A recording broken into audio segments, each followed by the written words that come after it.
I finally got my talent. 18 years of nothing, one flash of white light, and there it was, floating in front of my face in letters I could have read from orbit. Farmer. Rank F. Effect. When planting crops, there is an extremely small chance the yield increases by 1%. I read it 3 times. I was hoping the 3rd time would fix it. It did not. An extremely small chance of 1% on crops. In a world that had, 40 minutes ago, informed 10,000 of us that monsters would be coming to eat our faces in 7 days. 40 minutes is the entire length of my new life so far. I woke up on a wooden plank in a shack the size of a parking space, and a voice in my skull that sounded like a very calm woman reading a very bad diagnosis told me I was a lord now. Everyone was a lord now. Every single person on Earth had been shoveled into a place called Morning Star Continent, handed a shack, a patch of dirt, and 1 shot at a talent. 7 days of grace, then darkness, then monsters, then whatever's left of you gets eaten. So I pinched my thigh, because that's what you do, and it hurt like hell, which settled that. And then I said the word, awaken. And the universe looked at me, a grown man on a plank bed in a shack with a hole in the roof, and handed me a hoe. I closed the panel. I opened it again. Farmer, rank F. Cool, very cool. Love that for me. The regional chat was already screaming. 10,000 people in Novice Village 10086, all of them comparing homework at the same time. C-rank strength, 3 times stronger than a normal person. Somebody was very excited about that. D-rank flame affinity, small fireballs. That guy declared himself a mage, and I didn't have the heart to tell him small fireballs are called a lighter. Somebody got E-rank lumberjack and apologized for it. Somebody got F-rank miner and typed that they wanted to cry, and I typed nothing at all, because at least a miner mines. A miner produces rocks. Rocks are a thing. I had a 1% chance at wheat. And then the sky lit up. I mean, lit up. A pillar of gold came down in the middle of the village and punched a hole through the daylight, so bright that for about 2 seconds the actual sun looked like a nightlight somebody forgot to unplug. 10,000 people stopped typing at once. That's a specific kind of silence. You can feel it through a screen. Regional announcement. Congratulations to Lord Li Han on awakening the S-rank talent Alchemist. And the chat came back like a burst pipe. Holy crap, our region has a top-tier player. An S-rank right off the start, is that even fair? Grandmaster Li Han, I'll follow you from now on. And then a guy named Joe Kai, who I want you to remember because he's going to be important in the way a tumor is important, typed a full paragraph about how Brother Li Han was awesome, his voice cracking in text somehow, and how with Brother Li Han here, our village would definitely become the strongest village on the continent. The man had a talent for 11 seconds, and he already had a fan club with a treasurer. I stood in my doorway and watched that gold column burn a line into the sky, and I want to be honest with you about what I felt, because I've heard the version where the hero is above it. I wasn't above it. I was standing in a shack that had structural airflow, holding a certificate for hoe operation, watching a stranger get crowned by God in front of the entire population. The gap between 2 people can be wider than the gap between a person and a dog. I thought that exact sentence. Then I thought, fine, at least I have a house. The house had a hole in the roof. I said out loud to nobody, it's just an F-rank farmer. At least you've got a little cabin to live in, which is the kind of thing you say when you're doing damage control on yourself. And I turned to close the panel and go be a farmer. And the panel bit me. That's the only word for it. A sound went off in my head, sharp, like a fingernail on a wine glass. And the letter F on my talent panel started coming apart at the edges like wet paper. Host detected to possess primordial soul. Soul compatibility, max. Talent undergoing mutation. I said something not appropriate for this retelling. F went to E. E went to D. The letters didn't fade, they tore. Each one ripped open by the next one climbing out of it. C, B, A, and then it stopped being letters. SSS, legendary, mythical, creation, law, eternal. 7 colors of light came out of that little rectangle and went through my hands and out the roof. And honestly, the hole in the roof turned out to be a feature. The light stopped. The panel reassembled itself. And I read it standing very, very still, the way you read a lottery ticket when the numbers have started matching and you've decided not to move in case that's what's holding it together. Talent, Hongmeng Spirit Field, unique, hidden. Rank, eternal. Effect 1, primordial creation. Your territory core becomes a Hongmeng Spirit Field. Any plant seed placed within it has a 100% chance of undergoing an unknown benign mutation. Effect 2, time flow. Time inside the field runs differently. Growth cycles are drastically shortened. Effects 3 and 4 were grayed out. Territory level insufficient. I sat down on the plank bed. The plank bed made a noise like it was also processing this. 100%. Not a chance. Not a small chance.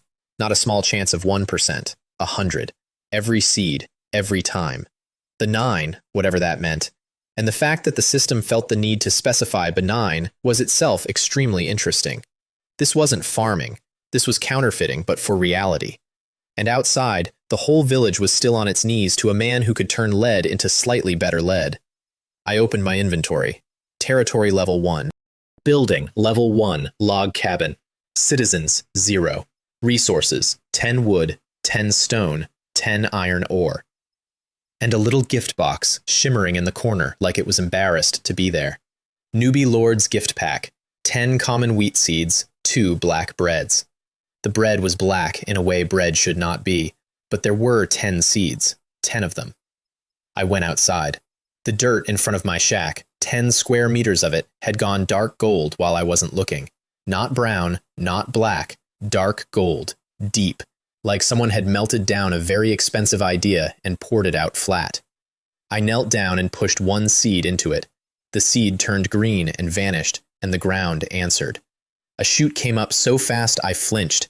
It didn't grow, it happened. Root to sprout to stalk to head in the time it takes to sneeze twice, and then there was wheat standing in front of me. Golden, heavy, 10 fat ears on one cluster, and warm. Warm like a mug you've been holding. There was a little halo sitting on top of it like the sun had leaned down to check its work. Divine mutation successful. You have obtained warm sun wheat ears, times 10. 10 seconds. I timed it. 10 seconds, 1 seed, 10 ears. I picked one and read it, and that's where my heart rate changed. Warm sun wheat ear. Mutant crop. On consumption grants fullness and warmth for up to 10 hours. Immunity to all cold attacks. Continuous stamina recovery.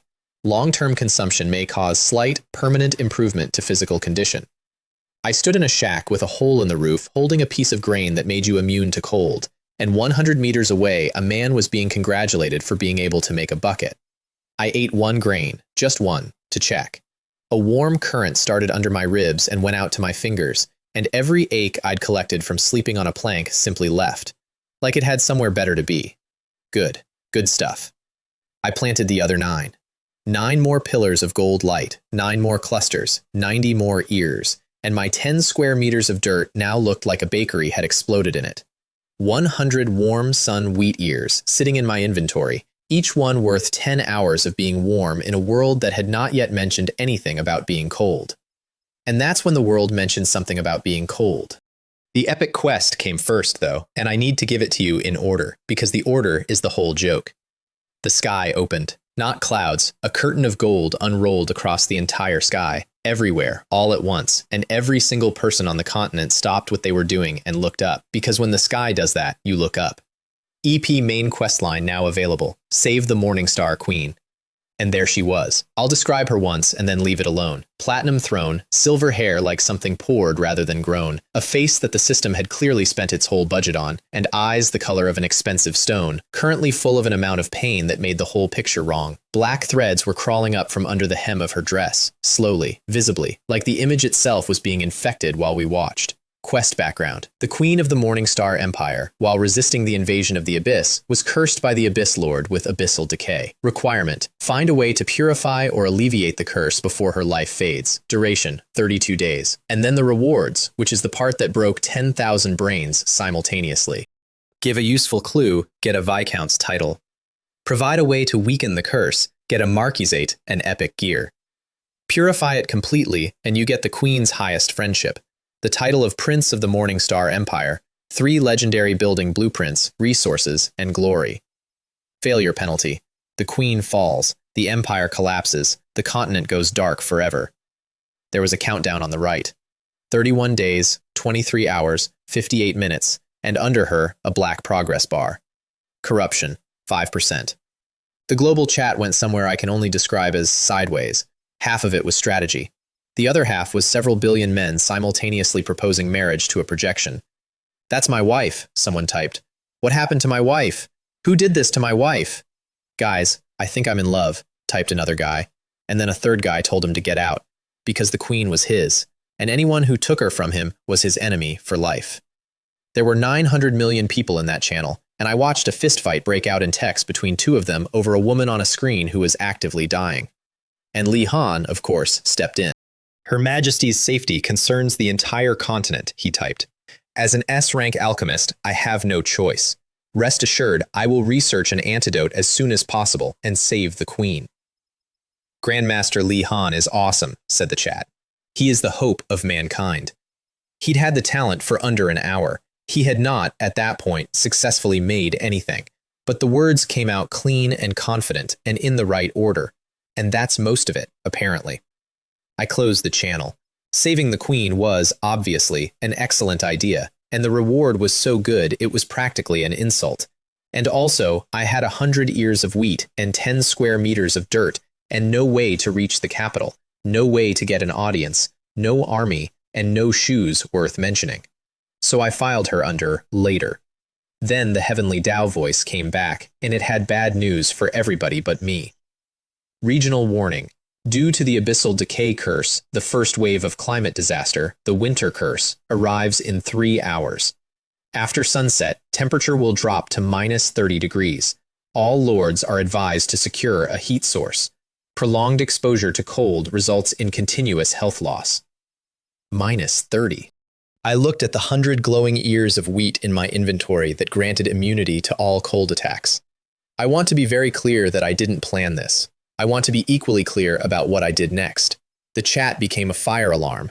-30. Are they trying to kill us? I'm in a short-sleeved shirt. My house is drafty from all 4 sides. Help! Does anyone have wood? I'll trade food for wood. Mommy, I want to go home.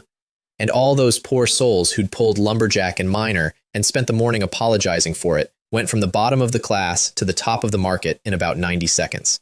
E-rank lumberjack, 30% logging efficiency. Brothers, if you need timber, message me. Price is negotiable. Price is negotiable. Beautiful. The apocalypse had been running for 4 hours and we'd invented arbitrage.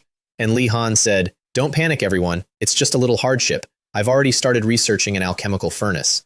As long as we have enough materials, we'll have it running tonight. Grandmaster Li Han is awesome. Just tell us what materials you need, we'll get them for you." And I sat on my plank bed and did the math on that, because I was the only one doing math.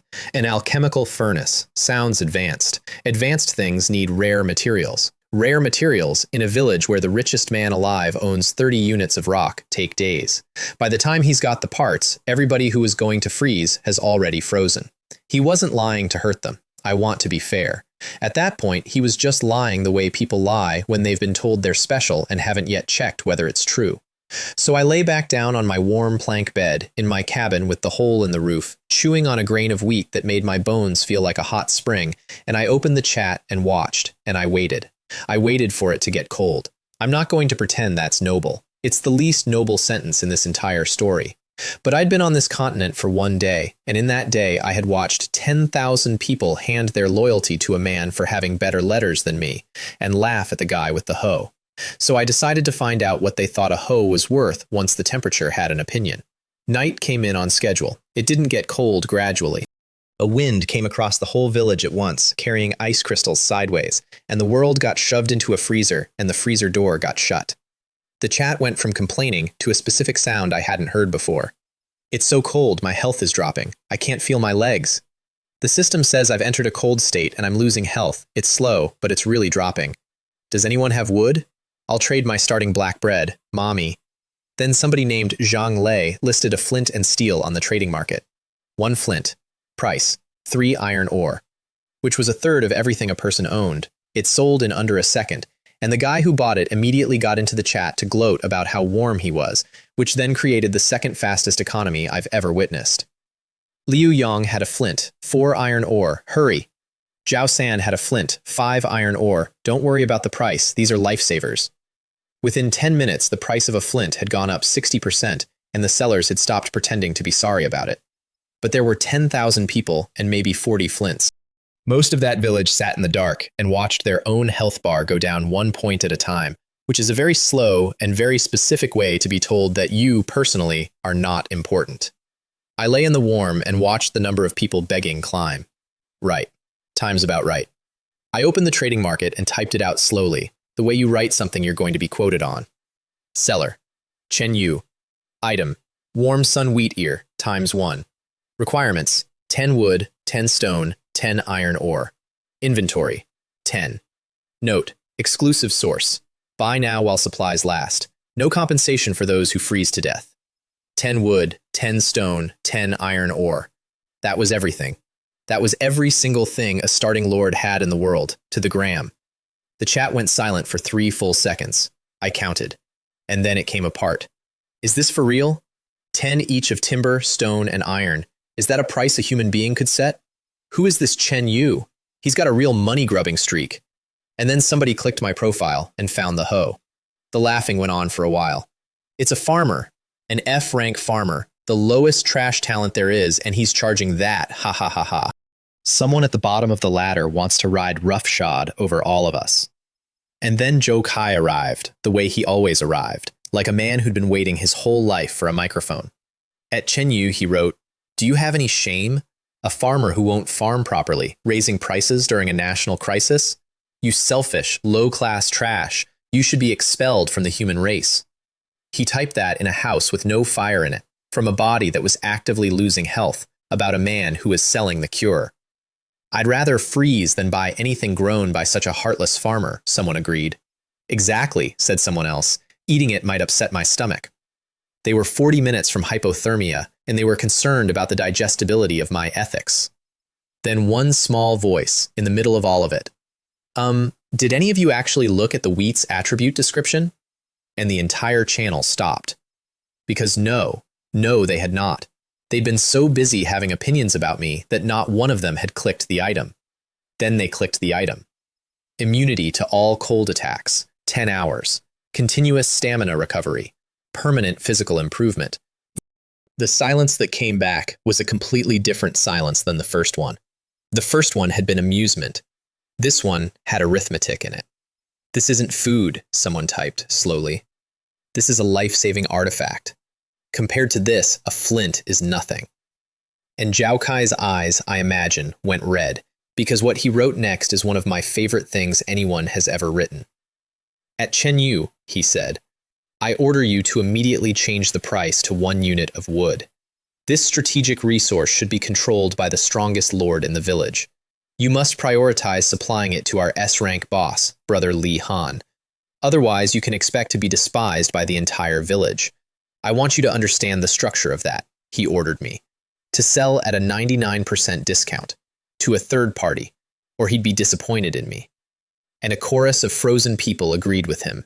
"Hurry up and apologize, then offer the wheat to Brother Li Han for free. Maybe if he's in a good mood, he'll give you a meal someday." I didn't answer, not one word. I lay there in the warm with my hands behind my head and let them tag me 40 times, because there is nothing on this earth that hurts a man like Joe Kai more than not being worth a reply. And while they were screaming at me, someone was reading. She was on the far side of the village in a shack exactly like mine, and she was the other one, the second S-rank. Lin Wei, Frost Archer, and the entire male population of the village had spent the afternoon writing poetry at her, which she had answered with an amount of nothing so complete it was almost a martial art. She wasn't cold, her talent was ice. Cold was her native language. But she could feel what the ice elements in the air were doing to everyone else's vitality, and she'd already worked out that a flint was a way to die slower, not a way to live. And she looked at 10 wood, 10 stone, 10 iron ore, and at 10 hours of absolute safety plus a permanent stat increase, and she did the same math I'd done in about 2 seconds, which is how I found out there was one other person in that village worth talking to. She bought it. No haggling, no message, just gone. Seller Chen Yu's product, Warm Sun Wheat Ear, inventory -1. Current inventory, 9. And the chat, which had been mid-sentence about my crimes, made a noise like a car that had run out of road. It's sold? Someone actually bought it? Who's the idiot? I bet 5 cents some poor idiot clicked the wrong button. Ha ha ha, I'm dying. Joe Kai laughed so hard he told me about it. At Chen Yu, you're amazing. You actually managed to fool a complete idiot. Want to split the loot? Ha ha ha ha. And then 6 words appeared in the channel, from an ID that had not spoken once all day. Lin Wei. This thing is great value for money. I have never in my life seen an audience turn that fast. Because they could laugh at any ordinary person, they could not, under any circumstances, question the judgment of an S rank. Those were the rules they'd made that morning when they'd decided the letters were the person. And the letters had just endorsed my wheat. Wait, said somebody, so it was Goddess Lin who bought it? Holy crap. Did I laugh too loudly just now? Will she hold a grudge? The other 9 sold in under 2 seconds. Ding dong, ding dong, ding dong. And the wailing started, which was, I'll be honest, the best part. Ah, my wheat ears, so close. Why did I hesitate? Damn it, which snake stole mine? At Chen Yu, Dad, Dad. I was too loud just now. I'll never do it again. Please put it back on the shelves. I'll kowtow to you. Thump, thump, thump. Yes, sir. You're so generous. Please don't stoop to our level. Please list a few more. I beg you. 20 minutes earlier, I was a low-class piece of trash who should be expelled from the human race.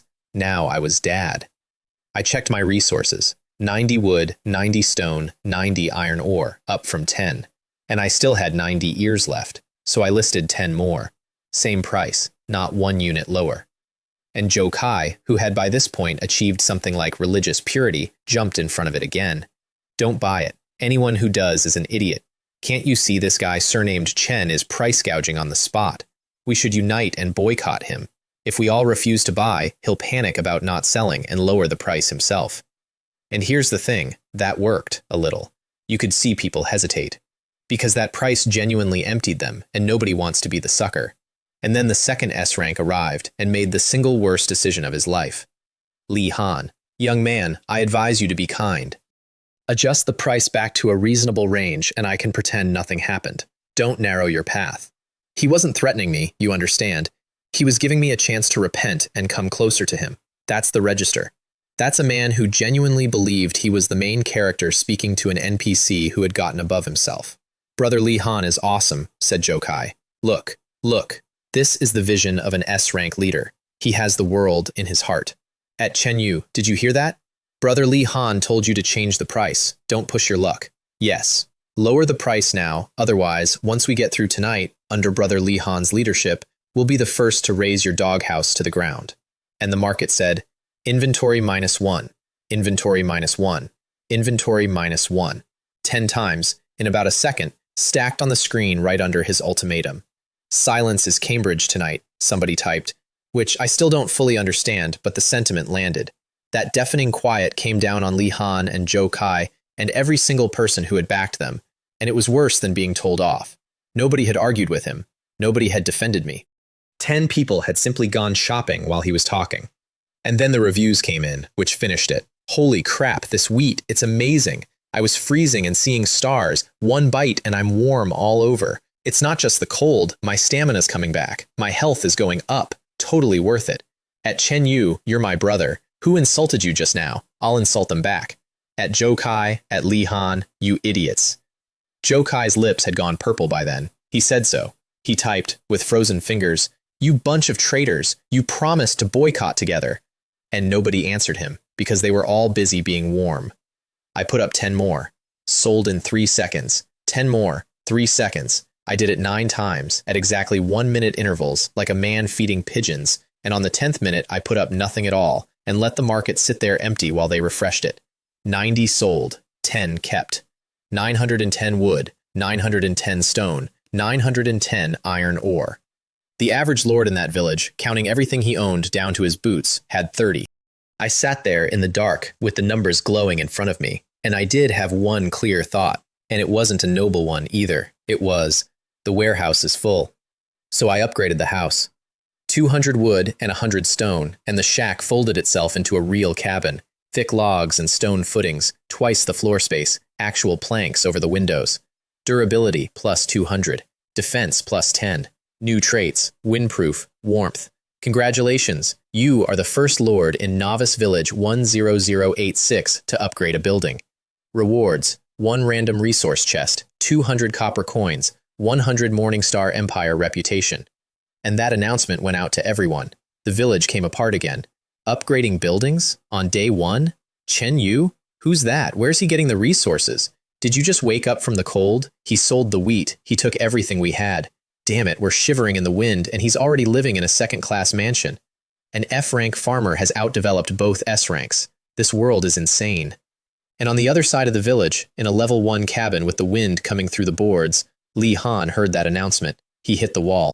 I know this because the wall broke. He punched a hole in his own house in a blizzard, which is not a strategy, and the wind came through the new hole, and he sat in it and screamed at the ceiling. Shame. That's the word he used. It's an utter disgrace. I am an S-rank alchemist, the chosen one, the future ruler of the world, and I am hiding in a broken house like a stray dog, while that farmer, that ant, that thing I regarded as an insect, is first. I didn't hear him say it, I'm reconstructing, but I got to know him very well over the next few weeks, and I promise you the words were close. I opened my chest. 200 copper coins, which nobody in the village had any use for yet, and which I put away because eventually you leave the village. And then one more line. You have received 10 common pumpkin seeds. Seeds again. Anybody else would have been disappointed. Rocks are useful. Rocks build things. I looked at 10 common pumpkin seeds in a hand that could turn a common wheat seed into cold immunity, and I got out of my warm bed and went outside into minus 30 degrees in my shirt because I couldn't wait until morning.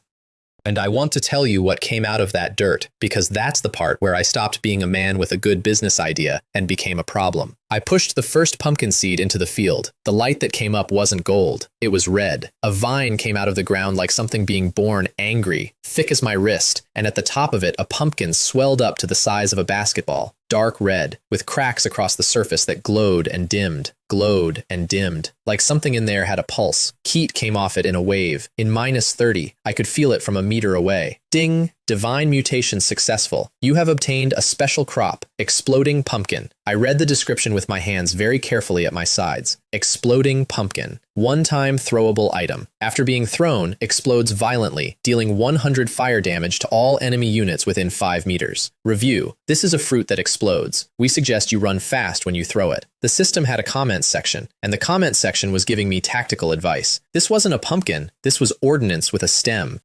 I planted the second one immediately because I had to know whether the field was doing this on purpose.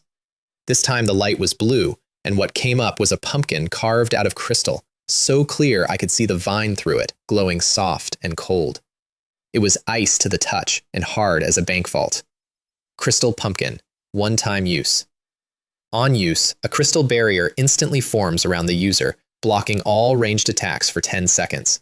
Barrier strength scales with the user's mental power. Review. It gives you a greater sense of security than the strongest shield. One that goes bang. One that goes no. I stood in the snow holding a grenade in one hand and a shield in the other, both of which were vegetables, and I started laughing in a way that I'm glad nobody was around to hear. I planted the rest. 8 more. 4 more exploders, 3 more shields, and the same 2 patterns kept coming, which told me the mutation wasn't infinite, it had lanes, and both lanes were extremely good. And then the last seed, number 10. The ground didn't glow, it cracked. A vine came out of it that was black, actually black, with dark red fire crawling along its length like something burning under the bark, and it grew 10 times faster than the others, and it moved wrong. It moved like an arm reaching.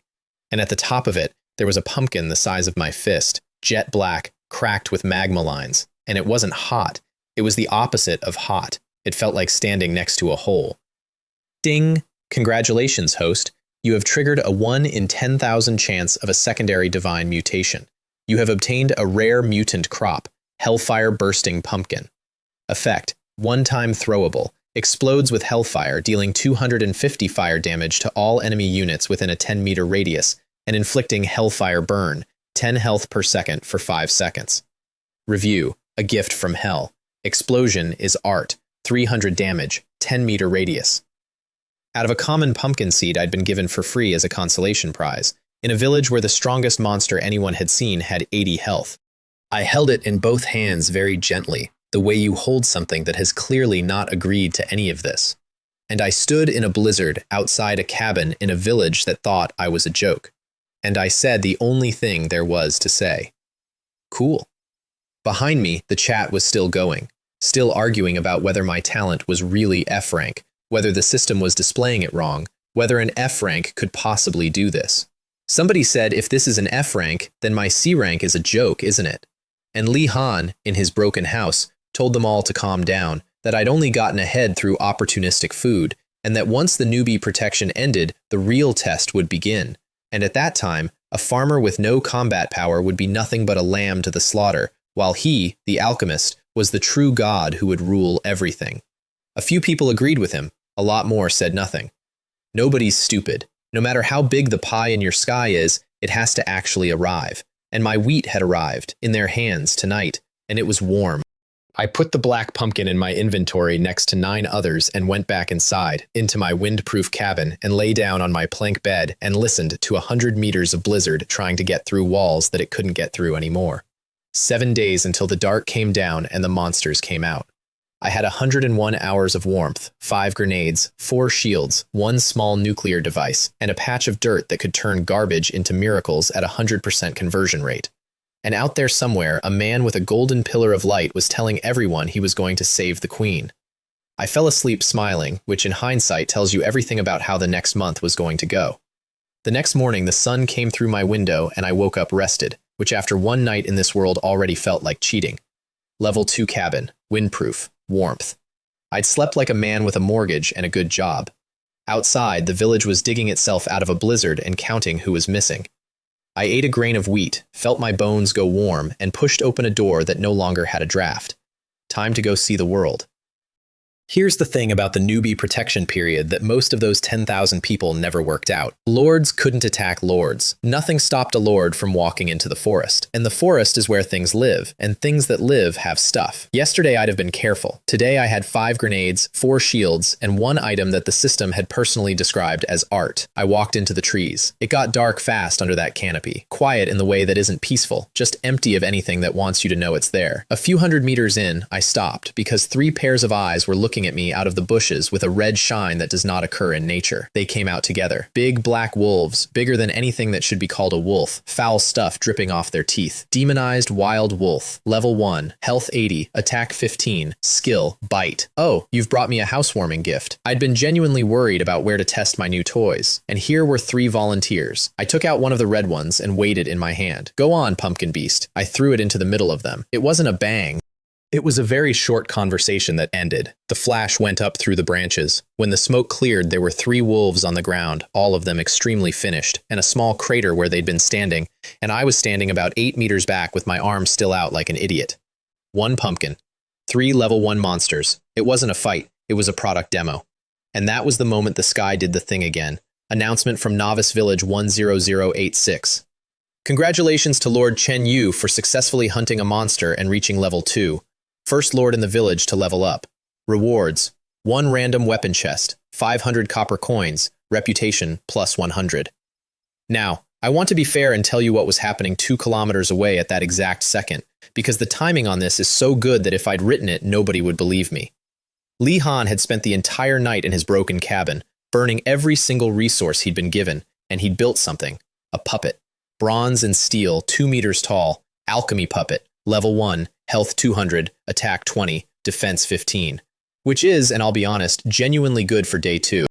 200 health. Nobody in that village had a unit. He had a unit, so he marched into the forest with it, hiding behind it, to become the first man to hit level 2. He found 2 wolves. He sent the puppet in, and the puppet, which was strong and had all the mobility of a filing cabinet, spent 4 minutes getting scratched by things that were faster than it, -3, -4, while Li Han shouted at it from behind a tree. Finally, it connected, -20, a real number. And he laughed and said, in a few more minutes I'll take these 2 down, get the first kill, be the first to level 2, and imagine how shocked the whole village will be when that announcement goes out. And then that announcement went out. Mine. He stopped moving. Which, when you are personally piloting a robot in a wolf fight, is not the move. 2 wolves took the puppet apart in about 6 seconds. They didn't kill it, they disassembled it, like they'd read the manual. Everything he'd owned in the world went into that thing, and it came out in parts. And then 2 wolves looked at the man behind the tree. He ran. On all 4s part of the way. He didn't stop until he was inside his broken house.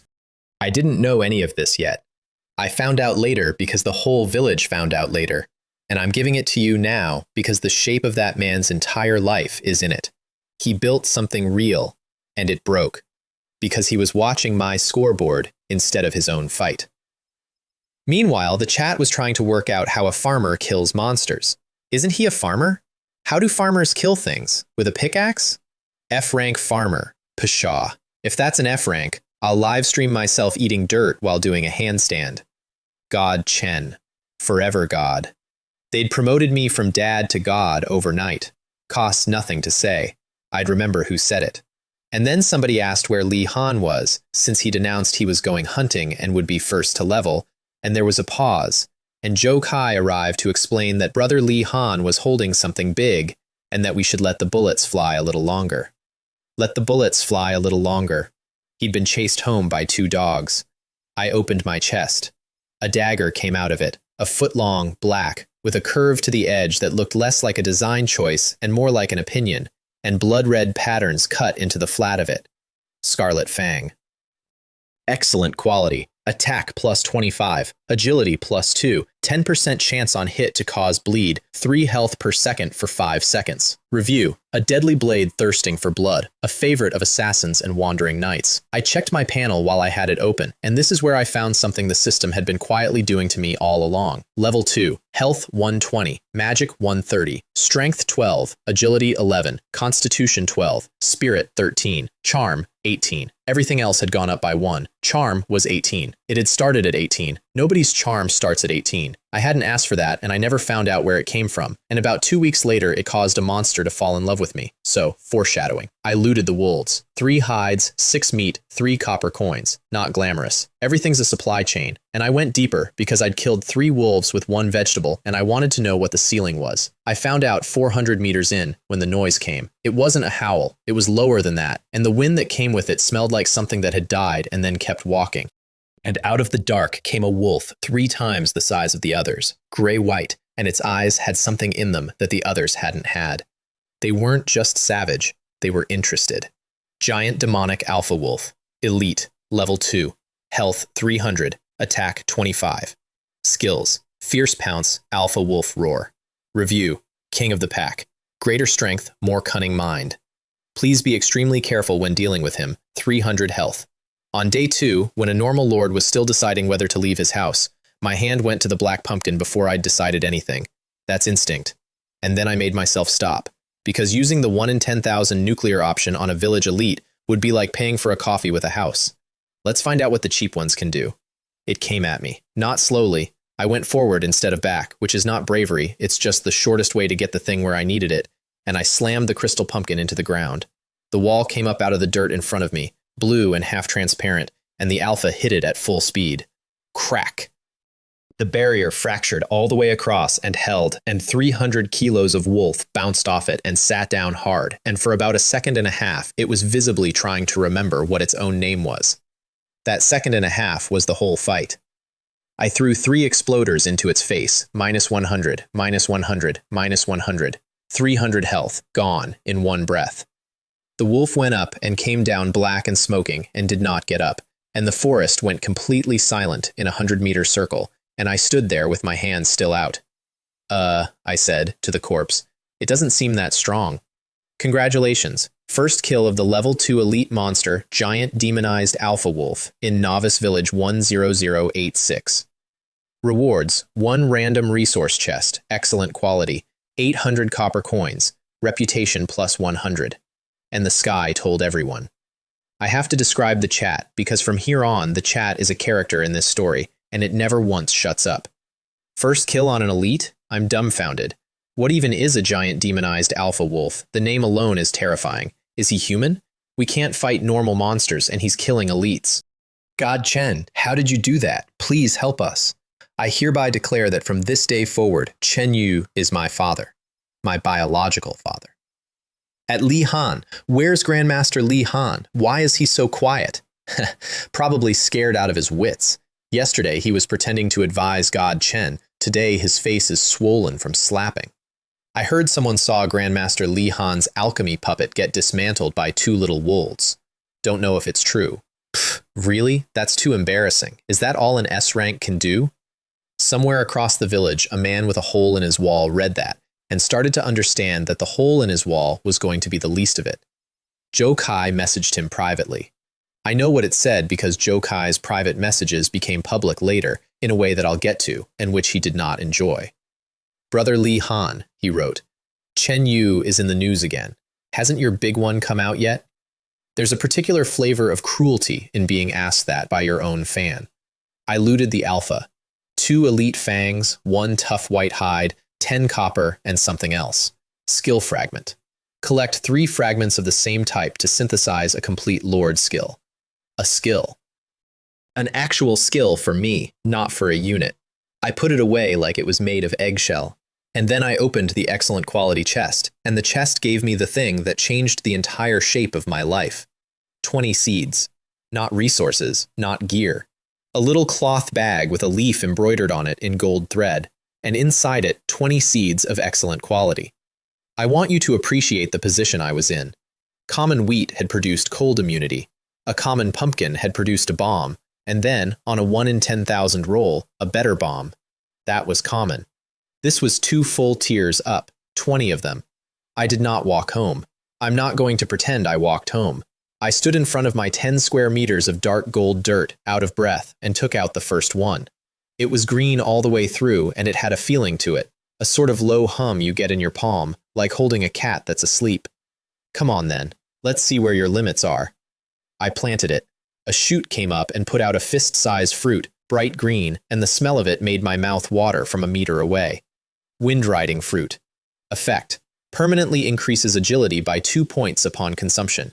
Comment. A darling of the wind, permanently. 2 points. I'd fought a wolf pack and a boss for 1 point. I ate it standing there, and the cool went through me, and my whole body got about 4% easier to be in. Second seed. A little grass with a bottle of red liquid balanced on the leaves like it had been delivered. Basic health potion. Restores 100 health in 10 seconds. Third, fourth, fifth. A stone fruit that gave me 2 strength. A wooden one that gave me 2 constitution. More potions. 11 seeds in a row of permanent stat fruits and healing supplies. I was, at that point, already thinking about what happens if I sell these, and calculating that the answer was, the entire village goes insane and I own everything they have. Then I planted the 12th, and the ground shook, and what came up wasn't a plant, it was a tower. 2 meters of black ironwood, standing there in my vegetable patch like it had always been there, and I just noticed, with a crossbow the size of a door mounted on top of it, gleaming cold. Divine mutation successful. You have obtained a special building, Elf Watchtower. I read the attributes with a very specific feeling starting in my chest.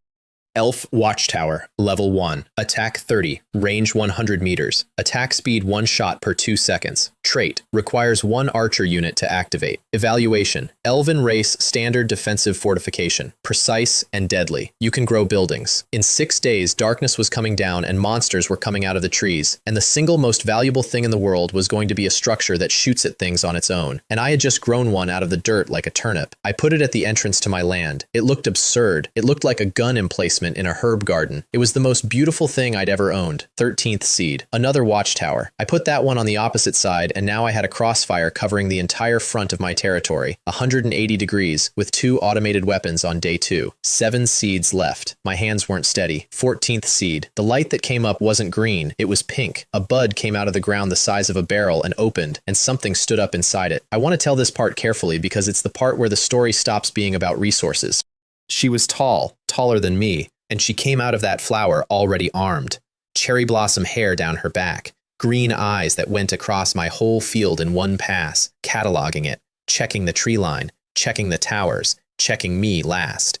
Light green armor of woven vine and leaf, an elven shortbow across her shoulders, strung, with a hand already resting on it.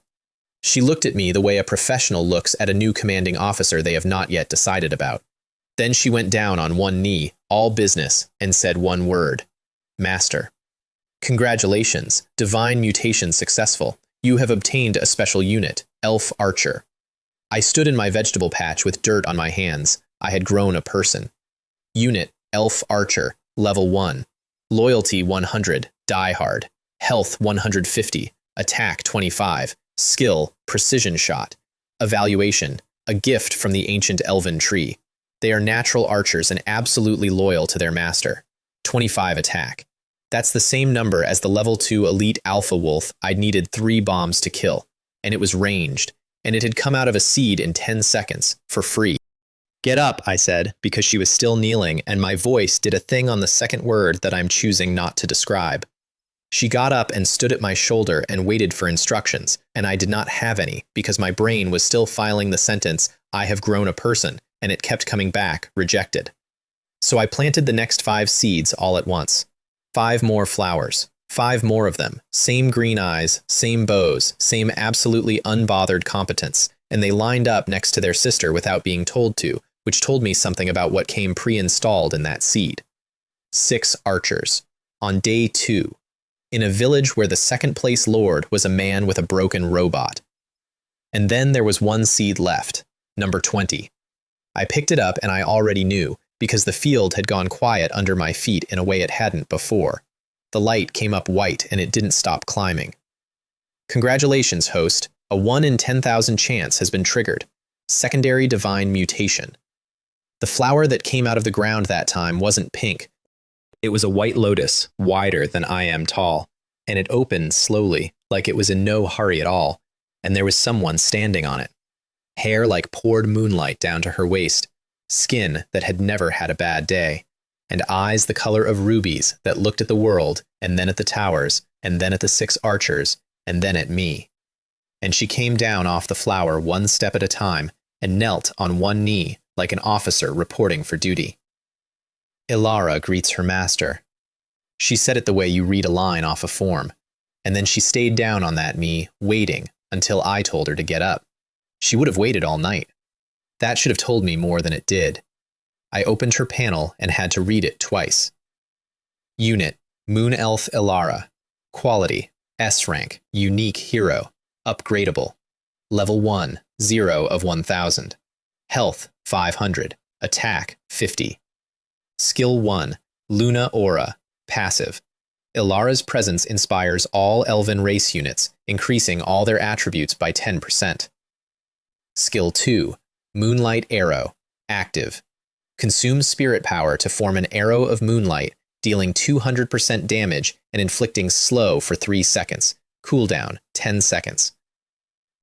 Skill 3, Moonshadow Step, passive. Movement speed plus 30%. Skill 4, locked, insufficient level. Loyalty 100, die hard.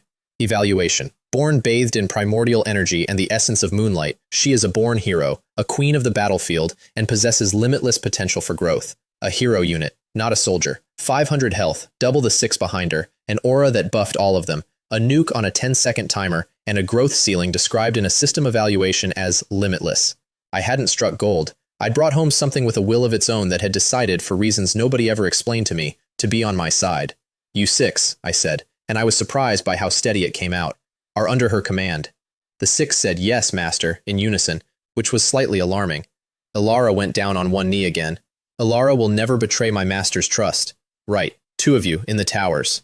2 of them went up the ladders without a word, and a moment later, Elf Watchtower has been activated, and I stood in the middle of my land and looked at what I owned, at 9 in the evening on day 2. A reinforced cabin, 2 automated towers, manned. 6 archers, 1 S-rank hero, a field that turned garbage into miracles, 110 combat items in my bag, one of which was a small nuclear device. 36 hours earlier, I'd been the punchline of a chat channel with 10,000 people in it. I opened that chat channel out of pure curiosity to see what it was doing. It was still arguing about the alpha wolf. Elite first kill. Family. Can anyone explain what that means? I can't figure out how a farmer solos an elite. Did he smash it with a hoe? I suspect Grand Chen Yu's talent isn't farmer at all. That's a disguise. His real talent is definitely S-rank combat. That makes sense. Otherwise, there's no way to explain any of this. And then Li Han, who had not spoken since the wolves chased him home, reappeared. Heh, he wrote. It's just good luck that he found a low-health elite first. What's there to brag about? That's it. That's what he had. He'd been silent for 4 hours, and that's what he came back with. And you could taste it through the screen. Zhou Kai was on it instantly. Brother Li Han is right. That must be it. That Chen Yu is just an opportunistic scoundrel. How could he possibly compare to a true prodigy like Brother Li Han? Don't be fooled, everyone. Our real hope still lies with Brother Li Han. He just said he's brewing something big. Once he unleashes it, that Chen guy is finished, and the village, for the first time, didn't go along with it. Are you still holding it in? Grand Chen Yu has killed elite monsters, and you're still holding it in. Yeah, I'm starting to wonder if you're constipated. Heh. Is it so hard to admit someone's good? S-rank talent? I think it's more like an S-rank talent for being stubborn. I'm no longer a fan. From now on, I'm die-hard for Grand Chen Yu. I want to mark this moment, because it's the only time in the whole story that I felt anything like sympathy for him. He was, right then, a man with a genuinely rare gift, sitting in a broken house, watching a room full of people he'd been worshipped by 12 hours earlier make jokes about his bowel movements. And instead of going outside and building something, he typed, "Chen Yu, you just wait." Once I create a second-tier alchemical golem, the first thing I'll do is flatten your territory. Sympathy over. I close the channel. Behind me, 6 archers were standing in a line in the dark, waiting patiently for something to do, and Alara was watching the tree line with her hand on her bow, and one of the tower archers had her chin on her arms, looking out over the field, tracking things I couldn't see. Tomorrow, I was going to find out how far those bows could reach. "Get some rest," I said. "We're going hunting." Day 3 started with the sky going gold again, and everyone on the continent looking up at a woman who was visibly worse than she'd been the day before. The black threads had climbed. They were past her ankles, past her knees, crawling up under a silver dress that had been designed by somebody who thought she'd be wearing it to a coronation, and not to this. Her jaw was set. She was holding still on purpose, the way you hold still when moving costs something. 30 days, 19 hours, 45 minutes. Corruption, 8%. 5 to 8 in one day. I did the division in my head and got about 37 days to 0, which was longer than the quest timer, which meant the timer wasn't the real deadline, the curve was, and the curve was accelerating. The world chat did what the world chat does. "My wife. What's wrong with my wife? That black mist. Get away from her face. Abyss Lord, I'll kill your whole family." A billion men writing love letters at a dying woman on a screen. One of my archers, up on the wall of the tower, watched the whole broadcast and then said, quietly, "Master, she looks like she's in a lot of pain." "Yes," I said. "Are we going to help her?" I looked at the sky for a second longer than I needed to. "Not yet," I said. "Not because we can't hold it." She thought about that and nodded, and went back to watching the tree line, and I remember being slightly annoyed that a unit I'd grown yesterday had made me explain myself. Because here's the thing that 100 million people got wrong that morning, and Li Han got wrong most expensively of all. Everyone in that chat was doing the same math. Find the cure, get the prince title, ascend. Nobody was doing the next line of the math, which is, and then what? I was on day 3. I had 6 archers, 1 hero, 2 towers, and a cabin. If I walked into the capital with a cure for the abyssal decay curse in my hand, I would be a man with no army holding the single most valuable object on the continent, in a room full of people who had armies.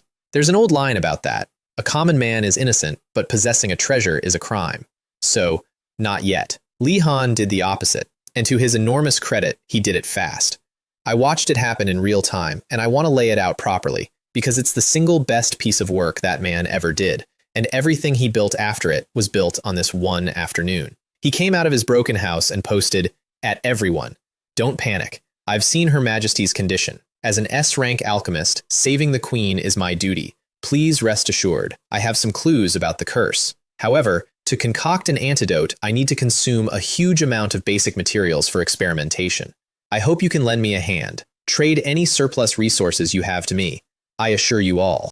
As long as I heal the queen, I will not take a single penny of the rewards. I will distribute them equally among all those who have helped me. The queen's glory belongs to every one of us in Novice Village 10086. And it worked. God, it worked. Because it had everything. It had a plausible mechanism. Alchemists solve problems. It had a specific ask, materials, which felt honest because it wasn't asking for money. It had a sacrifice. I'll take none of the reward. And it had the thing that gets people every time, which is a we, our village, our glory. The channel caught fire. Did I see that right? Grandmaster Li Han has a clue. The whole world is helpless, and he's got a lead on day 2, as expected of an S rank. In crucial moments, we still have to rely on Grandmaster Li Han. There's strength in numbers. We'll gather all the materials for him. And Zhou Kai, first through the door as always, added the part that turned donation into a moral position. Brother Li Han is so righteous. This is the kind of responsibility our leaders should have. He has the world in his heart. He's willing to give up a legendary reward for the queen, unlike some people. At Chen Yu.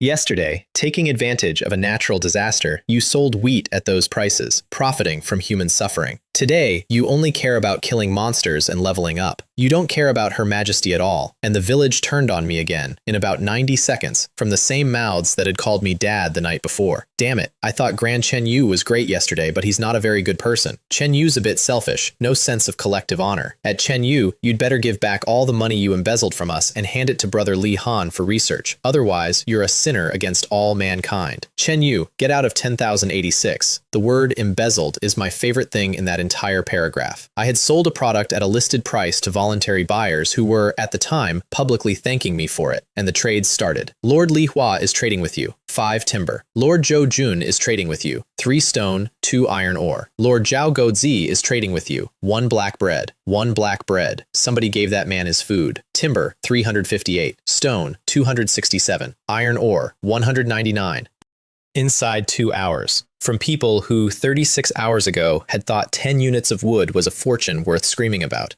And Li Han looked at the numbers on his panel and thought, in words I would bet money on, a bunch of idiots. So easy to fool. Research an antidote? He didn't know what a curse was. He had never once opened a book, because there were no books. He had an S-rank talent that he had used exactly once on a puppet that got taken apart by dogs. He upgraded his cabin first. 200 wood, 100 stone out of the relief fund, so he'd stop being cold. Then he threw everything else into the alchemy table and started building a second golem. Second-tier alchemical golem. Estimated completion, 5 hours. And he lay down in his new warm house next to a fire, eating black bread somebody had donated to save the world, and read the chat calling him a hero. I watched it all from a deck chair I'd had one of the archers drag out into my field, and I'll admit I laughed, and I'll admit that laughing at it is not the same as being better than it. Master, said Alara from behind my shoulder, in that flat, cool voice she had. That man Li Han seems like an idiot. No, I said, he's not stupid, he's just rotten. The idiots are the ones who got sold and are still counting the money for him. She considered that for a second. Then should we tell them? Would they believe us? She didn't answer, which was an answer. Right, I said, and got up. We're wasting daylight. Let's go find out what you can do. That was the first time I took them out. I have never gotten over the first engagement. 400 meters into the trees, Alara's head came up. Master, 5 demonized wild wolves, 300 meters ahead. 300 meters. Through a forest. She'd smelled or heard or otherwise known about 5 wolves at 300 meters, and she said it the way you'd mention a bus was coming. Oh, I said, can you handle that? Please give the order, Master. Not yes, not I think so. Please give the order. All right then, sharpen your teeth. And a silver ring went out from her, invisible except that it wasn't quite, and hit the 4 archers behind her. Luna Aura activated. They changed. That's the only way to say it. 4 soldiers who had been walking now weren't walking. They were deployed, and something switched on behind their eyes that had been idling. Alara made a gesture with 2 fingers. 4 bows came up at the same instant, 4 strings released so close together it was one sound, and 4 arrows went into the trees like green lightning. 300 meters away, 5 wolves looked up. Too late. -28, -27, -28, -27. 4 eye sockets. At 300 meters. Through a forest. 4 wolves with 80 health each hit the ground before any of them had made a sound. And the 5th one, the one that hadn't been assigned, stood there in the wreckage of its pack, visibly trying to understand what had just happened to its friends. And then a silver line went through the trees, so bright it left an afterimage, trailing what looked like fire.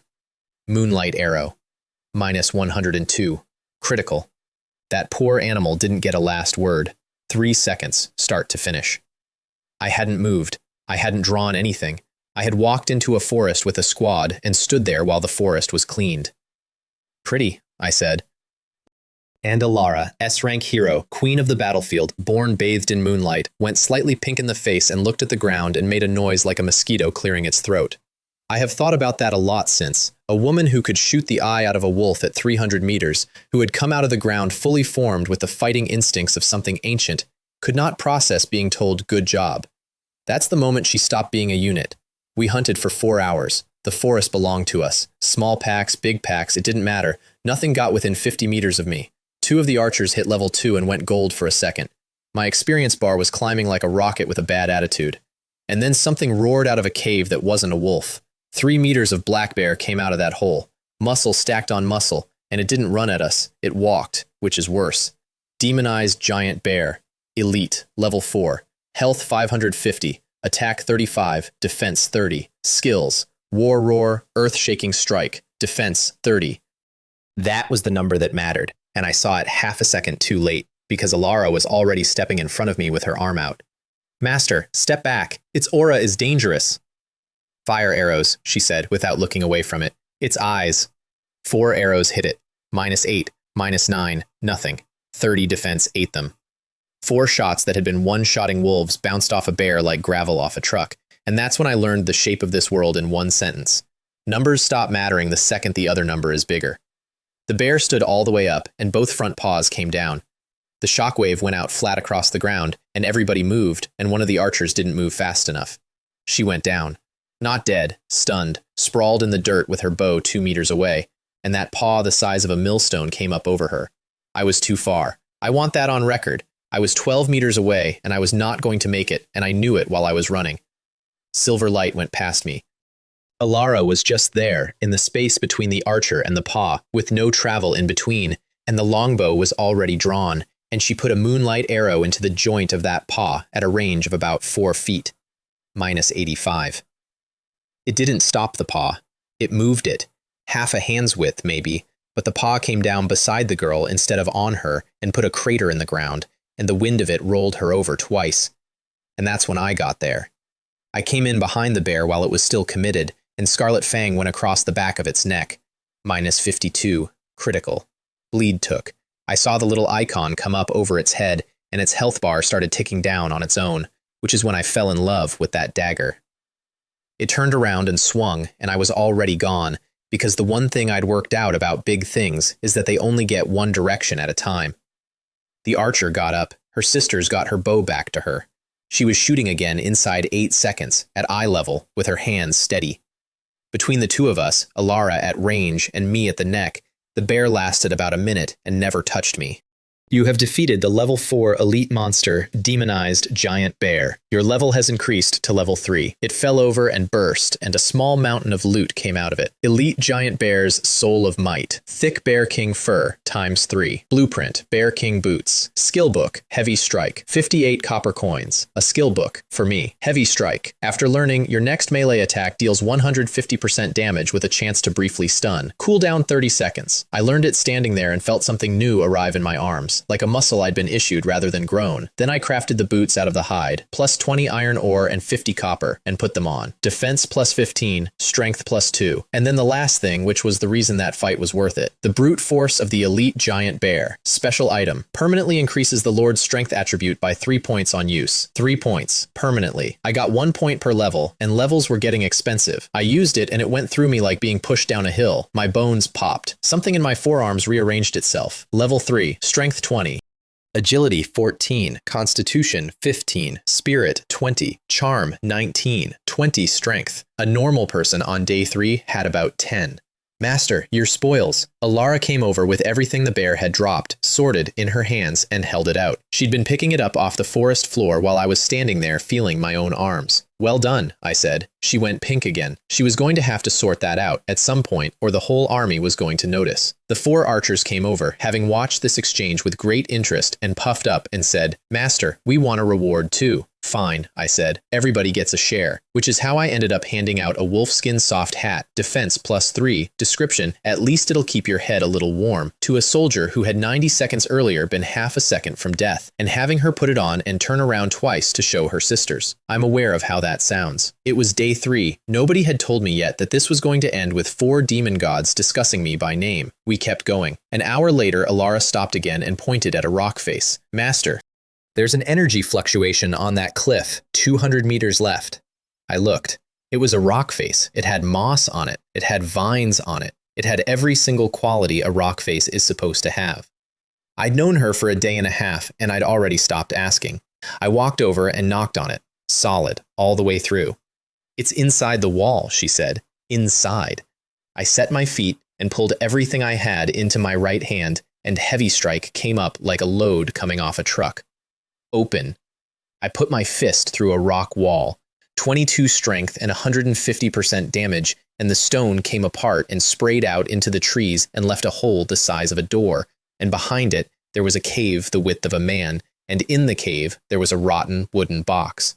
I kicked the lid off it. No gold, no weapons. 1 yellowed sheet of parchment. You have obtained the rare building blueprint, Elf Storage Locker. Effect: Constructs a 100-slot storage cabinet with a preservation effect, reducing the spoilage rate of plants and food placed inside by 90%. I stood in a hole I'd punched in a mountain and laughed out loud, because a 100-slot refrigerator sounds like the least heroic thing you could possibly find in a hidden cache, and it was, at that specific moment, more valuable to me than a sword. I had 900 units of resource in a cabin I could barely walk through. I had a field that produced miracle crops on a 10-second cycle and no way to store the output, and I had just been handed 100 slots and a 90% preservation rate. Exploring maps is the fastest way to get rich, and the reason is that the good stuff is never where you're looking. Master, said Alara in a different tone entirely, a large group of demonized wild wolves is approaching from directly ahead, approximately 20. 20. Perfect, I said. Let's see what 20 strength does. The pack came out of the tree line at a dead run with 2 level 2 elites leading it. Alara, take the elites. Yes, master. A silver arrow went through the skull of the first elite before it had covered 10 meters. 4 normal arrows turned the second one into something you'd hang on a wall. And then I went into the middle of the pack, which I want to be clear was not tactically necessary. Scarlet Fang opened the first wolf's throat on the way past, -58, critical. I didn't even look at the second one. Backhand, heavy strike, straight down onto the top of its skull. -88, stun. It didn't get up. Nothing that day got up. 20+ wolves in under a minute, and my experience bar jumped a whole segment. Congratulations, your level has increased to level 4. And the sky spoke, and this time it wasn't about me at all. Announcement from Novice Village 10086. More than 10 lords in this village have reached level 2. The leaderboard is now officially open. The leaderboard will update in real time with the level information of the top 100 lords. Oh, that's going to be fun. The whole village stopped what it was doing to look at a scoreboard, because that's what people are. Novice Village 10086 ranking list. First place, Chen Yu, level 4. Second place, Lin Wei, level 3. Third place, Xu Jian, level 2. Fourth, Guo Qiang, level 2. And then a long, long way down, 98 through 100 at level 1. And no Li Han anywhere on it. The village noticed that in about 4 seconds. Look at first place. It's Grand Chen Yu again, level 4. That's faster than a rocket. I'm still struggling at level 1, and these pros are at 4. Second place is Goddess Lin Wei, as expected of an S rank. Wait a minute. Have you guys noticed something? It seems like Grandmaster Li Han isn't in the top 10, or the top 100. Really? Let me look. It really is. Where did Grandmaster Li Han go? Pfft, no way. A dignified S-class powerhouse didn't even make the top 100? He's still level 1? I remember someone saying Grandmaster Li Han was holding in something big. What is it? Did he damage his prostate? And Zhou Kai came out swinging, and this is where he did the best work of his career. Heh, it's just a ranking list. What's there to brag about? So what if Chen Yu reaches level 10? He's greedy for a little immediate gain. That's selfish of him. And what about our brother Li Han? He gave up precious time for leveling. He gave up the easy advantage. He silently took on the heavy responsibility of saving the queen and all mankind. Can you imagine that scene? While you're out there fighting to the death for a few experience points, brother Li Han is alone, hiding in that drafty level 1 cabin, working tirelessly day and night on his great research. He is doing this for his country and his people. He is burning himself to illuminate the future. He is our true hero. And it worked. Again. Wah, I wronged Grandmaster Li Han. He's the one with the truly great vision. Compared to him, Chen Yu is a selfish and despicable scoundrel. What's the use of a high rank if your character is flawed? Grandmaster Li Han, continue your research in peace. I'll go chop some more wood and send it over right away. He can't get cold. Yes, I'll go too. We can't let heroes bleed and weep. I want you to hold 2 images side by side. Image 1, what those people were picturing. A man alone in a freezing broken house under a dim lamp, wrecking his health for the future of humanity. Image 2, Li Han at that exact moment, lying in a warm level 2 cabin with his legs crossed, a bonfire going, some small animal roasting on it and dripping, a piece of donated black bread on a plate in front of him, reading the praise. And on the alchemy table behind him, a second-tier golem, 5 hours from done, built entirely out of the relief fund. A bunch of idiots, he said, out loud, to nobody. He wasn't wrong. That's the awful part. I closed the leaderboard and went home with about 400 kilos of wolf, and my 6 archers carried it all without complaining, and one of them dragged a hide bigger than she was and told me it was fine, she had it. Copper coins, 1,771. More than the entire rest of the village had, combined, several times over. That evening I built the storage locker. 300 wood, 50 stone, 100 copper, and a cabinet 3 meters tall came up out of the ground made of pale blue wood with vine patterns cut into it, and every ear of wheat and every kilo of meat that went inside it got a small green tag that said fresh. I had a rear base. That's what a refrigerator is if you're planning a war. Then I went and looked at the market, because I had money now, and money in a place where nobody knows what money is for is the most underrated weapon on the board. The market was a circus. Flint had gone from 3 iron ore to 15 overnight. One guy was selling a worn wooden bow and would only accept, and I quote, 1 warm sun wheat ear. The comments on that listing were the best writing in the village. Holy crap, this one's asking for God Chen's personal manhood right off the bat. Dude, confidence is good, but this is going too far. Is your bow studded with diamonds? Did you freeze last night? Is your brain still thawing? Let me translate for everyone. I have a used bicycle and want to trade it for a Bugatti. Serious inquiries only. And Joe Kai, in the comments of a bow listing, at 11 at night. Everyone stop cursing. Brother Shito must have been forced into this. If it weren't for that heartless businessman Chen Yu squeezing our resources dry, who wouldn't have something else to offer? I didn't misjudge Tieju. I misjudged this world that profits from human suffering. The root of all evil is Chen Yu. The man was doing unpaid overtime. And then I found 2 things at the bottom of the listings that mattered. The first was from someone called Luo Xiaobai. Item: 10 dried up mysterious seeds. Quality: average. Requirement: 10 wood or 10 iron ore. Note, these are ancestral seeds. I don't know what they'll grow into. I'll just sell them to get resources to repair my house. 10 wood. There were no comments on it. Nobody had even looked. In a village where everyone was thinking about levels and gear, nobody was going to spend a fortune on a bag of dead-looking seeds. If others don't want it, I do. Transaction successful. 10 wood spent. 10 withered mysterious seeds acquired. Luo Xiaobai messaged me instantly. Holy crap, bro, you're awesome. I hope you grow a fairy. I smiled and didn't reply, because I had, in fact, grown a fairy the day before, and there wasn't a polite way to put that. The second listing was at the top, glowing pale blue, which means excellent quality, and my breath actually caught. Seller: Lin Wei.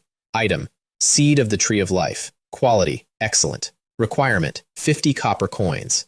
Note, only copper coins will be accepted. 50 copper coins.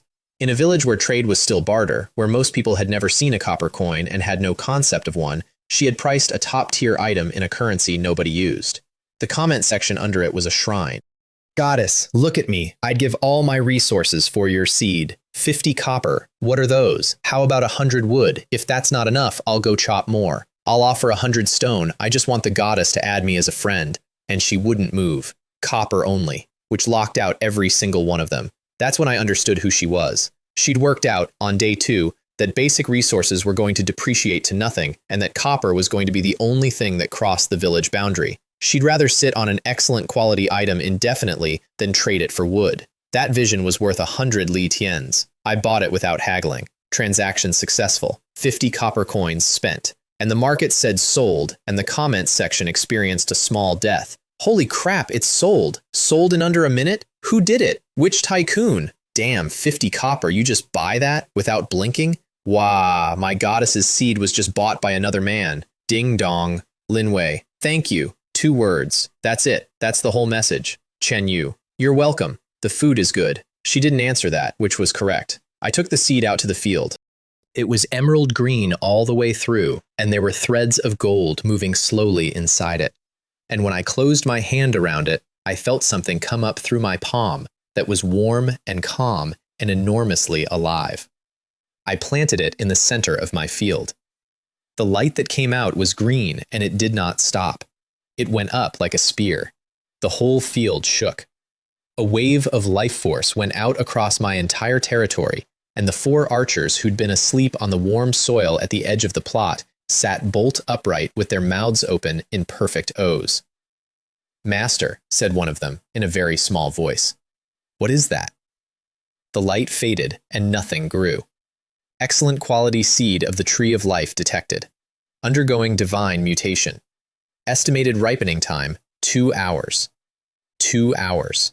Everything I'd ever put in that dirt had taken 10 seconds, An entire elf hero had taken 10 seconds. This thing needed 2 hours. All right, I said, and sat down. I'll wait. While I waited, I gave the 10 dead seeds to the archers to plant, mostly because they'd been standing around looking at the light. One of them picked one up, peered into the bag, and made a face. Master, these are all dried up. They look dead. I can't feel any life in them at all, said another. Can a dead seed sprout? I didn't answer. I just pointed at the dirt. They planted them anyway, because they'd have planted a brick if I'd pointed at the dirt. And then 9 golden lights came up in a row, and 4 elf archers made a noise I can only describe as an entire choir being surprised. Glowing moss times 10. Lighting material. Night vision fruit. Grants night vision for 6 hours. Bewitching pollen times 3. Throne. Causes monsters within 5 meters to become briefly confused. Nothing world-ending on its own. But look at those 3 items and hold them up against a world that is going to be dark in 4 days. Master is amazing, said one of them, holding up a fistful of glowing moss with an expression of complete conviction. He can even revive a dead seed. Master is an omnipotent god, said another one, which I felt was getting ahead of things. And the 10th seed came up platinum and grew a ring, an actual ring, sitting on top of a sapling like it had been left there. Ring of tranquility. Excellent quality. Spirit plus 3. Mana regeneration speed increased 10%. Now I could have worn that. Spirit was one of my better stats. I looked at it, and then I looked at Alara, who burned mana every 10 seconds, firing arrows that cost more than most people's whole kit. Alara, this is for you. She stopped. She actually stopped mid-motion and looked at the ring, and then at me, and something crossed her face that I didn't have a name for yet. Master, this is too precious. It would be better if you used it yourself. Take it, I said. Your consumption is greater than mine. It's worth more on you. She hesitated for another 2 seconds. Then she took it, very carefully, with both hands, and put it on, and I watched her feel the mana start moving differently through her, and she bowed slightly and said, Thank you, Master. Alara will work harder to live up to your kindness. My master is so gentle, said an archer to another archer, at a volume that was definitely intended to reach me. Master is so good to Sister Alara. I told them to get back to work. There was no work. They went and did some anyway. The 2 hours went by. I sat in a chair in front of my cabin and watched the green light in the middle of my field slowly resolve into an outline. And then it finished. The seed of the tree of life has completed its divine transformation. The light went up tenfold and then died. And standing in the middle of my 10 square meters of dirt was a tree. 3 meters, no more. It looked like it had been carved out of jade by someone with a grudge against limitations.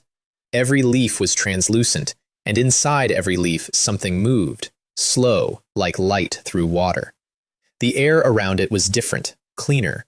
The whole territory got about 10% easier to breathe in and stayed that way. Divine mutation successful. Congratulations, you have obtained a special building. Primordial Chaos Life Ancient Tree. Quality, unique, mythical grade. Potential for growth, building level 1. Effect 1, eternal rooting. This tree is permanently rooted in the Hongmeng spirit field. It cannot be moved or destroyed. Effect 2, life domain. All friendly units within the territory have health regeneration increased by 50% and stamina regeneration increased by 50%. Effect 3, sacred fruit of life. Every 12 hours, the ancient tree automatically produces 1 sacred fruit of life. Review. A miracle of life born from the primordial energy of nature, possessing the unparalleled power to bring back the dead and heal the wounded. Mythical grade. On day 3. I had expected legendary at the absolute outside. The system had gone 1 whole tier past the top of my imagination and then written me a compliment about it. And while I was reading the panel, something formed on a branch. A fruit, fist-sized, pure white, with a mist coming off it and a smell that made you want to lean in. It came off the branch on its own and floated down into my hand, and it was warm, and it felt like holding a piece of very good news. Sacred fruit of life. Legendary. Effect 1. Consuming this increases lifespan by 1 year. Effect 2.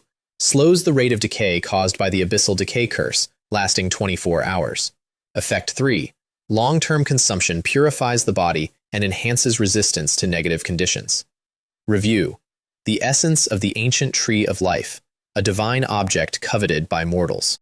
I stood there in the dark with a legendary item in my hand, and the first thing that came into my head was the woman on the golden screen with black threads climbing her legs, holding still on purpose because moving costs something.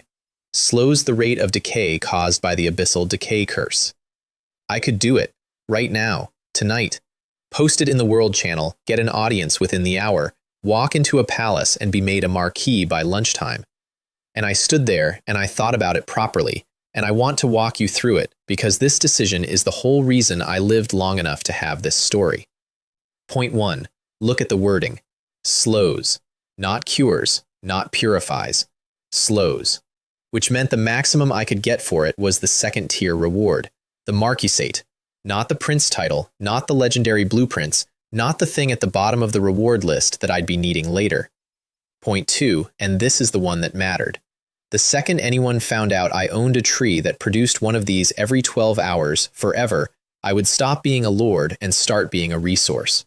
Those ancient empires out there, those thousand-year families. Those people with unparalleled strength and standing armies who I had never met, who had never heard of me, and who had spent their entire lives collecting things. Would they trade with me, politely? Stop joking. They'd flatten this plot of dirt with me on it and take the tree, except the tree can't be moved or destroyed, so they'd take the land and me and everything I'd built, and they'd have it forever. I stood in my field and heard myself say it out loud. A common man is innocent, but possessing a treasure is a crime. The queen had 30 days. That was a long time. That was 30 days of the entire continent looking at her and not at me. So, not yet. Not until I could hold what I was holding. I opened the storage locker, put the sacred fruit of life in the deepest slot at the back, and closed the door. The tree made another one 12 hours later, and another one 12 hours after that, and by the end of the second week, I had a shelf of them, and every single one of them was another day I could look an empire in the face. Behind me, on the far side of the village, Li Han's alchemy table finished. The second-order alchemy golem has been completed. 3 meters of black steel with rams on the joints and fists like cooking pots. Tier 2 alchemy golem. Level 2. Health 400, attack 35, defense 30. 400 health and 30 defense, which was, and I mean this sincerely, better than anything anyone else in that village could field. 30 defense was what the bear had, and the bear had eaten 4 arrows without noticing. He screenshotted the panel and put it in the chat with a caption. Family, I'm so sorry to have kept you waiting. I've finally finished building this big guy. This is the result of our joint efforts. Our joint efforts. The chat detonated. 400 health, 35 attack. What kind of monster is this? Grandmaster Li Han is awesome. No wonder he's an S rank. And Zhou Kai, of course. I knew it. Brother Li Han is our true hope. While some guy surnamed Chen is still gloating over a level 2 elite, our brother Li Han has quietly created a weapon of war that can crush elites. This is vision. And Li Han, riding it, made his second announcement of the day. Family, I won't say anything more.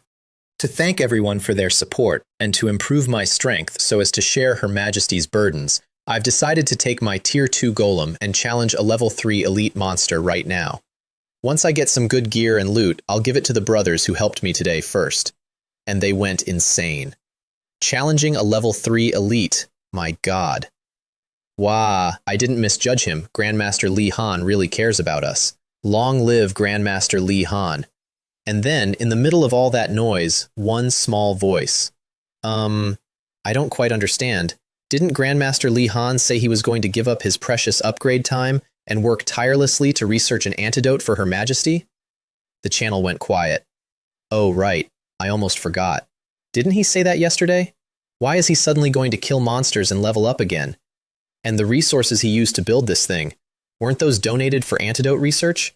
Isn't this slapping ourselves in the face? Damn, now that you mention it, doesn't this count as embezzlement? Grandmaster Li Han, can you come out and explain? At Li Han. That's the first crack, right there. Day 3, evening. One man asking one obvious question in a room of 6,000. And a bead of sweat came out on Li Han's forehead, 2 kilometers away, because he had been so busy showing off that he'd walked straight past his own promise and hadn't noticed. And Zhou Kai saved him. I have to give the man his due. What he did next was, in its own disgusting way, art. A bunch of idiots. What do you know? Brother Lee Han is playing a long game. Do you think researching an antidote is child's play? It's a precise and noble task. Brother Lee Han works day and night for the future of all mankind. Can you really bear to watch him work non-stop until he dies of exhaustion? Going out to kill some monsters and stretch your muscles is called balancing work and rest. Understand? Besides, what if researching such advanced things requires rare materials dropped by monsters? How can we defeat powerful monsters without leveling up? How can we research antidotes without high-level materials? And it landed. Holy crap. What Kaiga said makes so much sense. I can't even argue with it. Yes, research definitely requires advanced materials. Just donating basic resources isn't enough. So that's how it is. I misunderstood Grandmaster Lee Han. I'm so sorry. He lied to us into, we weren't donating hard enough in one paragraph. And he did it without being asked, for free, out of loyalty. From inside a house, he'd stripped the wood off. And then somebody, and I have never found out who, and I would like to shake their hand, typed this. I just passed by Grandmaster Lee Han's house, and I think I saw his little wooden house has also been upgraded to level 2. 10 full seconds of nothing. Everybody in that village knew exactly what a level 2 cabin cost. 200 wood and 100 stone. An astronomical figure. A number you could not scrape together if you sold everything you owned. And they had all just spent a day handing that man exactly those materials. The resources he used to upgrade the cabin. Could it be the ones we donated? We all went hungry. We tore down our houses. We gave him everything we had for his research. And he turned around and built himself a mansion? This can't be right, can it? Grandmaster Lee Han isn't that kind of person. Even the loudest supporters went quiet. The whole thing was one honest sentence away from coming down. And Joe Kai stepped forward one more time. And this is the one I still can't believe. Idiots. A bunch of hopeless idiots. Perspective. How many times have I emphasized this? Perspective. Is that all you have left in your minds? Think about it. What's a level 1 cabin like? It's a pigsty, a latrine. It's drafty and leaky. What is our brother Lee Han doing? He's conducting a great study that concerns the fate of all humanity. That kind of work requires an absolutely quiet and comfortable environment. What if his train of thought is interrupted? What if the research fails? Can you bear that responsibility? Brother Lee Han didn't upgrade the wooden house for his own enjoyment. It was for us. It was for the Queen. It was for all of humanity. He endured humiliation and silently bore all of this, even at the cost of infamy. What was he doing it for? Wasn't it all for you bunch of fools? It's one thing for you not to understand him, but to question him here? Are your hearts made of stone? The channel went dead silent. And then, that seems to make sense? That's right. Scientific research requires a suitable environment. We can't let our heroes work in a drafty room. Wah, I wronged Grandmaster Lee Han. I'll go chop some more wood and send it over as an apology. Yes, I'll go too. We can't let heroes down again. Brother Joe Kai is right. We were too narrow-minded. They went back out into the cold. To cut more wood. To apologize. For noticing. Joe Kai wiped his forehead and typed to himself, "Damn, we almost crashed." And Lee Han, watching his dog work, gave him an approving look and thought, "That's right, this one was worth raising." Then he cleared his throat and delivered the line that he clearly thought would be carved on something someday. Those who are innocent will remain innocent. Those who understand me need no explanation. Those who don't understand me don't deserve one. I only hope that while I am fighting for the future of humanity, no one will stab me in the back. Everyone, wait for my good news. And he logged off and walked into the forest with his golem, leaving behind a mysterious and enigmatic silence. I watched the entire thing from a deck chair with a mythical-grade tree behind me and 6 soldiers asleep in the dirt at my feet. "Master, what are you laughing at?" "Nothing," I said. "Watching a monkey show." There was a small number of people in that channel who didn't buy it. I could see them, 3 or 4 accounts, going quiet, typing and deleting. I feel like something's not right. We demolished our houses, we went hungry, and we let him move into a mansion. Is this really for our own good? Hold on to those 4. They matter later. Lee Han did find his level 3 elite, I'll say that for him. Enchanted Giant Wolf, elite, level 3, 450 health, 40 attack. A whole tier above the one I'd killed, which was the entire point, because he wasn't hunting a monster, he was hunting a headline. And it went well, genuinely. The wolf hit his golem for -15, which is nothing when you have 30 defense, and he laughed out loud behind his tree and shouted, "Are you tickling me?" And the golem's fist came around and put -62 into the wolf's ribs, and 2 minutes later, that was that. Your level has increased to level 2, 89th on the leaderboard. And the village went absolutely feral about it. Look at the rankings, Grandmaster Li Han is on the list. 89th. My donated resources weren't wasted. I knew it. How could an S-rank be quiet all this time? He was planning something big. Grandmaster Li Han will overtake Chen Yu and take back the top spot very soon. 89th, out of 100, behind 88 people who had not been given the contents of an entire village. But he was on the board, and being on the board meant he existed again, and he cashed it in immediately. At Chen Yu. Did you see that? This is the power of technology. I admit that you are indeed a bit clever in some ways, and you gained an advantage early by taking shortcuts. But you need to understand, this is a world where strength reigns supreme. Rank is just a false number. What truly determines our future is the strength of our unit types. My second-tier alchemical golem can tear you apart 100 times over. Do you believe me? So I advise you to stop with the underhanded tactics. A farmer is still a farmer. Your vision determines your ceiling. I'm giving you a chance now. Hand over all the resources you earned yesterday, and I'll forgive and forget, and take you on as my underling. Otherwise, once the protection period ends, my alchemy legion will be the first to raise your den to the ground. His fan club went off like a car alarm. Brother Li Han is awesome. So powerful. A farmer is a farmer after all. That's a classic line. At Chen Yu, come out and kneel down and apologize right now. Otherwise, you're dead. How dare you go against Grandmaster Li Han? You're courting death. And the whole village settled in to watch, because now the question was, what I'd do. Would I fire back? Would I fold? A minute went by. 5 minutes. 10. The ID Chen Yu never appeared. Not once. Not a word, not an emoji, not a single character. I want to be honest with you about what I was doing during those 10 minutes. I was not being cool. I was up to my elbows in a wolf carcass, having a conversation with an elf archer about whether wolf sinew was better for bowstrings than the standard issue, and I genuinely did not know he had posted anything until much later that night, which is somehow worse, and which is exactly how he took it. Damn it, Li Han said to himself, this coward. He's definitely scared. And it felt, he wrote later in a private message that eventually became public, like punching cotton. Zhou Kai came to the rescue. Did everyone see that? That guy surnamed Chen is so intimidated by Brother Li Han's domineering aura that he doesn't dare say a word. He's admitting it. Ha ha ha, said the village. That must be it. And I found out about all of it the following morning from Alara, who had apparently been reading the channel while I slept, and had strong opinions about it that she was too disciplined to volunteer until asked. Anyway, he got his headline. And within about 6 hours, he burned it down himself, which is the part I want to tell you, because it's the exact moment the village started keeping receipts. He posted screenshots of his loot.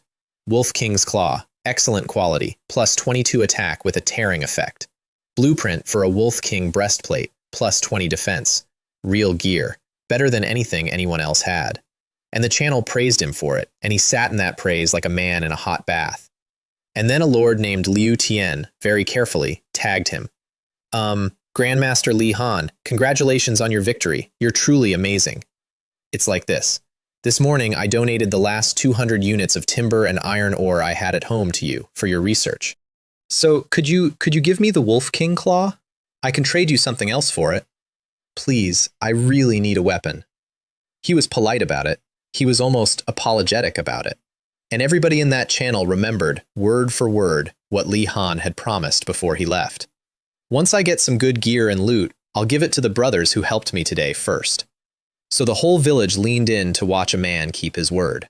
Li Han, are you teaching me how to do things? 6 words, and the channel stopped dead. Liu Tian scrambled. No, boss, that's not what I meant. Didn't you say before that you'd prioritize distributing to the brothers who supported you?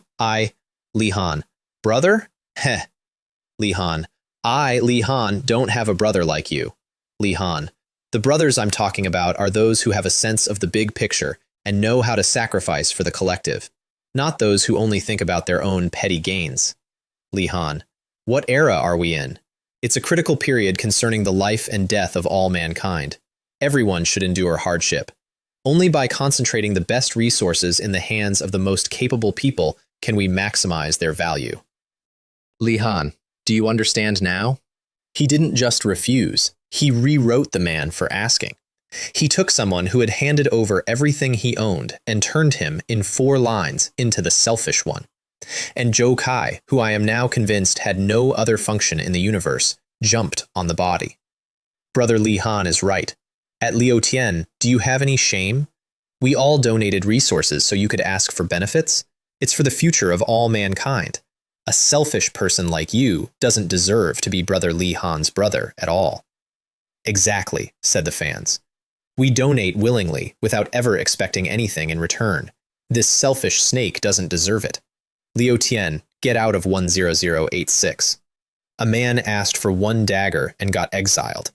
And in the corners of that channel, the quiet ones typed and deleted and typed again. Wait, why is Li Han going back on his word? What do you mean endure hardship?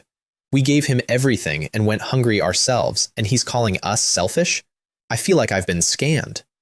4 people, maybe 6, out of 6,000. 6 is enough. 6 is always enough. That's the whole trick with these things. The collapse never starts with a crowd. It starts with the person who was in the room and did the arithmetic. Meanwhile, I was in a completely different part of the forest, and my day was going differently. We'd cleaned out a goblin scouting party in about 3 seconds, 4 arrows and a moonlight arrow, minus 115 on a critical, and I genuinely not needed to raise my hand. And then Alara stopped, and her voice changed. Master, there's an extremely powerful aura in the valley 1,000 meters ahead, far surpassing the elite bear. I raised an eyebrow. Let's take a look. We went slow and quiet and came out on a ridge above a valley, and lying in the middle of it, asleep, was a mountain with tusks, 4 meters at the shoulder, 8 meters long, black bristles across its back that looked less like hair and more like roofing. 2 tusks, 2 meters each, curved, and the light coming off them was wrong. Rampaging tusked boar king. Boss. Level 5. Health 1500. Attack 50. Defense 45. Skills. Savage charge. War stomp. Berserk. A world boss. Not an elite. A boss. 1500 health and 45 defense, and my whole squad had bounced off a bear with 30. Master, it's too dangerous. Let's retreat. Alara was in front of me again, and there was something in her face I hadn't seen before, which was that she'd done the same math I had and come out the other side. Retreat, I said. No, there's no reason not to eat fat meat that's been delivered to the door. I patted the top of her head, which surprised both of us. You 4, on my command, arrows into its hind leg joints. Alara, main attack, target the eyes. Yes, master. They were worried. They went anyway. That's the difference between an order and a request. And I took out the black pumpkin. I'd been saving it for 9 days for exactly one moment, and this was the moment. And I want to say for the record that I did not hesitate. You beast, I said. Get up and collect your package. I threw it. It went out over the valley in a long, dark red arc and landed, perfectly, on the top of that thing's skull. The boar's nose twitched. It started to open one eye, and the valley went white. Minus 300. The fire came out of that pumpkin like something venting from underground and swallowed the whole animal. And then the burn ticks started. Minus 10, minus 10, minus 10. And a scream came out of the middle of the fireball that I felt in my teeth. 1500 health. Nearly a quarter of it gone in one throw from one seed that had cost me nothing. Pretty, I said. And then the fire came apart because something was walking out of it. It was black now, burned right down, smoking, stinking like a barbecue that had gone very wrong, and it looked ridiculous, and it also looked considerably worse than it had before. Rampaging tusked boar king has entered rampage state due to health dropping below 80%. Attack power increased 30%. Movement speed increased 30%. Oh, I thought, it has a second gear. It came up that ridge at a speed a thing that size should not be able to reach, and the ground it left behind was a trench. Now, do it. 4 arrows into the hind joints, a moonlight arrow into the eye, minus 1, minus 2, minus 1, minus 16. That's it. That's what we did to it. 45 defense turned my entire squad into people throwing coins at a truck. Even Ilara's nuke, the thing that had been deleting elites, scratched it for 16. I said something. It doesn't need repeating. The boar hit the ridge, and I put a crystal pumpkin into the ground at my feet, and the barrier came up, and the barrier did not hold. It shattered like a windscreen, but it turned 4 tons of momentum into 3.5 tons of momentum in half a second of time, and half a second is enough. I grabbed Alara by the arm, and we ran. I want to be clear about this, because there's a version of this story where I stand my ground, and it's a lie. We ran. All 6 of us ran, and the valley became a 20-minute bullfight, and I was the bull's problem, and the cape at the same time. Here's how you kill something you can't hurt. You don't kill it. You subtract it. Every 10 seconds, Alara put a moonlight arrow into it, not for the 16 damage, for the slow. 3 seconds of slow on a charging animal is 3 seconds where its turning circle gets worse. Then the 4 archers, working around the outside from angles it couldn't cover, into the joints, into the eyes, 1 and 2 points at a time, over and over, while I stayed exactly close enough to keep it looking at me. 900, 800, 500. It got one good hit in, War Stomp, and one of the archers took the edge of the shockwave, minus 25, a sixth of her health in one tick, and she went down on one knee with the blood roaring in her ears. I threw her a basic health potion without stopping. Drink! She drank it mid-crawl, plus 100. Full. Back on her feet and shooting inside 4 seconds, and she said, "Thank you, master," in a voice you'd use to accept a cup of tea. 5 potions. That's what it cost. 5 bottles of red liquid I'd grown out of a seed for free, spent on keeping 4 soldiers standing for 20 minutes while they scratched a mountain to death. And that's the thing nobody in that village understood about my talent. They thought I was rich. I wasn't rich. I was liquid. I could afford to spend consumables like water because water was what I made, and that meant I could win fights that were mathematically unwinnable simply by refusing to stop being able to afford them. 20 minutes. And then the health bar hit the bottom, and the thing stopped and stood there, heaving with about 40 arrows in it, looking like a very unlucky hedgehog. "Alara, finish it." "Yes, master." Her face was gray with exhaustion by then, and her eyes had not changed at all. She drew and put everything she had left into it, and the silver arrow went through the skull front to back. Minus 88, critical. 4 tons came down. Ding! Congratulations, you have successfully defeated the level 5 world boss, Rampaging Tusked Boar King.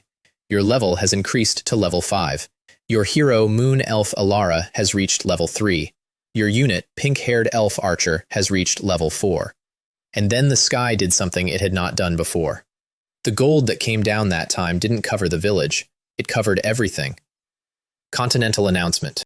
Congratulations to Chen Yu, Lord of the Dragon Summer War Zone, for successfully achieving the first kill of the level 5 world boss, Rampaging Tusked Boar King. A feat of unparalleled merit, awe-inspiring to all races. Rewards, 1 epic chest, 1,000 copper coins, all attributes plus 10. Morningstar Empire reputation plus 1,000. Continental, not the village, the continent. Every lord who had come out of Earth, everywhere, all of them, in every war zone, at the same time. And the world stopped for about 4 seconds and then made a sound I could hear from a valley.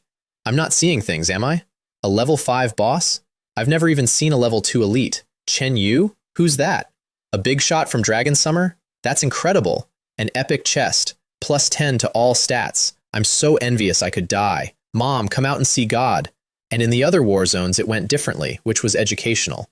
Eagle War Zone. A Dragon Xia player got first kill on a level 5 boss? That's impossible. There must be a system error.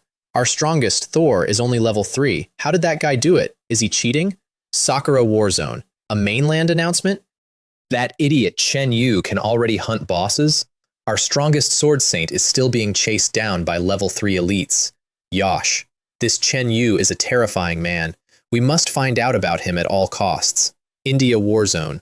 Oh, by Shiva. How did the Longxia people manage that? Quick, bring me my oil, apply it head to toe. I feel my power awakening. Korean War Zone. Ashiba, why is it a Dragon Xia person? Our General Jin is the strongest. Gentlemen, after rigorous investigation, we have reached a conclusion. This lord named Chen Yu's ancestors must be from our kingdom.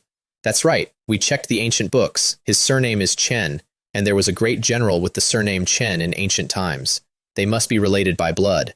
I want to note for the historical record that 4 hours after leaving Earth, the entire species had reconstituted itself perfectly. And in my own village, the channel had a full nervous breakdown. Holy crap, a continental announcement. It's our village's Grand Chen Yu. I'm going crazy. First kill on a world boss? I don't even know what a boss looks like. Level 5. God Chen is level 5 and second place Lin Wei is level 3. That's heaven and earth. At Li Han. At Zhou Kai. Does your face hurt? Is it swollen? Do you need me to send you some ice? Ha ha ha, stop cursing, stop cursing. Grandmaster Li Han is still holding back. He's probably in a corner right now, silently shedding tears of emotion at God Chen's achievements. 2 kilometers away, a man who had, 90 minutes earlier, killed a level 3 elite and declared himself the true king of the village, stood in a forest and heard a continental announcement about someone else. I'm told he coughed up blood. I don't know if it's true. It's in the record. But I know what he said, because he said it loud enough that people heard it from 200 meters, and it's 4 words. Why? Why are you always one step ahead of me? And Joe Kai, right on cue, sent him the lifeline. Brother Li Han, don't worry. Chen Yu must have gotten lucky. He must have found a dying boss and snatched the kill. Yes, that must be it. And Li Han grabbed that with both hands, the way a drowning man grabs anything, and repeated it to himself until it set. That must be it. That must be it. That must be it. He's just a lucky scoundrel. True strength comes down to unit types and technology. My golem is the true path. I will create stronger golems. Tier 3. Tier 4. I will use a torrent of steel to crush him into pieces. Except Tier 3 needed materials he didn't have, and he had already squeezed the village once. So he stood in that forest and started thinking about how to squeeze it again, and the thing he came up with was worse than the first one. But I didn't know that yet. I was standing in a valley getting my stats rewritten. Your entire attribute plus 10. I'd like to describe what plus 10 to all attributes feels like when your attributes are in the 20s. It's not a warm current, it's a renovation. My bones went first, then the muscle, then something in my chest, and then, and this is the part nobody tells you, my head. My thoughts got faster, not smarter, faster, cleaner, like somebody had gone through and deleted the buffering. Level 5. Strength 35, Agility 27, Constitution 28, Spirit 32, Charm 30. On day 4. Hiss, I said out loud, reading my own panel. These are humanoid beast numbers. Master, you're amazing, said Alara, and her face was doing the thing where the aloofness slips and something enormous and slightly embarrassing sits behind it. Hehe, Master's the best, said the 4, arriving all at once and attaching themselves to various parts of me like ornaments. It's because you cooperated well, I said, which was true and which they enjoyed far too much. Then I looted the boar. 2 Berserker Boar King tusks, excellent, weapon material. 5 thick Pig King hides, excellent, armor material. Blueprint, Ring of Savage Charge, Skillbook, War Stomp, 233 copper, and a territory upgrade scroll. I learned War Stomp on the spot, which gave me an area attack that did 50% of my strength in a 5-meter circle with a slow attached, and then I used the scroll. Congratulations, your territory level has been upgraded to level 2. Territory area doubled. New buildings unlocked. Level 1 warehouse, level 1 barracks. And then the epic chest, which I opened sitting on the corpse of a world boss with the sun going down, and which gave me 3 things. The first was a blueprint that hummed. Moonwell. Rare. Constructs a magical well imbued with the essence of moonlight. Effect 1. Blessing of the Moon. All friendly units within the territory gain a 5% increase to all attributes. Effect 2. Moonwell water. Every 24 hours produces 1 bottle of Moonwell water. Consuming it restores mana rapidly and has a very small chance to unpredictable increase spirit by 1 point. Note: an Elven race exclusive building. The well water provides additional nourishment to Elven units. Required: 1,000 wood, 1,000 stone, 1,000 iron ore, 1,000 copper coins. A 5% global buff, forever, to everyone. Passive. That number sounds small until you remember that I was already stacking Luna Aura on top of it, and that buffs multiply into each other, and that by the end of this story, I was running 4 of them at once, and my level 15s were punching at level 35. The second item was a bow. Not a bow like the ones my archers carried. This was a longbow of ancient wood with actual visible wind moving in a slow spiral around the limbs. Wind Whisper Longbow. Epic. Attack plus 80. Agility plus 10. Special 1. Haste. Attack speed plus 20%. Special 2, Wind Whisper. Arrows are imbued with the power of wind and have a chance to ignore part of the target's defense. Equipment requirement, Elven Race Hero Unit. Ignore part of the target's defense. I had spent 20 minutes that afternoon watching my hero do 16 damage to a wall of pig, and the universe had responded by handing me a bow that goes through walls, with a requirement clause that named exactly 1 person on the continent. Alara, here. She looked at it. She did not take it. Her hands were actually shaking slightly, which is not a thing that happened to her. Master, this is too precious. Why are you being so polite with me? I put it in her hands and pushed her fingers closed around it, and she stood there holding an epic weapon like it was going to be taken back, and then she got hold of herself and bowed and did not say anything at all, because I don't think she could. For the rest of that war, she never once put that bow down. Not to eat, not to sleep. I checked. The third item was a scroll. Troop promotion scroll. Excellent. can be used on a designated unit, allowing it to break through racial limitations and advance to a higher tier unit, significantly increasing all attributes with a chance to learn a new skill. I looked at my 4 archers, who were standing in a line with their hands up like the world's most competent schoolchildren. Which of you wants to be stronger? Me, master, choose me. I picked the one who'd taken the war stomp and gotten back up in 4 seconds. The gold light took her, and she got taller and steadier, and when it cleared, there was a soldier standing there where a recruit had been. Elite Elf Archer, level 4, health 350, attack 45. New skill, double shot. Her sisters swarmed her. She knelt down in front of me, all business, and said, "Thank you, master." "Don't thank me, shoot better." "Yes, master." She did. Back home, I had a problem, which was that Moonwell needed 1,000 of everything, and I had 900 and change. So I opened the market, and I sold the leftovers of dead seeds. Night vision fruit, 100 wood or 100 stone, inventory 2. Bewitching pollen, 100 iron ore or 200 wood or 200 stone, inventory 3. Note on the pollen. If you can't beat them, sneak up on them. Essential for ambushes.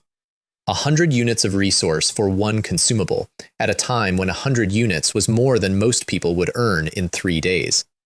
The channel screamed about the price the way it always screamed about the price. 100 wood for a fruit? Outrageous. That's robbery. I donated all my possessions to Grandmaster Li Han, and now I can't even come up with 10 units. Sob, sob, sob. Damn it, I regret it now. I should never have donated. And then Shu Jian bought a pack of pollen. Shu Jian was 3rd on the leaderboard, which meant he was one of maybe 4 people in that village who was thinking instead of shouting, and he went out and used it and came back and posted this. "Brothers, I can vouch for this. This thing is seriously awesome. I was almost killed by 2 level 2 elite wolves. I threw a packet of pollen at them and those 2 beasts started fighting each other. I took them both down easily. A huge profit. Absolutely a huge profit. I'm already level 3. 3 seconds. Everything I'd listed, gone in 3 seconds. And Joe Kai, right on schedule. A bunch of idiots, fooled by that guy surnamed Chen again.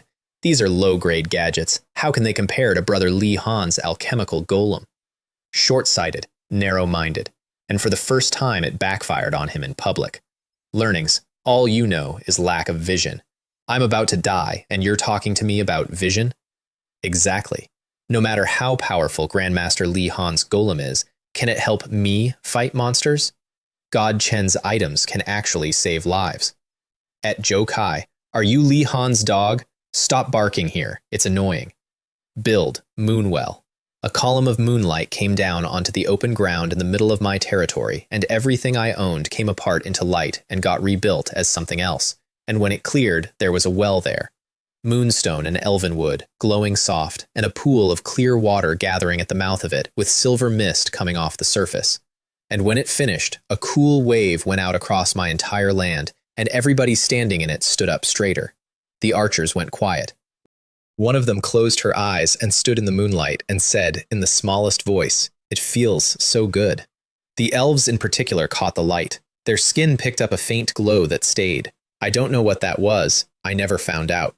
Then I built a level 1 warehouse and a level 1 barracks, and I put the 2 tower archers into the barracks and told them to train, and they held hands and skipped in, which is not standard military conduct, and I let it go. 2 pink-haired elf archers have entered barracks training and will gain 10 experience per hour. And that's where day 4 should have ended. Except the sky opened one more time at about 9 in the evening, and this one was for everybody.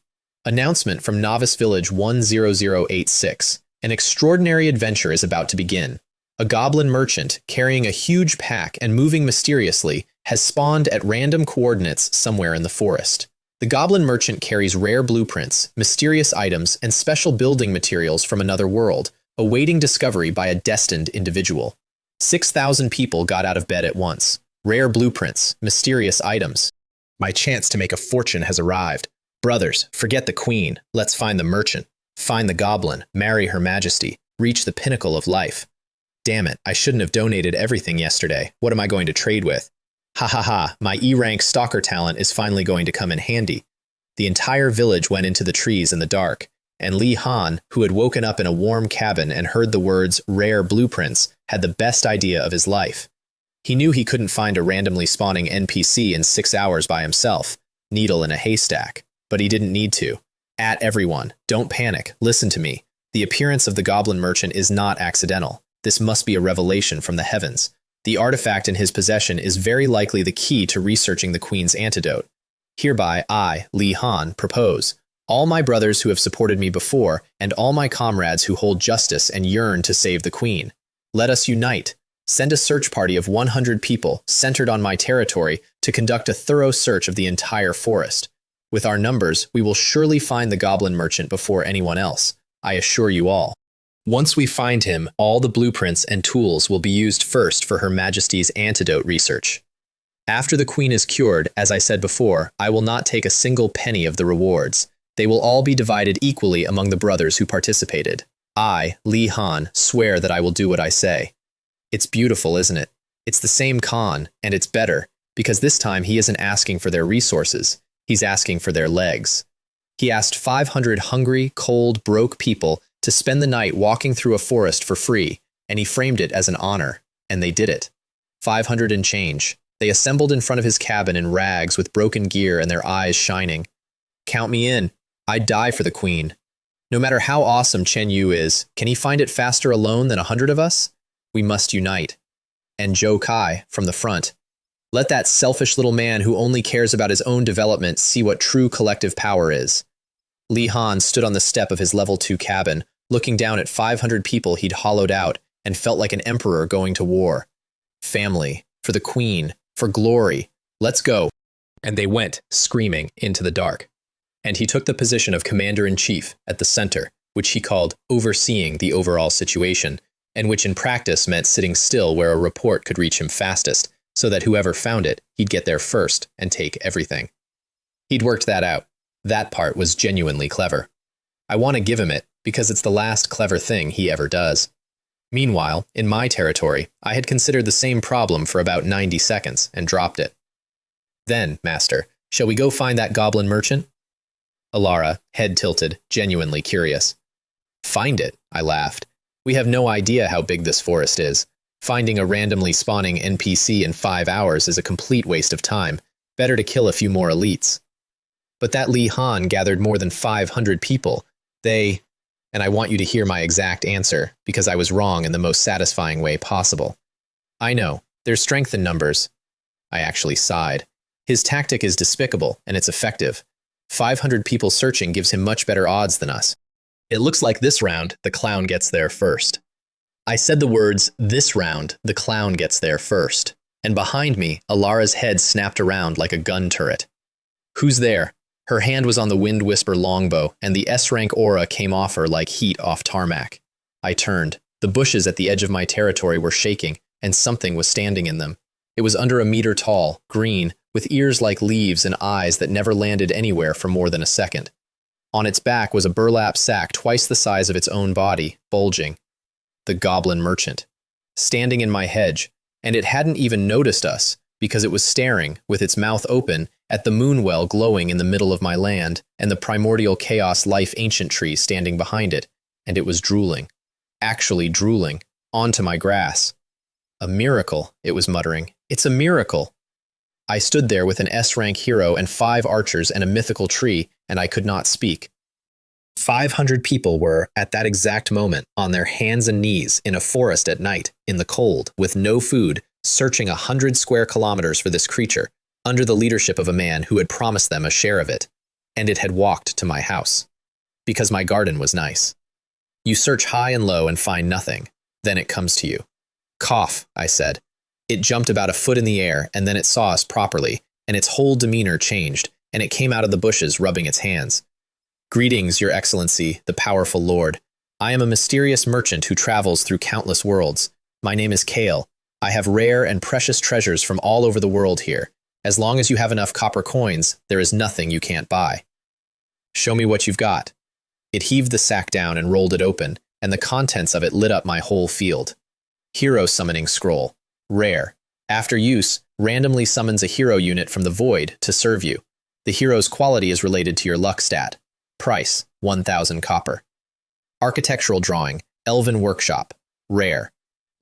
allows the construction of an elven race workshop, capable of producing weapons and armor unique to the elven race. Price, 2,000 copper, plus 3 pieces of excellent gear and a pile of rare forging materials, a hero, and a workshop that could equip an entire elven army forever. I checked my wallet. 1,004 copper. I'd spent everything on Moonwell. My esteemed lord, which one has caught your eye? These are all exclusive. Once this opportunity is gone, it's gone forever. I want them all. Kale lit up like a slot machine. But I don't have enough copper coins. The light went out of Kale's face so fast I heard it. Not enough copper? My lord, I only accept copper coins. I do not offer credit. I know, I said. I can trade you something else. And I took out 1 night vision fruit and 1 packet of bewitching pollen. Garbage from dead seeds. 10 woods worth of garbage. Kale took the fruit, sniffed it, and its eyes came out of its head. My God, this is a night-shining mushroom from the Moonlight Swamp. And this is phantom butterfly pollen, a specialty of the Misty Forest. It was shaking. My esteemed lord, you actually possess such wonderful items. So, do we trade? Trade. Of course we trade. And then, and I want you to watch this happen, its eyes went sideways. However, my lord, I believe in fairness in business. Although these 2 items are rare, their value is barely worth 500 copper coins. Barely worth 500. 30 seconds after nearly weeping over them. How about this? You add another 1,000 copper, and I'll sell you those 3 excellent pieces of equipment. Isn't that a good deal? It was not a good deal. It was a mugging performed by something with a sack, but I needed what was in that sack more than I needed my dignity, and I had a plan, so fine. Your lordship is so generous. I handed over 1,000 copper and 2 consumables and took 3 pieces of gear I hadn't even looked at and pointed at the scroll and the blueprint. Those 2 as well. And Kale stroked its chin and did the thing that decided its entire evening. Well, my lord, as you know, these are my most prized possessions, especially this hero scroll. If you were to open it and get a legendary hero, you would be set for life. It gritted its teeth like it was tearing its own arm off. Give me 10 more portions of that magical fruit and pollen, and I'll reluctantly part with these 2 treasures. 10. It had just told me the 2 items were worth 500 copper together. Now it wanted 20 of them. It was treating me like a mark because it had looked at my land and seen wealth and assumed that wealth means soft. I felt something go very cold and very calm in the middle of my chest. Okay, I said. Deal. I emptied the locker. Every night vision fruit, every packet of pollen, all of it, into its hands. Kale looked at a sack full of rare items and its face nearly came apart with joy. It handed over the scroll and the blueprint. It's been a pleasure doing business with you, Your Excellency. You are truly the most generous customer I've ever met. And then it started packing up, fast, and reached into its coat for a random teleportation scroll because it had gotten everything and it wanted to be somewhere else. I didn't say anything. I just looked at Alara. She understood instantly. She'd understood about a minute earlier, I think, and had been waiting. The moonlight arrow went through its back before its fingers closed on the scroll. -128, critical. Kale's whole body locked up. It looked down at the hole in its own chest with an expression of total, sincere confusion, and I was already behind it. Scarlet Fang went across its throat.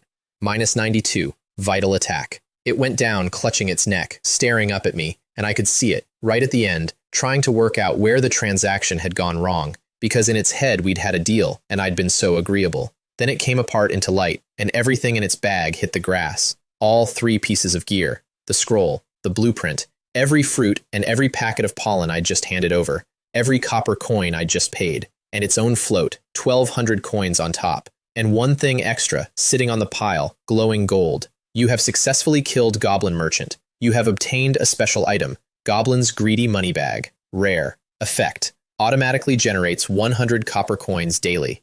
Comment. Greed is a goblin's virtue, and also its primary driving force. 100 copper. Every day. Forever. Passive income out of a corpse. I blew the blood off the dagger. Try to shear me? Then give it all back. Principal and interest.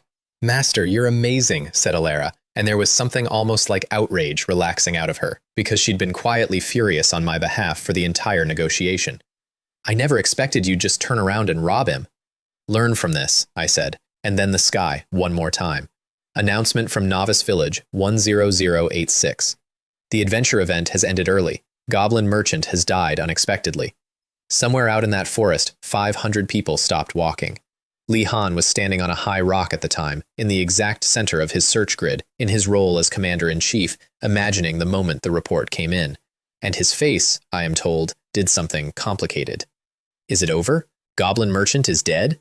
What the hell is going on? I haven't even found him. My 500 haven't even exerted their full strength. How could he be dead? Holy crap, the event's over. Goblin Merchant is dead. Who did it? And 500 cold, hungry, exhausted people who had spent their entire night walking through a forest for free stood in the dark and looked at each other and asked, out loud, one of the great questions of that whole month. What have we been doing all this time? Are we collecting the body of a dead man? And then the channel turned, and it turned hard, and it did not turn back. Who the hell killed the merchant? I've already taken my pants off, and this is what you show me. At Li Han, Grandmaster Li Han, didn't you say you'd lead us to glory? Where are you? Yeah, we had 500 people, searched for hours, and found nothing. I haven't eaten anything in order to answer the call. I'm starving. Grandmaster Li Han, are you going to feed me? Ha ha ha, this is hilarious. Is this what they call collective strength? 500 people mobilized and they didn't find a single hair. Not only did you fail to find them, the NPC is dead. This isn't a Queen's rescue team, it's an NPC funeral procession. I told you long ago, follow Li Han and you'll go hungry 9 times out of 3. And you still didn't believe me. At Jokai, didn't you say you'd lead us to glory? Why aren't you shouting anymore? Have you gone mute? Stop making baseless accusations. Kaiga is busy praising Grandmaster Li Han right now. He doesn't have time for us. Pfft, that's killing someone by breaking their spirit. And then the thing that had been building for 2 days finally came out of them. Refund. I quit. Li Han, give me back my resources. Yes, give me back my resources. The wood we worked so hard to cut wasn't for you to show off with. At Li Han, at Jokai, you 2 liars, get out here. 500 people who had spent a night in a cold forest on his instructions worked out, all at once and permanently, exactly what they had been to him. He didn't answer, not that night. He and Jokai went completely silent for the first time since the world started, and it lasted 2 days. And I sat down in front of my cabin and used the hero summoning scroll, because it was still only 10 o'clock and I had a hero to open. Gold light went up out of my field. A magic circle drew itself, and out of it walked something new. She was tall, and she moved wrong, in the good way, in the way that means whatever's in front of you has done this before. Fire-red hair to her waist, black leather with a lot of function and not much else, and 2 white cat ears on her head that moved independently, tracking sounds behind her while her eyes stayed on me. Congratulations. You have successfully summoned an A-rank hero, cat-eared girl assassin Mimi. She came across the grass with a walk that was doing an unnecessary amount of work, stopped a foot in front of me, leaned in, and sniffed. I want to be clear that I did not authorize this. She said. It has the scent of a strong person, and the scent of a lot of girls. Yes, they live here. Are you my master? Behind me, Ilara's aura shifted about half a degree, and one hand went very slightly toward the bow. Hero, cat-eared girl assassin Mimi. Quality, A rank. Potential for improvement. Level 1. Health 350. Attack 60. Skills, backstab, shadow strike, and a third one, blanked out. Loyalty 85. Review. A lively and energetic feline with a deadly allure. Owners, please be careful not to get scratched. 60 attack at level 1. My S-rank hero had started at 50. An A-rank assassin. Which meant, for the first time, I had someone who could go where the arrows couldn't. Yes, I said. I'm your master. Get your gear on. We're up early, she grinned at me with an entire mouthful of teeth and said, yes, master, and her tail did something extremely smug, and Ilara watched her walk away with an expression I filed under to be dealt with later. Loyalty 85, by the way. Everyone else came out at 100. She earned the other 15 inside a week, and she earned it by walking into a thing that could not be killed by anything I owned, and killing it. The Elven Workshop wanted 10 moonlight wood, and there was no moonlight wood anywhere on the market, because nobody had ever seen any. So on day 4 we went looking, and that's the day I found out what an elite monster with the right shape can do to a squad that only has one shape. Mimi was on point, because it turned out an A-rank assassin makes a spectacular scout. She moved through that forest like a rumor. Nothing rustled. Those ears turned constantly, independently, picking things up out of the noise. Master, there's a giant dead tree 300 meters to the left. There's something hiding in the hollow. Meow. We went in slow, and the thing that came out of the hollow was a puddle. That's the only honest description. Translucent green, wobbling, about the size of a cart, smelling like a drain in August. Corrupted slime. Elite, level 6, health 1200, attack 20, defense 100, skills, physical immunity, corrosive spray, venomous slime, defense 100, physical immunity. It spat at Alara, and Alara wasn't there anymore, and the spit landed where she'd been standing and ate a hole in the ground that steamed. Right, so if that gets on you, your gear stops existing. Ilara, Moonlight Arrow. The silver arrow went into it, and this is the important bit. It worked. Minus 95. Because Moonlight Arrow isn't physical. Physical immunity is a wall with a door in it, and the door is labeled magic. The slime screamed and split in half. 2 slimes now, both spitting. It can split? I was, I'll admit, delighted. It had been 4 days of things falling over, and here was a creature with an actual mechanic. And also, I was completely useless. Heavy Strike, physical. War Stomp, physical. Scarlet Fang, physical. 4 archers with wooden arrows, physical, physical, physical, physical. My entire army stood there like the audience at a play, while one woman with a magic bow did all the work. The archers actually organized themselves into a cheering section. I'm not joking. They stood at the back and called encouragement. And then a voice at my elbow, extremely close, said, "Master." Mimi had appeared beside me the way she always appeared, which was without any of the intermediate steps. This gooey giant seems to have a lot of energy in it. Her ears were flat forward. Her eyes had gone somewhere else. Mimi really wants to suck it dry. Is that okay, Meow? I looked at her. You have a way to deal with it. Physical immunity doesn't mean energy immunity. And she winked at me. And I want you to understand that until that sentence, I had a hero I didn't fully understand. And after that sentence, I had a specialist. Go. She went black. Shadow Strike. And she was gone from beside me and standing behind the slime that was busy chasing Alara. And the dagger in her hand had gone a color that daggers do not go. Backstab. Minus 215. Critical. Critical. 2 crit tags on a physically immune target. And then she didn't pull the dagger out. A green light came up out of that slime, visible, thick, and started running up the blade and into her, and the slime began to shrink. Not deflate, shrink, like something was being withdrawn from it at the source. Let Mimi suck you dry. 5 seconds. A level 6 elite with 1200 health and 100 defense went from a monster to a stain in 5 seconds, and Mimi stood up and stretched and said, "Hiccup. Congratulations. You have successfully defeated the level 6 elite monster, Corrupted Slime. Your hero, cat-eared girl assassin Mimi, has reached level 2. Master, I have so much energy. Mimi leveled up. Meow. She came over and wrapped her tail around my arm like it was a handrail. I scratched behind one of the ears because it seemed like the thing to do, and the resulting noise was somewhere between a purr and a small engine. The loot dropped 10 units of slime, a skill fragment, 15 copper, and 1 piece of pale glowing wood that felt warm. Moonlight wood, rare. There it was. Only elites drop it. We spent the afternoon murdering slimes and did not find another one because the ordinary ones don't drop it, only elite and above, and elite monsters aren't cabbages. And then Mimi's ears went up. Master, the energy fluctuation in that cave ahead is many times stronger than the last one. The cave smelled sweet, which was the first wrong thing. Inside it was a cavern, and in the middle of the cavern was 10 meters of pink. Charming Slime Queen. Boss. Level 7. Health 3000. Attack 30. Defense 150. Skills. Physical immunity. Enchanting Kiss. Pink Cage. Self-regeneration. Self-regeneration. 3000 health. 150 defense. Immune to everything my army could do except 2 people. And it heals. Master. This big guy seems a bit difficult to deal with. Even Mimi had gone serious, which is how I knew. It noticed us and threw a heart at me. An actual heart made of pink slime floating in on a lazy arc. And Alara put an arrow through it in midair without being asked. And it burst. And I did not find out what it did. And I've always been slightly curious. Then it dropped cages on us.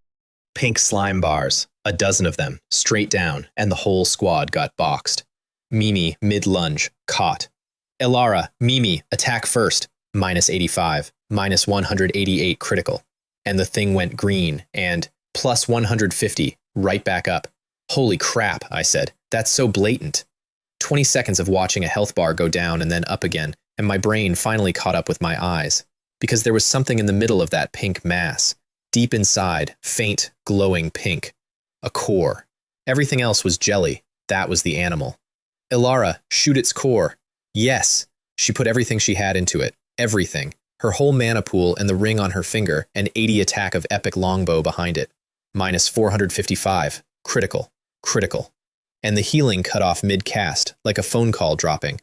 Opportunity. I had 2 exploding pumpkins left in the whole world, and I threw both of them, because although the pumpkin does physical damage, the fire from the explosion is magical, which is the kind of detail you notice at hour 10 of your 4th day. -100, -100. 10 minutes. That's how long it took, with everything I had, and it ended with the whole cave going pink and then quiet. Congratulations, you have successfully defeated the level 7 world boss Enchantress Slime Queen. Your level has increased to level 6. Announcement from Novice Village 10086. Congratulations to Lord Chen Yu for successfully becoming the first to defeat the level 7 world boss. Rewards: 1 rare chest, 1,500 copper coins, reputation plus 100. And the village, which had spent 2 days screaming about Li Han's refund, went completely quiet again. I'm so stupid. It's the boss again? Level 7. The Enchantress Slime Queen. That name sounds so lewd. God, Chen, you're not even human. At Li Han, at Zhou Kai, come out and show yourselves. Didn't you say God Chen was a farmer with a narrow mind? He's killed a level 7 boss now. What about you? Stop making baseless accusations. Grandmaster Li Han is still figuring out how to turn the resources we donated into his own equipment. He's busy. Please don't bother him. The chat had developed a sense of humor about it, which is the exact stage before a lynching. 8 moonlight wood out of that boss, plus the Elites 1 made 9, plus a charm core, rare material, plus a mage robe I immediately listed at 500 copper for whatever rich idiot wanted it, plus a rare skill book which I learned on the spot, and which turned out to be the strangest thing I picked up in that entire first week. You have learned the skill, Charm Aura, passive, effect. Your charm attribute will have a slight deterrent and attraction effect on units of the opposite sex. I had 30 charm. I had started with 18 for reasons that were never explained, and now I had a passive that did something with it. This skill is pretty flashy, I said, and put it out of my mind, and it saved my life about 40 minutes later, so. And then, ding dong, Lin Wei, you killed the goblin merchant, not a question. A statement, delivered flat. Chen Yu, how do you know? Lin Wei, only you can produce those rare items, and only you have the strength to kill him. 2 sentences. She'd read the market listings, matched the items in circulation to the merchant's inventory, and cross-referenced against combat capability, from inside her own cabin, without leaving it. That woman was, at that point, the second most dangerous person in the village, and everyone else in it was busy writing poetry at her. I need 2 items that increase movement speed to deal with a level 5 boss. In exchange, I can give you this. And a screenshot came through, and I stopped breathing for a second. Branch of the ancient elven tree. Excellent quality. Description: a branch containing the most primal life force of the elven race. Perhaps it can grow something. Perhaps it can grow something. I had 2 wind-riding fruits sitting in my locker doing nothing. Permanent plus 2 agility each. Chen Yu, is a permanent increase of 2 points in agility enough? The chat window went silent for 30 full seconds. I could feel her over there working out whether I'd made a mistake. She'd expected a time-limited speed potion. Anyone would. And I'd handed her 2 permanent stat increases for a stick. That's enough. Let's make the deal. Transaction successful. I want to point out that neither of us got cheated. She got 2 permanent points, which for an S-rank frost archer going into a boss fight is genuinely enormous. And I got a seed. That's what trade looks like when both people can count. It's the only 2-sided deal in this entire story, and it's between the only 2 people in that village who could do arithmetic. And I think about that a lot. We cleared the rest of the cave. 2 more elites, a poisonous slime and a paralyzed slime, both level 6, both physical immune, both 120 defense. And this is where the charm aura did something. The purple one, the venomous one, saw me and stopped. A pink heart came up over its head, an actual pink heart, over a monster. And its attacks, which had been coming in like artillery, went soft, sort of lobbed, in my general direction, almost politely. I said. Ilara did not hesitate for even a fraction of a second. She saw an enemy stop attacking and she emptied the Wind Whisper longbow into it, arrow after arrow, and it died with a heart still over its head. And I want to formally apologize to it, because that's not a fair way to go. Mimi drained the other one. 3 more moonlight wood, 10 total. The set was complete. We went home in the dark, loaded, and I built the elven workshop, 500 wood, 200 iron ore, and 10 moonlight wood, and it came up out of the ground looking like something that had grown rather than been assembled, all ancient wood and living vine, and inside it was a crafting list that let me turn wolf hide and slime and teeth into actual elven gear. I stripped my entire loot pile into it and re-equipped every archer I had. 5 fully armed elf archers, level 6 or better, in matched kit, standing in front of me at 9 at night on day 4. And then I planted the branch. The light went up green, and it went up bigger than the tree of life had. Excellent quality branch of the ancient elven tree detected. Undergoing divine mutation. Competitive ripening time, 5 hours. 5 hours. The tree of life had taken 2. I laughed out loud alone in my field at midnight. The longer the wait, the bigger the thing. That's the only rule I'd found that never broke. I went hunting for 5 hours to fill the time, lit level 7. And then it finished, and the light that came out of my field went up 100-fold and turned the whole night green. What was standing there when it cleared was 5 meters tall, and it was breathing. Not moving in the wind, breathing. You could watch it happen. Divine mutation successful. Congratulations, you have obtained the unique mythical grade building, Sacred Elf Ancient Tree. Effect 1, Elven Nest. This tree is the lifeblood of the Elven race. You can recruit all types of Elven race units here. Effect 2, Life Feedback. The presence of the ancient tree significantly increases the growth rate and mutation probability of all plants within the territory. Effect 3, Natural Protection. All friendly units within the territory gain the Natural Protection effect, increasing all attributes by 10%. Currently recruitable, Elf Archers, Common. Moonlight Sentinels, Excellent. I read Effect 1 about 6 times. You can recruit. Everything up to that point had been luck. Every soldier I owned had come out of a seed on a roll of the dice. If the seed stopped, the army stopped. This was a tap. Elf Archer, Common Unit, combat strength equivalent to my current archers. Recruitment price, 100 copper coins. Moonlight Sentinels, Excellent Unit. An elven melee unit wielding a moonblade, skilled in reconnaissance and assassination. Recruitment price, 500 copper coins. I had, at that point, a little over 2,500 copper coins, thanks entirely to a dead goblin. Recruit, I said, all Moonlight Sentinels. 5 cocoons of green light formed on the branches of that tree and grew, and I watched shapes take form inside them, and then they cracked. 5 women stepped out of the tree. Nearly 170 each, silver hair, silver soft armor cut close for movement, and a curved moonblade in each right hand held in a grip that told you they'd been holding it since before they existed.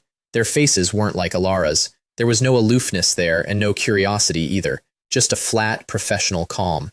The 5 of them went down on one knee in perfect unison at the same instant without looking at each other. Greetings, Master. Moonlight Sentinels. Excellent. Level 1. Health 400. Attack 55. Skills. Moonblade Strike. Stealth. 55 attack at level 1. My S-rank hero had started at 50. These were rank-and-file troops. Alara, your subordinate is here. You have full command of the Moonlight Sentinel squad. Something went through her at that. She knelt too, and her voice came out with an edge in it. Alara swears to serve my master to the death. Then I spent every copper I had left putting them in moonshadow sets and poisoning their moonblades, because a soldier in factory gear is an insult to the soldier. Copper coins remaining, 12. 12. I had gone from the richest man on the continent to 12 copper coins in one evening, and I have never once regretted it, because resources come back, and that squad did not. I slept well. And in the morning, I got up and walked outside, and 11 people were sitting on the grass looking at me with the specific expression of employees who have not been paid. A stomach rumbled. Then another one. Then the whole line. They were hungry. I'd been so busy recruiting an army that I had entirely failed to notice that an army eats. 14 mouths, counting mine, and my food stores were a few pieces of wolf meat and some ears of wheat. Master, said one of the archers with dignity, I'm hungry. We fought all day yesterday, and all our energy was used up, said Mimi, whose ears had gone flat in a way that I strongly suspect was tactical. So we cooked everything I had over a fire, and I watched 11 soldiers eat their way through my entire reserve in about 9 minutes, and I stood there with a completely new problem. An army is not a fighting force. An army is a supply chain with weapons attached. Right, I said. Today's objective is food. We cleaned out the perimeter of that forest. 15 wolf hides, 80 units of meat, 215 copper, 5 common apple seeds, 8 common tomato seeds. But the experience had dried up. Level 1 and 2 monsters barely moved my bar anymore, and my units were outgrowing the map. If we want to keep leveling, we go deeper. Deeper is where we found the crystal one. It was in a clearing full of strange growths, and it was the size of a buffalo and made entirely of translucent crystal, and it was eating rocks. Crystal Pangolin. Special. Level 8. Health 2500. Attack 45. Defense 200. 200 defense. The boar had been 45, and it had taken 20 minutes. Master, this guy's shell is so hard, Alara's arrow might not pierce it. Meow. Let Mimi try. Maybe she can suck it dry. No, I said, and I took out an exploding pumpkin. Because I had learned something on the Slime Queen that I'd carry all the way to the end. When defense is physical, you stop hitting and start burning. 3 pumpkins. That's all it took. A level 8 special monster with 200 defense went down to 3 vegetables because I had finally understood that armor is a category, not a number. And it dropped nothing. No gear, no materials, nothing. Just 1 crystal, hanging in the air, earth yellow, beating slowly like a heart. You have obtained a special item, Heart of the Earth. Effect. Can be used to upgrade a Tier 2 territory core to Tier 3. I looked at that thing for a good 5 seconds. Go home, I said. Now. Congratulations. Your territory level has been upgraded to level 3. Territory area doubled. The area of the Hongmeng Spirit Field has doubled. Crop yields in the Hongmeng Spirit Field increased by 10%. The ground pushed outward under my feet like something taking a breath, and my 10 square meters of dark gold dirt became a field. Master, our home has become so big. One of the archers spread her arms out and spun in a circle on the new grass, and the others joined in, and I let them. Because we'd been living in a space the size of a bus. I planted everything I'd picked up that morning. Flaming apple permanently increases strength by 1. I threw it to a moonlight sentinel and she caught it and ate it in 2 bites, and I watched her get stronger in real time. Clear spring snow pear, +1 spirit. Energy berries, 10 of them. A pair of swift footwear, +5% movement. A small leather armor that I tossed to the elite archer. And then the last 2 seeds, which felt warmer than the others. Pink light. And what came up out of the ground was a tree, 2 meters, white jade trunk, pink leaves, hung with a dozen fist-sized fruit that looked like they'd burst if you looked at them wrong. Congratulations, you have obtained the rare building, Bursting Peach Tree. Effect 1. 10 bursting juicy peaches grow automatically every day. Effect 2. When consumed by elven race units, mood improves and they gain the sweet status, temporarily increasing all attributes by 5% for 1 hour. Effect 3. Long-term consumption has a very small chance of permanently increasing a random attribute by 1 point. Review. A fruit brimming with unique energy. Sweet and juicy. The elven race's favorite. 10 a day, forever. With a 5% buff attached and a permanent stat lottery ticket in every one, I picked one and it was soft and warm and smelled like the best thing I'd ever put near my face, and I turned around and 11 soldiers were standing there in dead silence, watching my hand, and at least 4 of them were audibly swallowing. Why are you all staring at me? If you want to eat, pick it yourself. They went up that tree like a boarding action. Mimi got hers first, bit into it, and made a noise that I'm not going to try to render. I planted the second seed, second tree, 20 peaches a day, and I stood there watching an army eat fruit out of a tree in my own garden, and thought, this is the first day nobody in my territory is hungry. Then I did the maths, and it stopped being nice. 20 peaches a day, 14 people. Fine. What about 100 people? What about 1,000? Food was going to be the wall, not enemies. Food. So I went shopping. The market had matured a little, and there was a listing from a man called Shito. Item: 8 seeds of unknown origin. Quality: average. Requirement: 1 unit of wolf meat. Note: damn it, my talent is F-grade seed identification. I thought it was a treasure, but it's completely useless. These are all trash seeds I can't identify. Whoever wants them can take them and trade for some meat. F-grade seed identification. Somewhere out there was a man whose talent was to look at seeds and be told nothing about them, and he had 8 of them, and he was selling them for 1 piece of meat because he had decided they were worthless. I bought them and sent him 2 pieces of meat instead of 1, because I'm not a monster. Holy crap, that's awesome, bro. I hope you grow a gold ingot. What's a gold ingot? I'm the kind of guy who grows soldiers. Then Lena, 15 wrinkled seeds for 10 stone. Note: nothing I plant here will sprout. Take it if you want it. Then Joe Dazwe, 3 excellent quality mysterious seeds for 100 copper. Note: urgently need money for equipment. This might be a divine seed, or it might be nothing. Gamblers come quick. I bought every single seed listed on that market, at every quality, without haggling once. 26 seeds for about a dozen units of resource and 100 copper. The channel noticed, in a small way. Holy crap, who just bought the seed I listed? I was going to raise the price. Looks like Grand Chen Yu. I saw the transaction record. God Chen is harvesting seeds again? What's he going to plant? His land feels like a bottomless pit. Heh. What else can a farmer do besides farm? That's about all the worldly wisdom they have. Joe Kai. Still going. 2 days after the goblin. Nobody answered him at all, which I noticed because the channel had gotten quiet in general. Everyone had been burned, and everyone had gone home to work on their own thing. The ordinary seeds gave me eyes of reconnaissance, 10 of them, 30 minutes of vision anywhere you place them. Mini fan grass, which changes the weather in a very small way. Bouncy mushroom, a trap.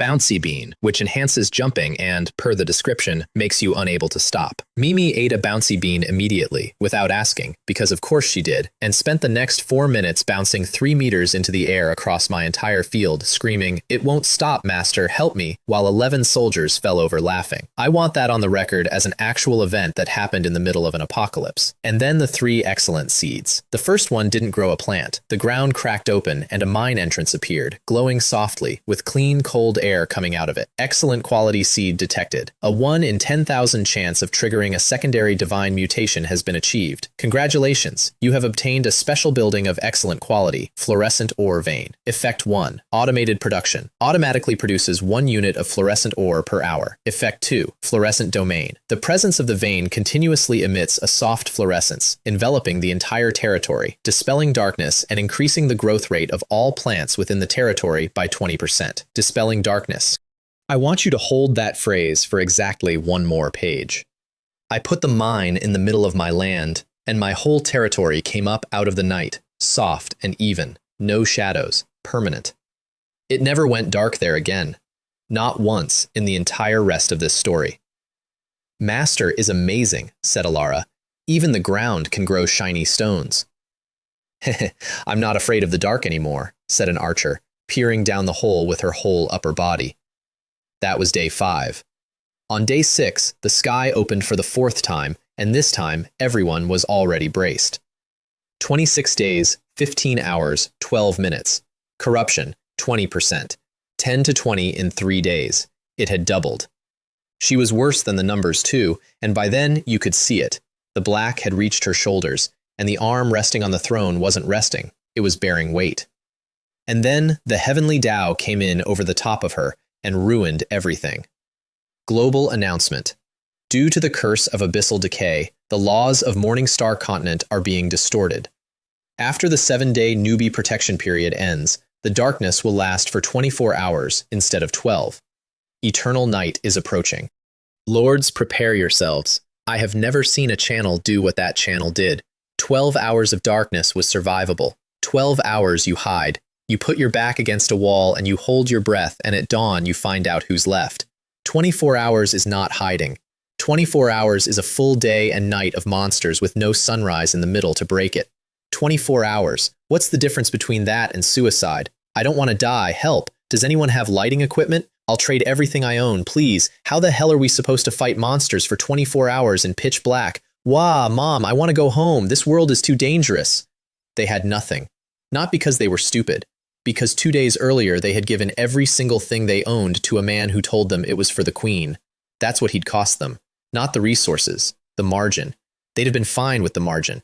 And in the middle of the panic, an archer came over to me, still with peach juice on her mouth, and asked what eternal night was and whether it was scary. "It's not scary for you," I said. And I looked at a mine in the middle of my territory that dispelled darkness, 24 hours a day, permanently, that I had grown out of a seed I bought for 100 copper from a man who needed money for a sword. Then Li Han came back. 2 days of silence, and he came back. And the way he came back was so good that I have to give him 1 more round of credit before the end. Everyone. I'm sorry. 5 words and 6,000 people stopped mid-sentence. Then the long one. These past 2 days, I haven't had the face to see everyone. I've been reflecting on it all. I was wrong, terribly wrong. I shouldn't have betrayed everyone's trust by using the resources you donated to Her Majesty for my own benefit. I was blinded by power and overwhelmed by jealousy. I'm not human. I haven't slept a wink these past 2 days, working tirelessly, hoping to make some progress to make up for my mistakes. Fortunately, after exhausting all my energy, I finally have a glimmer of hope. Eternal night is an extension of the abyss's curse of decay. Perhaps I have a way to create a luminous magic stone that can dispel the darkness. But alas, look at the structure of that. He confesses first, in detail, using the actual accusation against him. He degrades himself further than his accusers had. And then, at the exact bottom of the arc, he offers the one thing the room has just been told they will die without. Light.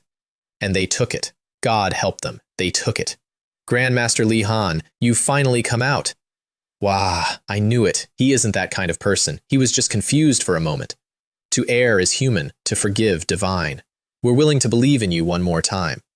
And Zhou Kai, back from the dead, sobbing in text. I knew it. I knew it. My brother Li Han is not that kind of selfish person. He just made a mistake that everyone makes. Look, he hasn't slept for 2 days and 2 nights because of us. He's our real hero. And then Li Han's finish, which was, I'll be honest, the best line he ever wrote. Sigh. It's all my fault for the mistakes I made before. Now my resources are completely exhausted. To make the glowing magic stone, I still need a few more key rare materials. Forget it, I won't say more. I deserve it. I'll go to the forest and find them myself. Even if I die, I will die on the road to finding light for humanity. He didn't ask. He announced that he was going to go and die alone for them because he didn't deserve their help. They broke. No, Grandmaster Li Han, you can't go. You're an S-rank alchemist, our hope. How can you take such a risk? If anyone should go, it should be us. Boss, just tell us what materials you need. We'll gather them. Even if we have to sell everything, we'll get them for you. And they gave him their last things. The absolute last of it. People who had already torn the wood off their own houses gave him the nails. And Li Han lay in his warm cabin, eating roasted meat, watching the resource counter go up, and said out loud, a bunch of idiots. They actually fell for the same trick twice, and threw all of it into the alchemy table. Tier 3 Golem. Estimated completion. Dawn. He never intended to make a light. He didn't know how. He never had. He wanted a bigger robot, because in his head, the whole problem was still that my numbers were higher than his. Day 7. Last day. 2 mornings happened at the same time that day, and the combination is the funniest thing that ever occurred in that village. Mind. I woke up under a fluorescent mine that had turned my land into permanent afternoon. 2 peach trees fruiting. 11 soldiers doing morning drills on the grass. 5 sentinels working assassination forms. 6 archers on the range. I ate a peach. I read the chat. His. He woke up bloodshot at 4 in the morning and stood in front of a finished golem. Tier 3 Black Iron Golem. Level 3. Health 800. Attack 60. Defense 50. Skills. Drill Thrust. War Stomp. And here I have to be fair to him one last time, because 800 health and 50 defense on day 7 was, objectively, better than anything that village could field. It was better than the Boar King in raw defense. It was a genuinely serious unit, and he had built it himself, twice, from nothing, using the only real skill he had, which was persuading people. He posted the panel with the caption, "Family, I'm back." The chat detonated.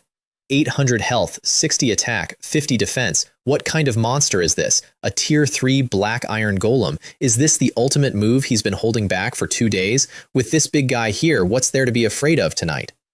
Zhou Kai. I told you long ago.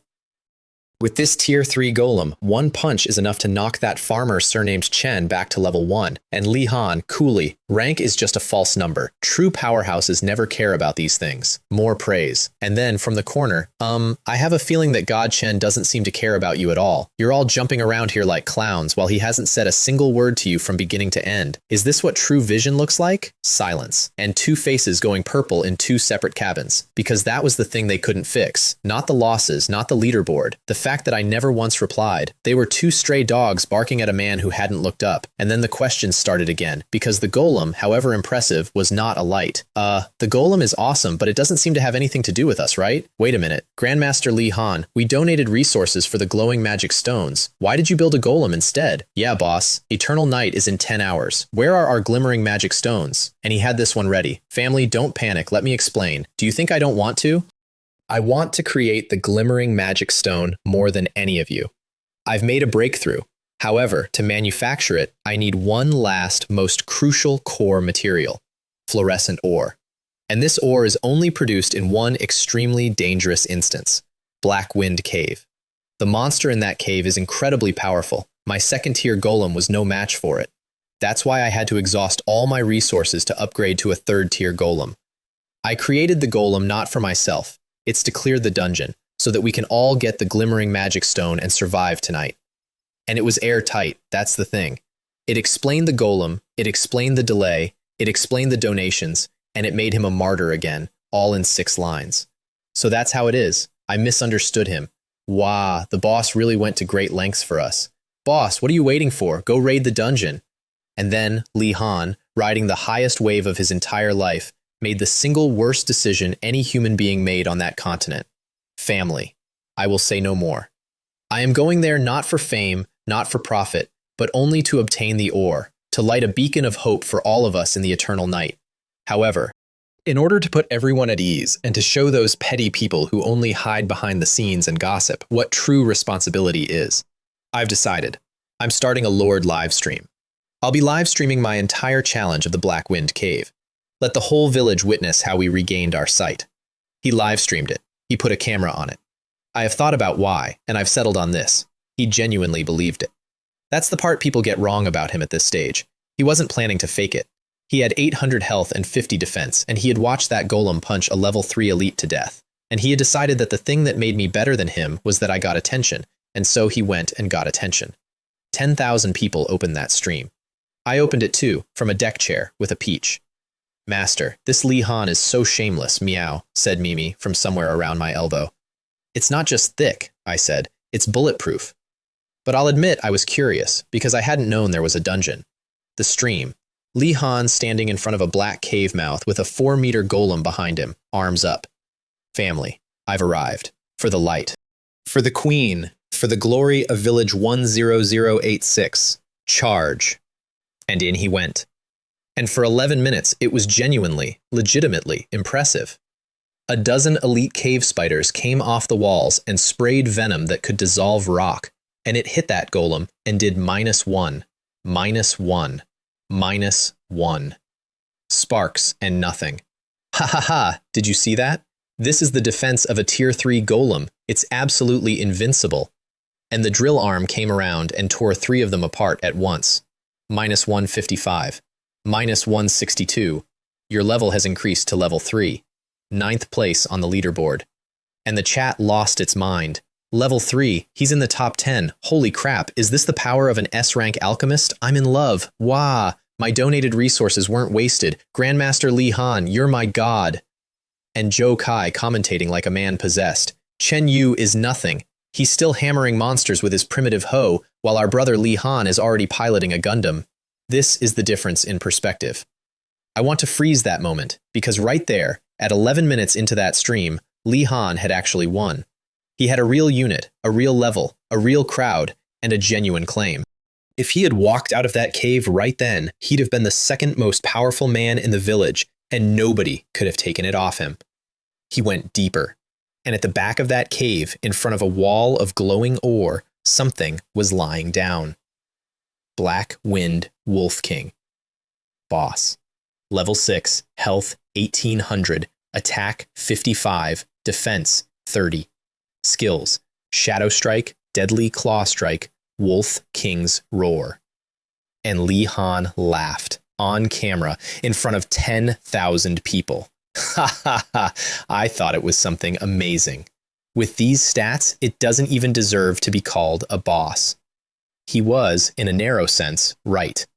55 attack against 50 defense is nothing. 1800 health is a long fight, not a hard one. Family, open your eyes wide. Watch how I tear this beast to pieces. Go, my golem, crush it. The golem went in, and the Wolf King vanished. Shadow Strike. It didn't run, it wasn't there anymore, and then it was behind the golem with its claws in the back of the leg joint. -28.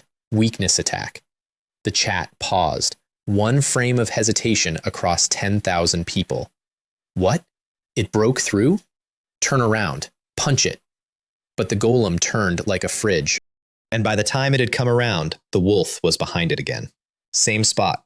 Same claw. -27. Weakness attack. And then it happened again. And again. I have watched a lot of things in this world, and that stream is still the most painful.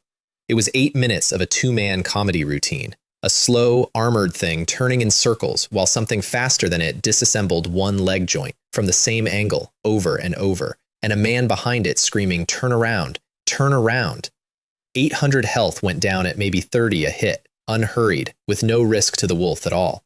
because defense doesn't matter if the thing hitting you has already found the seam. And speed isn't a stat, it's a permission slip. Snap, the right leg joint came off. 4 meters of golem went down on one knee, and the Wolf King came up over the top of it and put both claws through the magic crystal core in its chest.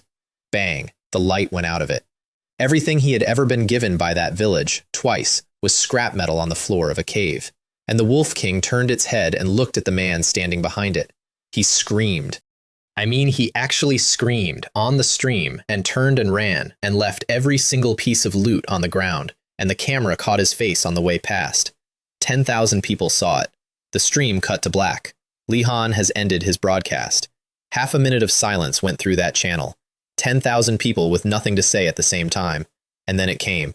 Pfft. Ha ha ha ha. I'm dying of laughter. Is this what they call the savior? This is the biggest show of the year. Savior? I think he's a stray dog. Did you guys see how he ran at the end? This is too embarrassing. Is this all an S rank is capable of? What the hell did I just watch? What happened to the promised divine descent? What happened to the first clear? Is this all there is? And then, underneath the laughing, the other thing came up. The thing that had been waiting since the goblin. Damn it. Lee Han, you liar. What kind of bullshit glimmering magic stone? He was trying to scam our resources from the very beginning. I'm such an idiot. The biggest idiot in the world. I gave him my last piece of black bread yesterday. I thought he was fighting for us. Researching an antidote is a lie. Eliminating evil for the people is a lie. The glowing magic stone. It's all a sham. He just wants to trick us out of our resources so he can make toys for himself. Wah. I dismantled the wood of my house. Now I'm freezing at night. I feel like such a complete idiot. Refund. Give me back my resources. Give me back my hard-earned things. You won't pay me back? Once the protection period is over, I'll be the first one to raise your house to the ground. Every single one of them, all at once, understood. And Lee Han, leaning against a tree outside a cave with nothing left, read all of it. And then he did the thing that ended him. He could have said nothing. He could have gone quiet for a week and let it cool. People forget. Instead, he opened the channel and took the mask all the way off. Heh, a bunch of idiots. Now you know how to curse? Too late. You think I lied to you? No, I gave you an opportunity to invest in the future. It's just a pity you fools can't see it. The worthless resources you donated to me, do they even deserve to be called resources? I only accepted them because I thought highly of you. Don't push your luck. You want me to give it back? Dream on. If you're so capable, come and get it from me after the protection period ends. I'd like to see what kind of useless trash like you, who don't even have any units, can use to fight my tier 3 golem. A bunch of trash. You dare bark at me like dogs? I'm living in a level 2 mansion, eating roast meat, having a blast. And you? You're all shivering in the snow like dogs. Ha ha ha. The monsters are attacking tonight. You're all going to die. Ha ha ha ha. His tier 3 golem was, at the time of typing, in 11 pieces in a cave. And that is how, in the last 6 hours of the newbie protection period, Lee Han went from the hope of 10,000 people to the single most hated man in the region, permanently, in one sitting, entirely by his own hand. I read the whole thing with a peach in one hand and 11 soldiers doing drills behind me. Master, that guy Lee Han looks like a clown, said Mimi, lying across my lap in a way that made reading difficult. He's not only a clown, said Alara from the side in that flat voice. He's a fraud. I didn't say anything either way, because the truth is, I found him useful. He'd just crowdfunded from an entire village the location of a dungeon I didn't know existed. And then he had personally demonstrated on camera in high definition exactly how not to fight the boss in it. Blackwind Cave. Fluorescent ore. I already had a fluorescent ore vein. Eternal night meant nothing to me. But there was a dungeon out there with a first clear reward on it. 6,000 desperate people about to have 24 hours of darkness, and one very specific thing I needed, which was not light, it was labor. I was out of basic resources, 12 copper coins and an empty warehouse because I'd spent everything on an army, and there were 6,000 people who were about to want something from me very badly, who had legs and axes and a forest. They started tagging me about 40 minutes after the stream died. At God Chen.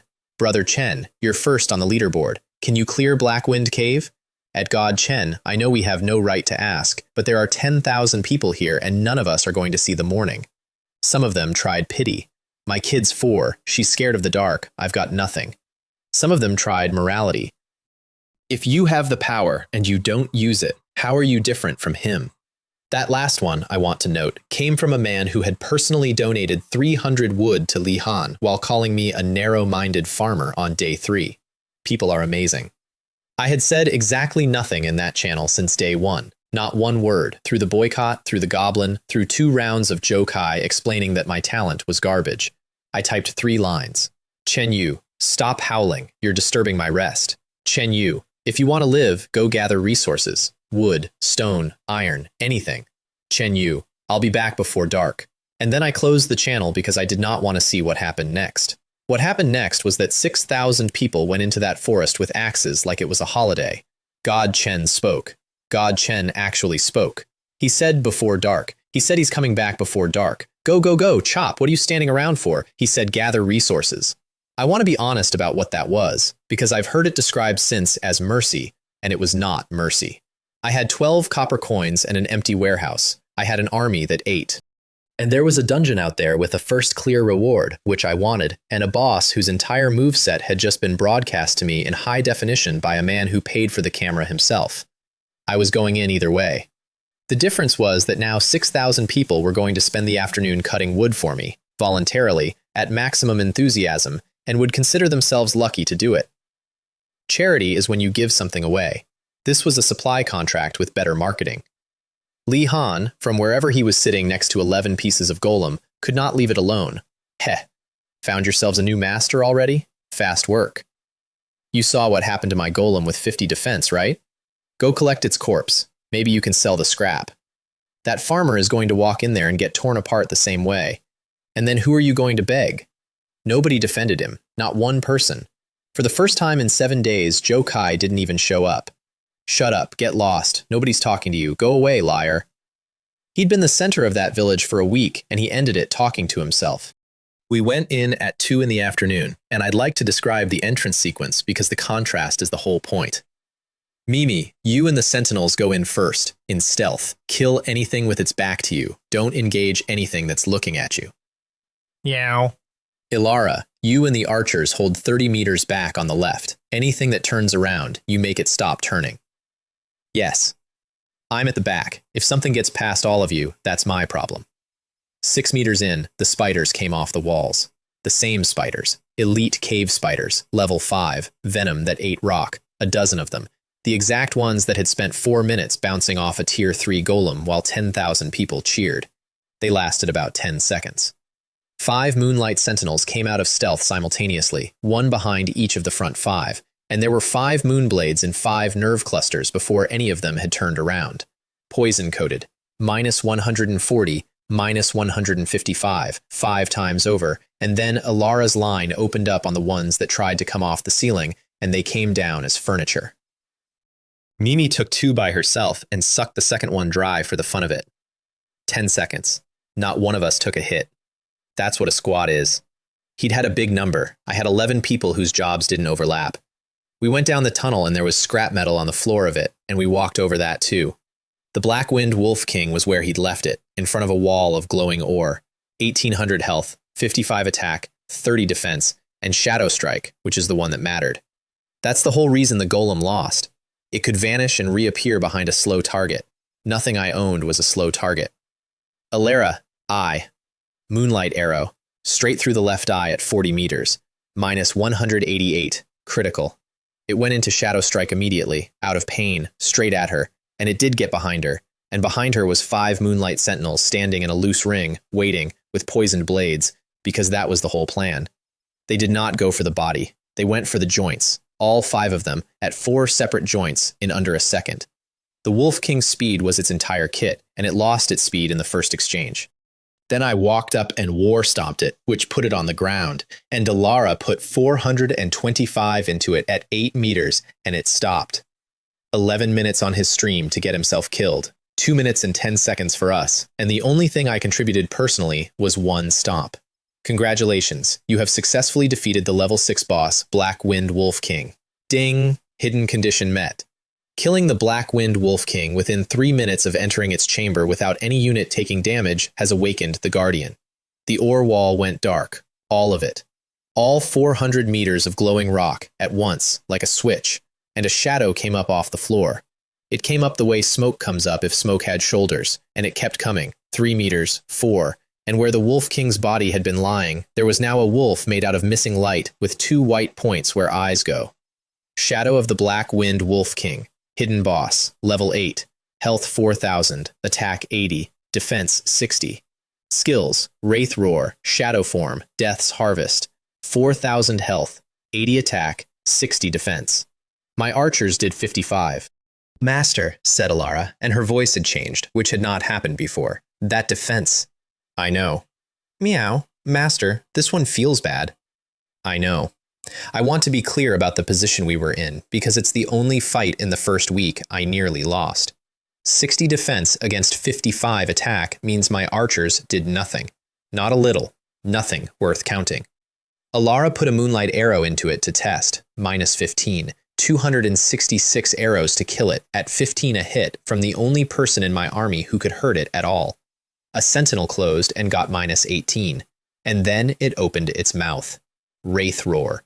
A black wave came off it in a ring at ground level, waist high, moving fast, and it caught 2 sentinels and took a third of their health off in one pass and threw them backwards 10 meters. Second roar loading, and the whole squad was in the ring. I want you to understand there was about a second and a half available, and in that second and a half, the thing I reached for was a bag of vegetables. Everyone, jump, now! And I threw the bouncy mushroom on the floor under their feet, the one from Shito's junk pile, common quality. Description: a trap plant that launches whatever steps on it. Mimi had eaten its cousin the day before and screamed for 4 minutes. 11 elves went up 4 meters into the air, in unison, with expressions I will remember until I die. And the black wave went underneath all of them and hit the wall. Meow? Master, why am I flying? Because the floor was a bad place to be, I said. Land facing it. That's the fight. That's the whole fight, right there. And it took me half an hour and every single stupid seed I had ever bought from a man who thought it was worthless. Eye of detection, thrown 30 meters up the tunnel so I could watch the boss from around a corner and call its casts before they landed.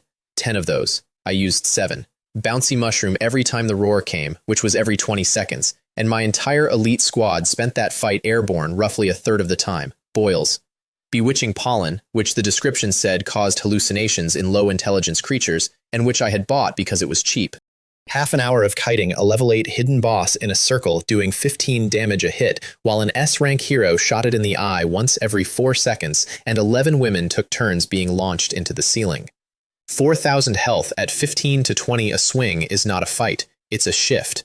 At 30% it changed. The shadow collapsed inward and came back thinner, and the system helpfully explained, Shadow of the Black Wind Wolf King has entered shadow form, immune to all physical damage, immune to physical.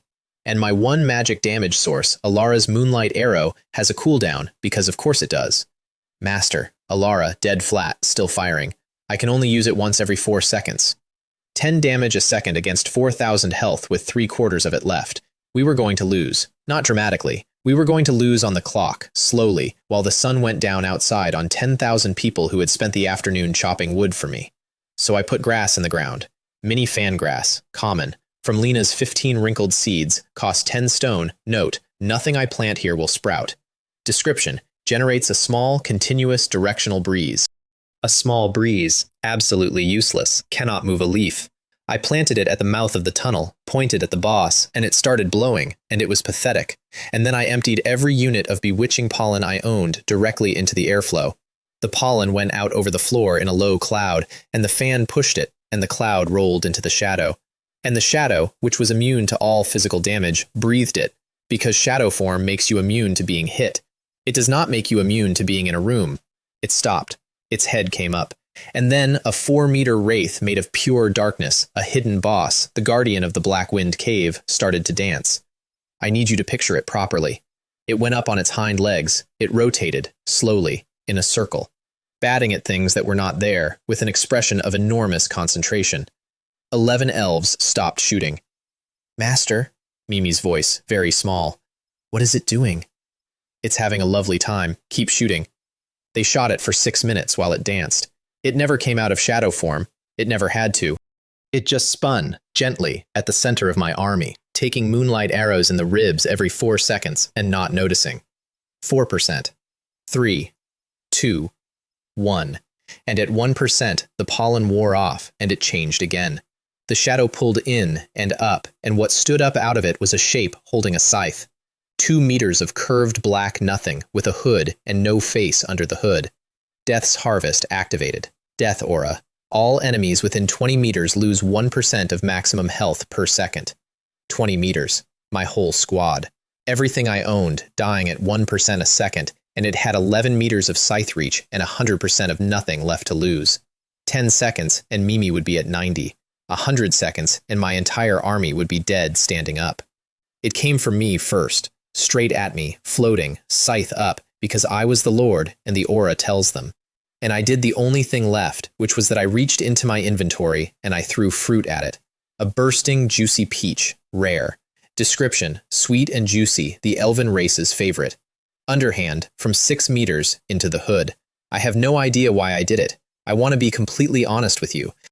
I had a fistful of peaches because I'd been eating them all morning, and I had nothing else in my hand, and it was coming, and I threw one. It went into the hood and burst. Ding. Shadow of the Black Wind. Wolf King has consumed a bursting, juicy peach. Target has gained the status Sweet. Effect. Mood improved. All attributes decreased by 20% for 1 hour. I read that message twice while a reaper stood in front of me with a scythe halfway through its swing. All attributes decreased by 20%. Because the peach's effect is written for elves, feed it to an elf, they get happy, they get 5% stronger. Feed it to a thing made of death and hatred and darkness, and it also gets happy. And a wraith that is happy is not, structurally, a wraith anymore. The death aura flickered and went out. The scythe came down at about half speed, and I stepped left, and it went into the floor. "It's happy!" I shouted. "Shoot it while it's happy!" Every arrow in that cave went into it at once. Congratulations! You have successfully defeated the level 8 hidden boss, Shadow of the Black Wind Wolf King. I sat down on the floor of that cave and laughed until I had to stop because my hands were shaking too much to hold a peach. Half an hour. Every worthless seed I owned. A fan that couldn't move a leaf, a mushroom that made people fall over, and a piece of fruit. Every single thing that killed that boss was something somebody had thrown away as garbage. And then the sky opened over the entire continent, twice. Continental announcement. Congratulations to Lord Chen Yu of Warzone 9 for being the first to clear the dungeon Black Wind Cave. Continental announcement. Congratulations to Lord Chen Yu of Warzone 9 for being the first in the world to defeat a hidden boss. Warning to all lords. Hidden bosses are dungeon guardians with strength far exceeding the standard specifications of their dungeon. Please do not attempt to challenge them at your current stage. Please do not attempt. The heavenly Tao itself, in front of the entire planet, telling everyone that the thing I had just killed with a vegetable was not supposed to be killable yet. The rewards were obscene. Territory upgrade scroll, which took me straight to level 4. 2,000 copper for the clear, 3,000 more for the hidden boss. All attributes plus 20. Luck plus 5, which is the only time I ever saw luck as a reward, and I have wondered about it ever since. Reputation plus 5,000. 450 units of fluorescent ore dropped straight into my warehouse, and a chest with a gold rim on it that I had never seen before. Legendary treasure chest. I opened it sitting on the floor of that cave with my back against the wall. The light that came out was white, and it did not stop. It kept pouring, and it took a shape, and a woman stepped out of it. Long white gold hair to the small of her back. A white and gold robe with the light still moving inside the fabric. A staff in her right hand with a ring of soft light around the head. Calm face, closed expression, the specific stillness of somebody who has watched a great many people die and decided to do something about it. She looked at me, and she inclined her head. Life Saintess Kira greets my lord. Life Saintess Kira. S-rank. Unique hero. Level 1. Skills. Holy light healing. Life revival. Divine protection. Life revival. I read that skill about 4 times. Up to that afternoon, my army was a consumable. Every fight, I was spending people. That's what the boar had cost me, and that's what the roar had nearly cost me 20 minutes earlier. A healer with a revive means my army stops being a consumable and starts being permanent. That was the single most important item I got in the entire first week, and it came out of a fight I only found because a con man live-streamed his own humiliation to advertise it. Master, Mimi, immediately, from around my elbow, ears flat. Is she going to live with us? Yes. Humph.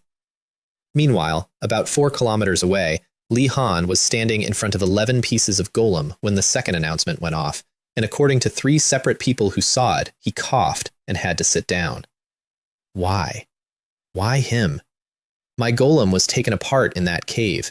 He killed the Wolf King and a hidden boss. He had 11 pieces of metal and an empty warehouse and a village that hated him, and the sun was going down. I got home at 5:30 with 450 units of glowing rock and 12 copper coins. Because here's what nobody in that village had worked out yet. The ore was never the point. I had a mine that produced it every hour, forever. I did not need light. They did. Chen Yu has listed an item on the trading market. Item, fluorescent ore. Quantity, 100. Effect, emits a steady glow within a 5-meter radius. Duration, permanent. Price per unit, 30 wood, or 30 stone, or 30 iron ore. The same price. The exact same price as 1 ear of wheat on day 1. I want to be clear that this was on purpose, and that I enjoyed it. 30 resources. That's it?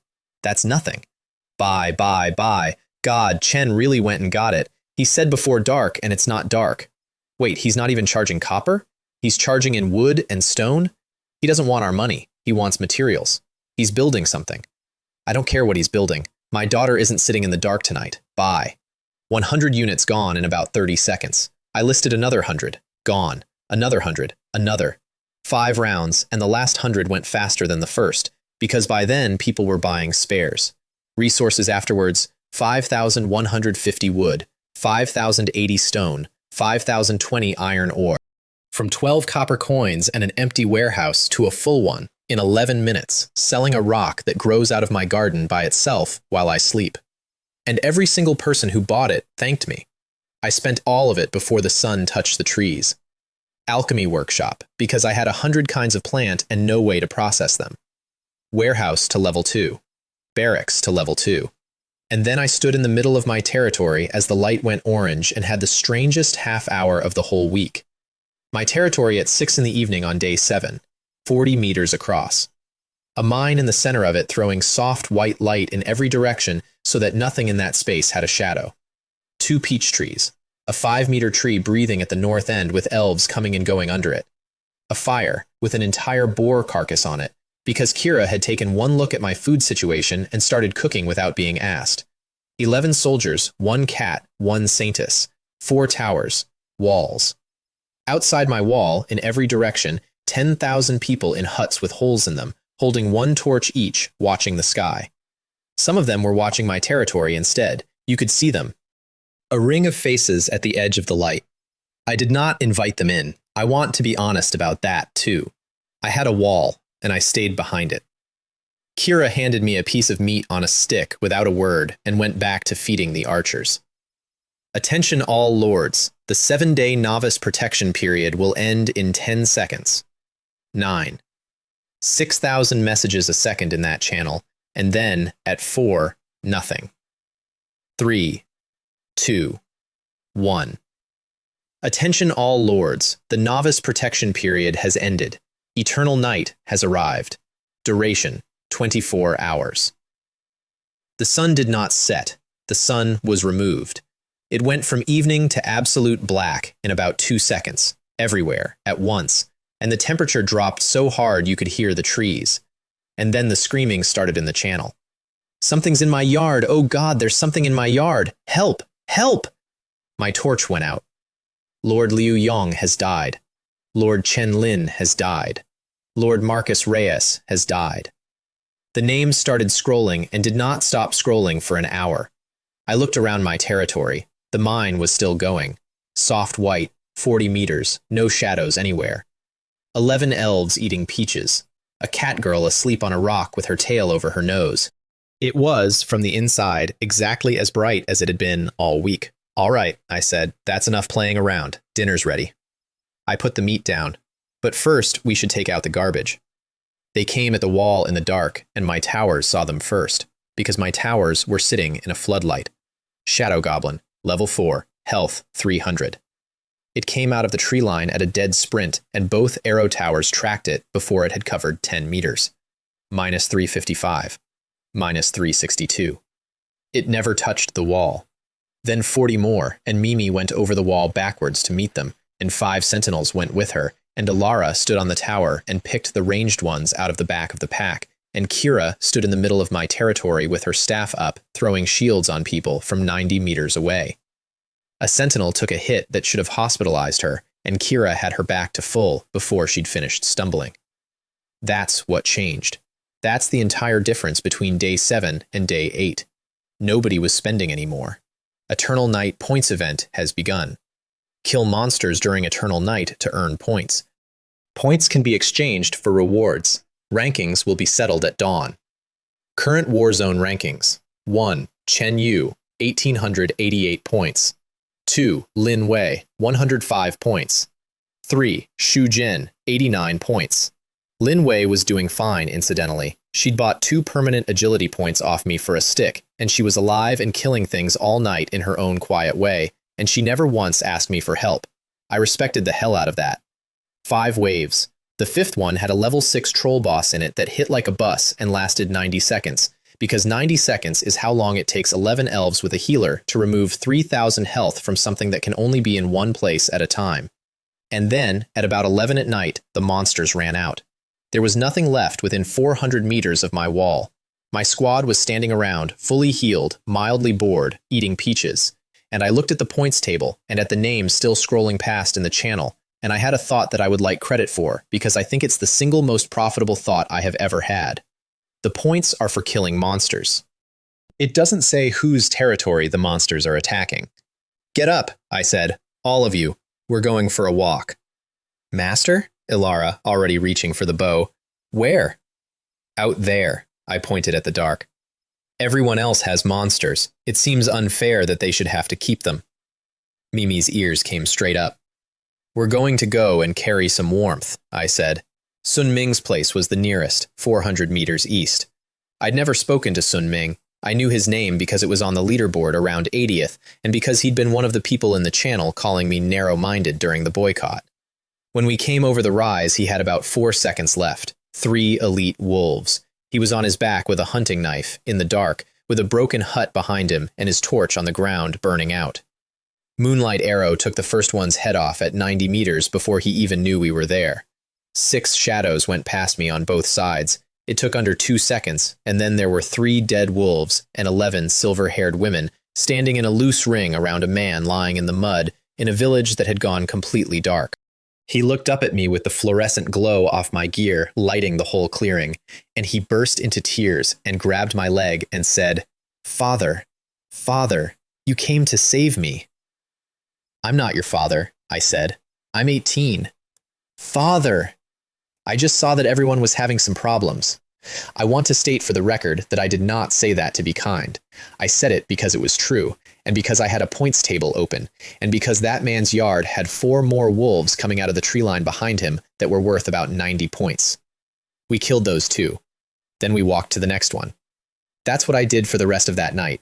9 hours, from 11 at night until dawn, walking a circuit of that village in the dark, from territory to territory, killing everything at every wall. Points, 3,000, 4,000, 5,000, 10,560, which was about 40 times second place. And behind us, in the dark, the channel started doing something I did not expect. He came. He actually came. God Chen came to my yard, killed 6 wolves, said nothing, and left. Same.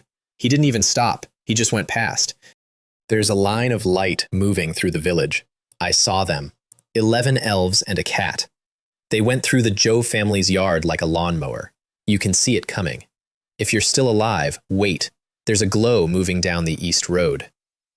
I did not answer a single one of those messages because I was not doing it for that.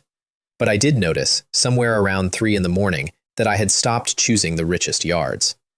Meanwhile, in the same dark, 4 kilometers away, Li Han had gotten his golem to walk. Not fight, walk. One arm, one leg dragging, held together with the last of his materials, and he took it out into the night and found a nest of level 1 goblins and killed 11 of them. 11 points, 8,140th place.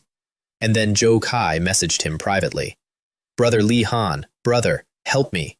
There are 15 wolves at my door. I can't hold them. My walls are down. I gave you everything I had. I gave you my last stone. Please, you're 400 meters away. Please." And Li Han, who at that moment had a functioning golem and 400 meters of road between them, typed, "If you can't hold, then die. You're trash." I could raise a dog and get more out of it. And then he blocked him. Jokai had about 90 seconds left. He spent them posting the entire conversation into the public channel. All of it. Every message going back 7 days. The coaching, the scripts, the instructions on which of my posts to attack and how, the split of the donations, the line about the idiots falling for it twice, and finally, that one. His last message was not a plea. It was 4 words, and I'll give the man this, they were the right 4 words. Everyone. Look at him. Lord Jokai has died. That channel, which had been all screaming, went quiet for about 10 seconds in the middle of an apocalypse to read 7 days of private messages. And that was the end of Li Han in that village. Not the golem, not the stream. This. His own attack dog, dying, publishing the leash. Dawn came at 6. The light came back the way it had gone, all at once, and the entire war zone found out what the night had cost. 10,312 lords at the start of Eternal Night. 6,255 at dawn. 4,000 people. In one night. In one war zone. And ours was one of the ones that did well. Attention all lords. Eternal Night has concluded, settling final rankings for Warzone 9. First place, Chen Yu, 49,700 points. Second place, Lin Wei, 855 points. Third place, Xu Jian, 612 points, 58 times second place. And then the sky did the other thing. Continental rankings for Eternal Night. First place, Chen Yu, Warzone 9, 49,700 points. Second place, George Rockefeller, Warzone 31, 1,828 points. Third place, Edward Norton, Warzone 6, 1,755 points. The whole continent, every war zone, millions of lords. I had 27 times the second best result on the planet, because everyone else had spent the night defending a wall, and I had spent it going door to door. The rewards took 10 minutes to finish landing, level 20, straight from level 9. Every hero and unit I owned jumped to level 13 through 15.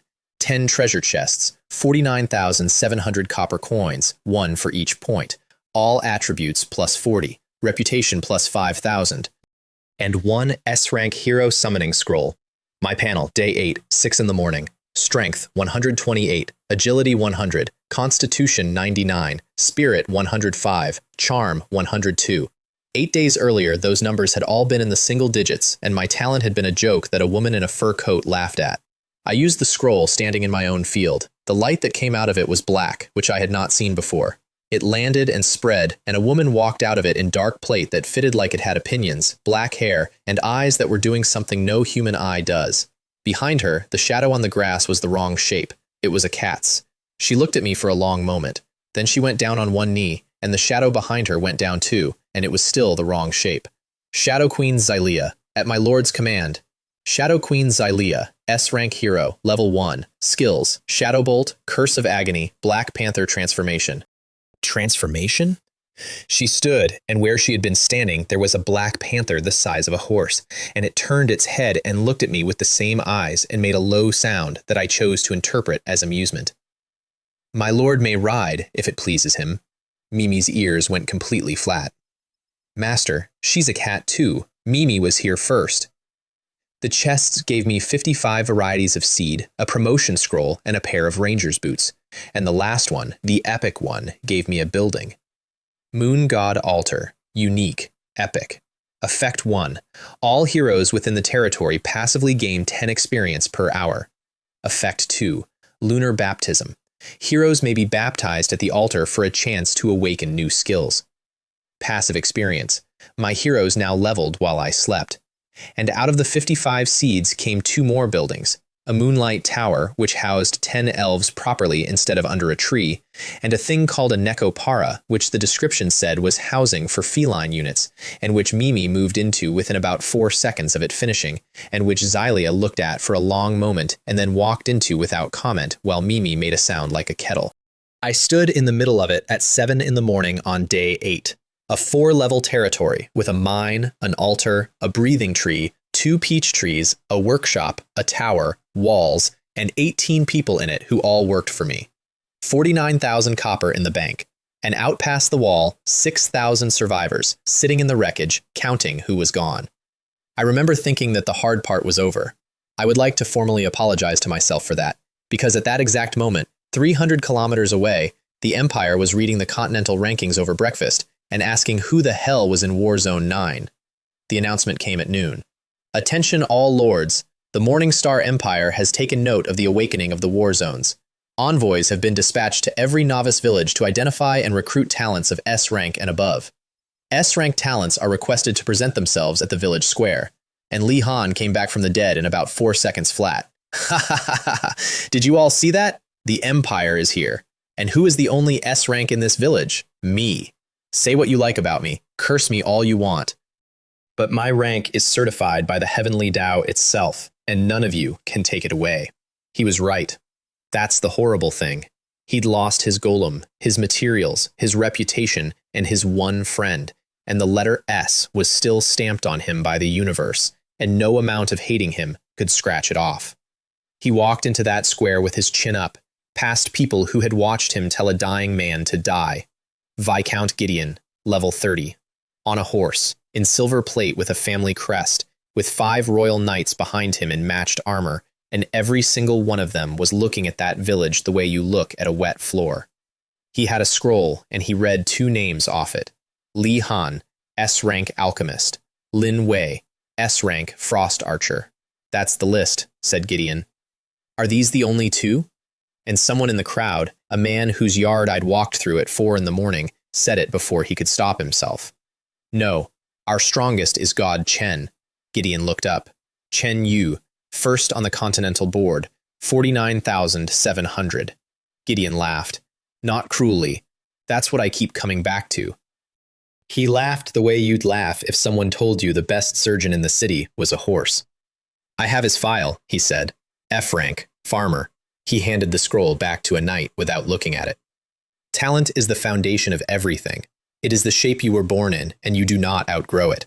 Whatever number that man has accumulated by hiding in a hole, he is not fit to carry Master Li Han's boots. And Li Han, who had been standing there radiating dignity, took that up so fast that he nearly tripped on it. Your Excellency is far too kind, but you see the truth of it. Rank is the bone, everything else is decoration. And then, out of nowhere, with no build-up at all, and I should report that my research into the Queen's antidote is progressing well. I would say I am at 70% confidence. 70% confidence. He had made 2 golems, and both of them were scrap. He had no antidote. He had never had one single component of an antidote. He had never, at any point, in any way, worked on it. And Gideon's eyebrows went up, and his whole manner changed, and he said, 70, and had them both mounted up and taken back to his camp within the hour. The crowd stood in that square and watched the Empire drive away with the 2 worst outcomes available. At God, Chen, did you see that? That noble said you're not fit to carry Li Han's boots. Brother Chen, they're going to give him resources, imperial resources. I did not answer because I was 50 meters away planting a crystal flower, and because I had learned something in 7 days that Viscount Gideon was going to learn in about 72 hours. The whole continent had watched a man with the letter S get his machine taken apart by a wolf, and a man with the letter F kill the thing that killed it with fruit. The letter is a starting position, that's all it ever was. What Li Han did next was the only genuinely dark thing in this entire story, and I want to handle it quickly and move on. He had promised 70%. He had nothing. And a noble who has been promised something does not forget. So he knelt in Gideon's tent and begged for a book, Corpse Alchemy, forbidden, sealed, kept in an imperial vault for 200 years, and Gideon had a copy because Gideon's father was a count, and counts collect things. With this, said Li Han, I can guarantee 90%. He got it. And then he went out into the fields after Eternal Night, where 4,000 dead monsters were lying where they fell, and he started assembling. I'm not going to describe the process, because there's nothing in it worth having in your head. What came out of it is enough. A ghoul. An abomination. And then 2 things 4.5 meters tall that he built out of the 2 crypt lords I had personally killed on my walk through the village and left lying in somebody's yard because they weren't worth the inventory space. Tier 3 Stitched Behemoth, level 15. Health 1200, attack 75. I want that on the record. My garbage. He built his army out of the things I killed in passing and didn't bother to pick up. He was still, at the end of everything, a man living downstream of me. Lord Yang Feng watched the demonstration. I'd pulled Yang Feng out of a collapsing hut at about 2 in the morning during Eternal Night, along with his wife and about 9 other people, and I'd said nothing to him and kept walking. Now he stood at the edge of Gideon's camp and watched a stitched giant put a hook through a level 4 elite bear and remove it from the fight in one motion. And he heard the Viscount say, again to an audience, that talent is the foundation of everything, and that Chen Yu is merely an F-rank. You have to understand what was going through that man's head, because it went through 6,000 heads that afternoon. Chen Yu saved my life. Fact. Not a rumor. I was there. I saw the light come over the hill. But Li Han is an S-rank with imperial backing, and Chen Yu is one man alone against an empire, and to a man like that, we are grass at the side of the road. He didn't save me. He was walking past. He went back into the forest that evening muttering, "Let's just see how it plays out," which is what everybody says at the exact moment they are deciding to be a coward. Hold that thought. It comes back in about 2 days, and it comes back well. Li Han, meanwhile, had produced no antidote at all and had run out of runway. So he went into Gideon's tent one more time and did what he always did, which was to convert his own personal grudge into somebody else's emergency.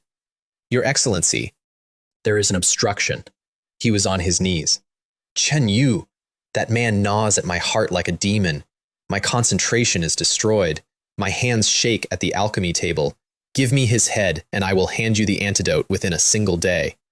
Gideon, to his credit, found this contemptible. "You want me to spend imperial nights on a village squabble." He humiliated an S-rank in front of an entire war zone. If a nobody can do that and prosper, what does that teach the other war zones about the order of things? And that, unfortunately, landed. Because it wasn't about me. It was about the shape of the world, and nobles care about the shape of the world. Gideon waved a hand. "Rolf, Sven, go and remove the farmer. Do it quietly. I don't want a scene." 2 men came up my road the next morning on horses. Rolf, level 25, health 3,500, attack 150. Sven, level 25, health 3,800, level 25 with imperial gear and real training, against a war zone where the best lord alive was level 20 and had been holding a hoe 8 days earlier. On paper, that was not a fight. That was an errand. I could hear them coming from about 200 meters out because they were laughing. The rumor is he has 11 elf women in there. Elves, in a novice village. I heard he grew them. Grew them, right. My guess is he found a summoning scroll and lied about the rest. What kind of woman follows an F-rank farmer anywhere? He must have gotten them with his face. Then they came over the rise and saw it. I'd like to describe what my territory looked like on the morning of day 9 from the road, because their conversation stopped mid-word, and I enjoyed that a great deal. 40 meters of wall, 4 arrow towers, a 5-meter tree breathing at the north end with a dozen elves moving under it, a mine in the center throwing light that made the whole place look like an afternoon in the middle of the morning, a moon well, a moon god altar with the light coming off it in a slow rotation, an elven workshop with smoke going up out of it, 2 peach trees, a windmill in progress, a level 4 territory, in a village where the average was level 1.5. Rolf stopped laughing. I was in a chair in the middle of it with my eyes closed and a peach on the arm of the chair. "Chen Yu," Rolf announced, "by order of Viscount Gideon of the Morningstar Empire, you will disband your territory, surrender all assets and units to the Empire, and leave Warzone 9 permanently. Refuse, and you die here." I did not open my eyes. "Are you finished?" Silence. "Because if you're finished, you're standing in my light." Rolf drew his sword and put his horse into a charge, and I snapped my fingers. And here is the thing about my territory that neither of them had thought to check, and that I want to explain properly, because it is the whole reason a squad of level 15 elves beat 2 level 25 Imperial Knights without taking a scratch. I had 4 auras stacked on that ground. The Moonwell, plus 5% to all attributes to friendly units in the territory. The Sacred Elf Ancient Tree, natural protection, plus 10% to all attributes. Luna Aura, off the altar, another 10%. and the moon god altar's passive, which had been quietly feeding my hero's experience every hour since dawn while I slept. None of that shows up on a scouting report. You cannot see an aura. You see level 15 units, and you do the arithmetic, and you feel comfortable. My level 15 units fought at the effective ceiling of level 25, on my ground, with a healer. Rolf's sword came down at Xylia, who was standing closest, in a way that suggested he did not consider her a combatant. She caught it on the side of her boot. Sparks came off the flat of that blade like a grinder, and her boot did not mark. "Beast," said Rolf, which was the last complete word he got out, because she was not standing there anymore. There was a black panther the size of a horse in the air where she had been, and it hit him and his horse together. Minus 2,850. Critical. Critical. 3,500 health, most of it gone in one impact, and 5 Moonlight Sentinels came in on the landing like a closing hand and finished it before he'd stopped rolling. Sven turned his horse. He got about 60 meters. Elara.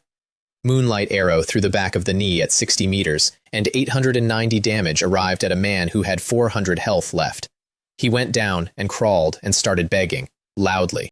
About his family, about a ransom, about how it had all been the Viscount's order and he had personally argued against it. "Noisy," I said. "Clear it up." Loot: 2 sets of Royal Knight armor, 2 knights' swords, 2,500 copper coins. I want to point out that at no stage did I stand up. Gideon went white when the report reached him, and then he went a color past white. 2 Royal Knights. 2! To a first-week lord in a novice village. Because it wasn't the men. It was that if this reached the capital, Viscount Gideon would be the noble who lost 2 Royal Knights to a farmer, and he would be that man at every dinner table for the rest of his life. And Li Han, kneeling at the exact right moment, offered him the exit. "Your Excellency, forgive me, I misled you. This is not a village dispute at all." Explain. A man who kills Imperial Knights sent under Imperial authority is not a criminal. He is a rebel. This is not your embarrassment. This is treason, and you are the man who discovered it. I have to hand it to him one final time. That is a beautiful piece of work. He turned his patron's humiliation into his patron's promotion, in 2 sentences, while on his knees. Announcement to all lords of Warzone 9. The Lord Chen Yu has murdered envoys of the Morning Star Empire and is hereby designated a rebel. By order of Viscount Gideon, the anti-rebel alliance is formed. All lords who join the campaign against the rebel will receive imperial resources, imperial recognition, and priority consideration for noble patronage. 2,000 lords joined in 90 minutes. 2,000 out of 6,000 survivors, including, and I checked, 400 people whose yards I had personally walked through in the dark 5 days earlier. I'm not bitter about it. 2,000 people with nothing were offered resources by an empire to go and kill one man they'd never met, and they took it. And that is exactly what 2,000 desperate people do. But a minority said no, out loud, in public, and I remember every name. Where was the empire when Li Han was robbing us blind for a week? Where was the Viscount during Eternal Night? I was under 3 wolves at 2 in the morning, and the man who came was the rebel. Say what you want. I'm with God Chen. Rebel? He's the only reason there's a village left to have a rebellion in. And then a private message at 11 at night. Lin Wei. Gideon's 2 knights are dead. He knows. He's allied with Li Han, and they're bringing everyone at dawn. Lin Wei. 2 household plus. 2 stitched constructs at tier 3. Be careful. Chen Yu. Why are you telling me this? Lin Wei. Because you sold me 2 permanent agility points for a stick and didn't cheat me. Nobody else in this war zone has done one honest thing since it started. Lin Wei. Don't die. Trade is better when the other side can count. That's the entire content of our relationship, incidentally, for about a month. 2 people doing arithmetic at each other. I spent that night in the garden. I'd been sitting on the harvest of my alcohol plot for 2 days without a use for it, and now I had a use for it. Potato mine. Common. Description: buries itself and detonates on pressure. I planted 80 of them across the whole approach in a belt 40 meters deep, and then had a sentinel walk the line to check nothing was showing. Thorn vines in the tree line on both flanks, in the 2 places a competent commander would put a flanking force, which meant in the 2 places an incompetent one would put it too, because there were only 2 places. and exploding pepper, which is exactly what it sounds like, distributed to 16 archers instead of arrows. I finished at 3 in the morning, dusted my hands off, and looked at 40 meters of ordinary-looking dirt. I hope the guests enjoy their surprise. They came at dawn. 2,000 people is more than you think it is. They came over the rise as a noise first, and then a line, and the line kept extending sideways past the edges of what I could see. The 2 stitched giants at the front, 4.5 meters each, Gideon on his horse behind them with his last 3 knights, and on the shoulder of the left-hand giant, standing up, with his arms folded, Li Han. He'd had someone make him a cloak. Lu Chengzhou! Gideon's voice came across 300 meters, amplified by something. Come out and kneel. Surrender your territory, your units, and your person to imperial justice, and I will permit the rest of this village to live. I was in the chair again. I had not moved the chair. I had a peach. Li Han, I said, and I didn't raise my voice because I didn't have to, because I had 11 elves and a saintess and a shadow queen standing behind me, and one of them was holding an amplification crystal. Are these all the people you conned? Silence across 300 meters. You brought them here to beg? 2,000 people turned their heads, in a wave, and looked up at the man standing on the shoulder of the giant. And the giant took a step forward, and I ate the peach. Charge! 2,000 people ran onto 80 potato mines. 11 seconds. I'll give them to you accurately once, and then never think about them again. The first detonation was under the left-hand giant's foot, and it took 550 off it, which told me immediately that my potatoes were serious. The rest of it was a line of noise going left to right, and then right to left, and then everywhere, and the front rank of the anti-rebel alliance ceased to be a rank, and the second rank ran into the back of it and set off the mines the first rank had missed. Then the survivors did the sensible thing and split to the flanks into the tree line, and the thorn vines came up out of the ground and took their legs. And then 16 archers stood up on my wall and did not fire arrows. They threw peppers. I want to be honest that at the design stage I had thought of that as a joke. Half the army was gone before anybody reached 40 meters of my wall. They regrouped, which impressed me, and they came again, which impressed me more, and about 6 seconds into the second charge, somebody hit them in the side. 20 lords came out of the eastern tree line at a full run, into the flank of 2,000, which is a mathematically insane thing to do. And the man in front was shouting, "For God, Lu!" Yang Feng. He'd spent 2 days in the forest, telling himself to be sensible, and at some point in the night his conscience had beaten his arithmetic, and he'd gone and found 19 other people who had also been pulled out of a hut in the dark, and he'd brought them. 20 people is nothing. Militarily, it changed nothing at all. What it did was convince the other side that there were more coming. The giants came in over the mines, which by then were mostly spent. Xylia took the first one. She went up the front of it in 3 movements, and there was a moment at the top where a panther and a stitched thing 4.5 meters tall were both in the air. And then only one of them was, and the other was a pile. Elara took the second one from 90 meters with a moonlight arrow into the core socket in its head. Minus 950. Critical. It stopped, stood for a second, and folded up. And Gideon looked at the field and did the noble thing, which was to burn a speed scroll and leave immediately.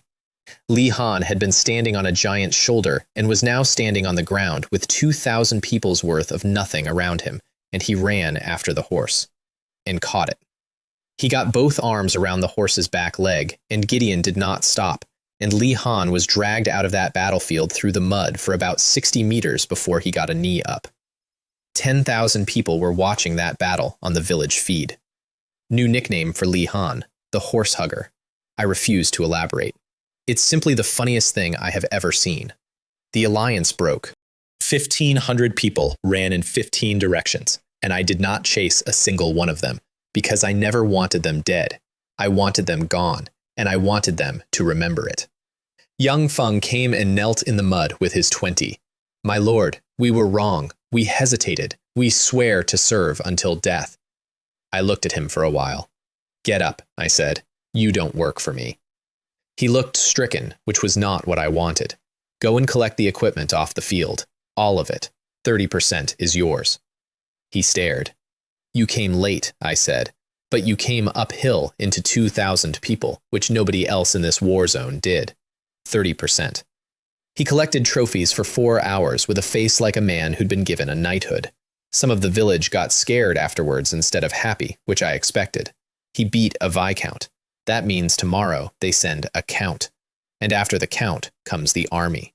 He's going to get us all killed. And Yang Feng, who 2 days earlier had been the loudest waverer in that forest, shut it down himself. Have you all forgotten who walked through your yard at 3 in the morning? I hadn't. It took me 2 days. It shouldn't have taken 2 days. In a forest 4 kilometers away, Gideon was hitting Li Han with a riding crop and explaining, at volume, that he had lost 2 royal knights and a field army on the strength of his guarantees. 3 days. 3. Or you will spend the rest of your extremely short life cleaning my stables. The 5th transmission came that afternoon. 23 days, 10 hours, 5 minutes. Corruption, 30%. She was worse. The black had reached her collar, and there was a moment where she paused for 2 full seconds mid-sentence, and every lord on the continent saw it, and nobody said anything. And then the heavenly Tao raised the price. Attention all lords. The reward for the complete purification of Her Majesty Queen Isolde is hereby amended. The lord who accomplishes this shall receive the title of Prince of the Morning Star Kingdom, 5 legendary blueprints, resources without limit, the highest tier of Her Majesty's personal friendship, and a personal Tier 2 main city. The continent lost its mind. A city. A city. A Tier 2 main city, personally owned? Not even a hereditary duke owns a city. Dukes administer cities. Nobody owns one. Is the queen actually going to die? They don't raise a reward like that unless the clock is real. In a forest, a viscount stopped hitting a man with a crop and said, very quietly, 10 days. I don't care how. Steal it, buy it, rob it, lie for it. Get me that antidote. And I stood in my own storehouse, alone, and opened a cabinet and looked at what was in it. 12 sacred fruits of life. I'd had 4 of them since day 3. The tree had been quietly producing since. Each one, per the description, purges corruption, poison, curse, and decay from a living body. 12. She needed, at a guess, 3. I closed the cabinet. Because here's what I understood on day 9 that everybody else in that story never understood at all. The reward is not the prize. The reward is a target painted on whoever takes it. If an F-rank farmer in a novice village stands up tomorrow and hands the queen of the continent her life back, he does not become a prince. He becomes a man holding something 1,000 nobles want, with a level 4 territory and 18 soldiers. Not yet, I said to a cupboard. I'll enter the game when I can hold what I win, and then I'll take all of it. The city and the crown and the woman on the throne who thinks she's the one running the auction. I checked my upgrade costs that evening and had a small, quiet moment of horror. Tree of Life, level 2. 150,000 basic resources. 5,000 magic crystals. 100 Fountain of Life. 100 Breath of Nature. 10 fragments of the World Tree. Sacred Elf Ancient Tree, level 2. 150,000 basic resources. 5,000 Moonlight Wood. 5,000 Star Iron. 5,000 Magic Crystal. 100 Oathbound Tears. I had 18,000 basic resources, and I'd thought I was rich. 150,000. The scale of the next step was not double, it was 20 times. So I did what I do. I listed 800 pieces of equipment, stripped off 2,000 anti-revels. Item: Iron Longsword, slightly used. Item: Leather armor, pre-owned, some staining. If you're squeamish, don't buy it. Item: Full set, mixed. Note: everything must go. Clearance sale. All stock generously sponsored by the Anti-Rebel Alliance. 10 minutes. The entire village bought their own army's gear back off me at a discount and thanked me for the bargain, and several of them left reviews. Resources afterwards: 18,850 wood, 15,620 stone, 12,410 iron, plus 155 seeds bought with the change. I planted all of them at once, and that's when my territory started getting genuinely strange. Horn launcher, a plant that fires, 5 of them along the wall. A windmill, which produced 30 loaves of bread a day and permanently ended the food problem. 4 crystal flowers, 2 magic crystals each per day, which is the first passive income in magic crystal anybody in that war zone had. A moonflower lumberyard, upgradable, 300 wood and 30 moonlight wood a day. 3 skill fragments, which combined into Commander's Aura, plus 5% attack speed to every unit in the territory, and a sunflower headgear, which is a hat, which is a sunflower, which does nothing, and which one of my Moonlight Sentinels put on and then refused to take off for 11 days. She wore it into 2 battles. Nobody could look at her without laughing, and she knew exactly what she was doing. I hired 10 more archers and 5 more sentinels, kitted all of them out of the workshop, and by the evening of day 10, I had 31 units, 4 heroes, and a territory that produced food, wood, iron, crystal, and light without me touching it. And no monsters left within a kilometer, so I put a bounty out. Chen Yu has listed a public commission. Wanted, the current location of Li Han and Viscount Gideon. Precise coordinates required.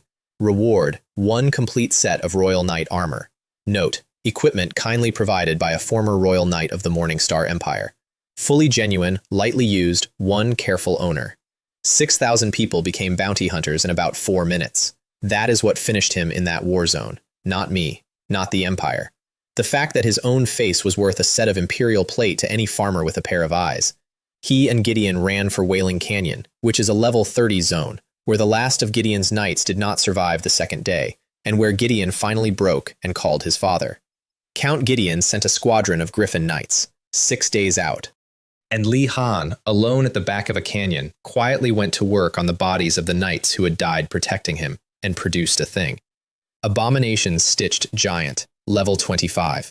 Health, 15,000. Attack, 250. 15,000 health. He was still, in his own mind, 1 good machine away from being the protagonist. I spent those 6 days in a swamp, Misty Swamp, levels 15 to 20, the next zone out, which nobody in that war zone could enter and which my squad cleared like a job. Swamp crocodiles at level 15, venomous frogs that Kira neutralized before the poison finished landing, a deadwood guardian that took 9 minutes, and a Wind Rider Griffin at level 20 that was, genuinely, too fast for my archers. Ilara missed it 3 times, which had never happened. So Xylia turned into a panther, and I got on. Riding an S-rank hero into combat is not dignified. There is no saddle. She moves like a cat, which means the whole world tilts 30 degrees every second step, and I spent the first 400 meters holding on with my knees and my dignity in a ditch somewhere behind us. Then she jumped. 11 meters, off a dead tree, into the air, above a griffin, and I came off her back with a sword because at some point in the previous 10 seconds I had stopped being frightened. Shadow Strike, in midair. Minus 1,850. Critical. Critical. We landed, and she kept running, and I have never in my life felt anything like it. My lord's grip is improving, Xylia observed from underneath me, in a voice like someone enjoying themselves enormously. At the heart of that swamp, on an island, there was an altar. Altar Guardian, boss, level 25, health 10,000. That one took 40 minutes and everything I had, and at one point Kira held 4 people at once through a hit that should have removed them, and I went in personally with a knight's sword I'd taken off a dead man and finished it. The altar offered 3 rewards, and I took the 3rd one without hesitating, because it was an egg. S-rank hero egg. It hatched in my field the next morning, and what came out of it was a woman in 9 layers of white and red, with fox ears and 9 tails moving independently behind her, and she stretched and looked around my territory with an expression of professional appraisal, and said, "Phantom Fox Han Mei, I suppose you'll do." Mimi's tail went up like a bottle brush. I would like to state that I did not intend to start a war. Mimi got 3 words into an objection before 9 tails wrapped her from shoulders to ankles and lifted her off the ground, and Han Mei said, "You're smaller than you think you are, kitten," and Mimi made a noise that broke a window in the Nekopara. An arrow went past Han Mei's cheek at about 4 centimeters and put itself in a fence post. Ilara lowered the bow. "Both of you," she said in the flattest voice I have ever heard a person use, "will spend the next hour in the storehouse if there is a second one of these." 2 S-ranks went very quiet. "Master," Ilara turned to me, perfectly composed, "you collect too many cats." "I've noticed." On the morning of day 15, the sky opened again, and this time it was not about the Queen. Global announcement. The novice period has concluded. Regional markets and the regional auction house are now open. Each region comprises 100 novice villages. All lords within a region may now trade freely. 100 villages. I had spent 2 weeks selling wheat to 6,000 people who had no money, and the market had just gone from 6,000 buyers to somewhere north of 500,000. "Master?" Ilara, watching my face. "You've gone strange." I'm looking at a cabbage field, I said, and I can't see the end of it. The first thing I did was take out the trash. I had a warehouse full of things I would never use and would never throw away because I am fundamentally a farmer, and farmers do not throw things away. Item: heavy iron plate armor, imperial pattern, 15 sets. Note: heavy, very heavy. Wear it if your build is standing still. Item: woodcutter's axe, 41 units. Note: it's an axe. Item: eye of the scout, 6 units. Note: placing wards is an art. If you know, you know. Item: sunflower headgear, 1 unit. Note: village exclusive. Put this on and you will instantly become the most fashionable person in your village. No refunds, no returns. She wouldn't sell me the one she's wearing. Item: poop potato, 12 units. Note: after consumption, you will function for 1 hour as a walking biological deterrent. Applications are left to the buyer. Every single item sold in under a minute. The heavy armor I understood, the axes I understood, the poop potatoes went first. And I want to be honest about why all of it moved. Not one of those buyers was evaluating the product. The seller ID said Chen Yu, the man from 2 Continental Announcements, and 500,000 people had spent 2 weeks hearing that name. I could have listed a bucket of gravel. Then I did the actual thing I had come to do, which was to type the word seeds into the search bar and buy every result. All of them. Every seed on a regional market of 100 villages, at every quality, without haggling once. And the notes on those listings are, I think, the single funniest document produced by that entire apocalypse, because they are all the same note. My talent is F-rank seed identification. Turns out that's useless. Take them. My talent accelerates plant growth. These won't sprout for me at all. Somebody else can have them. Got this in a chest. It's pretty, but it won't grow. Selling as a decoration. 10 copper. That last one was a rare quality mystery seed. 10 copper coins. A man sold me a rare seed for 10 copper because it wouldn't grow in his dirt, and I want the record to show that he was not stupid. It genuinely would not grow in his dirt. It would not have grown in anybody's dirt on that continent. There was exactly 1 square of ground in the world where it would grow, and I owned it. That is the whole cheat, by the way. That's the entire thing. It was never that I was strong. It was that every single person in that world was standing on the same ground, and I was standing on different ground, and it took them a month to notice. While I was there, I also bought every unit of moonlight wood, magic crystal, and star iron on the market, because they were mid-tier crafting materials that nobody at week 2 could use, and everybody had a few of. 1,250 moonlight wood, 2,100 magic crystal, 880 star iron, for pocket change, because they were useless. They were the exact 3 materials in the 5,000 unit line of my Sacred Trees upgrade requirement. Total haul, over 1,500 seeds. I planted all of them across 2 days, and I'm going to give you the highlights because the full list would take an hour, and I made most of it up as I went. From the ordinary seeds, mountains of stat fruit, which I distributed until my whole army had gained permanent points. 5 thorn watchtowers, 2 rich iron veins, 50 ore a day each. 6 more crystal flowers, 3 skill fragments that combined into morale aura, which made every unit I owned immune to fear, and which is worth more than it sounds, and I'll come back to that. And a luck fruit, which I ate, and which produced the following message. Ding, your cheat has been credited. I have no idea what that meant. It never explained. My luck went up by 4, and the system made a joke at me and moved on. From the excellent seeds, a sweet flower chicken workshop, 20 chickens a day. A holy light priest robe, which I gave to Kira, and which she wore with an expression that suggested she'd been waiting for it. A large moonlight tower, housing for 50 elves. A crimson cloak and a set of shadow leather armor for me, because at some point I'd noticed I was still dressed like a farmhand while commanding 6 S-ranks. A moonflower lumberyard that upgraded to level 4 and produced 300 wood and 30 moonlight wood a day by itself. And 3 single-use artifacts that I put in a box and did not touch for a week. An abyssal gravity ball, which the description said generated a small black hole, and which I read 4 times. Thor's Wrath, 3,000 lightning damage, and an Earth Guardian totem, minus 50% damage and regeneration to everything within 20 meters. And out of 1 rare seed came a building, Altar of Heroes, epic. Effect: a hero may undergo the trial of the heroic spirit. On success, the hero's grade permanently increases. A rank may become S, S rank may become SS. Requires Soul of the Heroic Spirit. A machine for upgrading people, not gear, not levels, grade. The letter itself, the thing Viscount Gideon had told an entire village was the immovable foundation of the world. I could grow it out of the ground. I laughed for a while about that one, alone, at night, and then I went and planted the last rare seed. And the light that came up out of my field was not white, and it was not green, and it did not stop at one stage. Rare quality mystery seed detected. Divine mutation triggered. 1 in 10,000 secondary mutation triggered. Ding! 1 in 10 million tertiary mutation triggered. Warning, warning.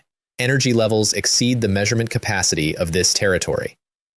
The light went up out of my land in a column, and I saw it turn the clouds over the entire war zone gold, and about 400 private messages arrived in the following minute asking me what I had just done, and I did not answer any of them because I could not speak.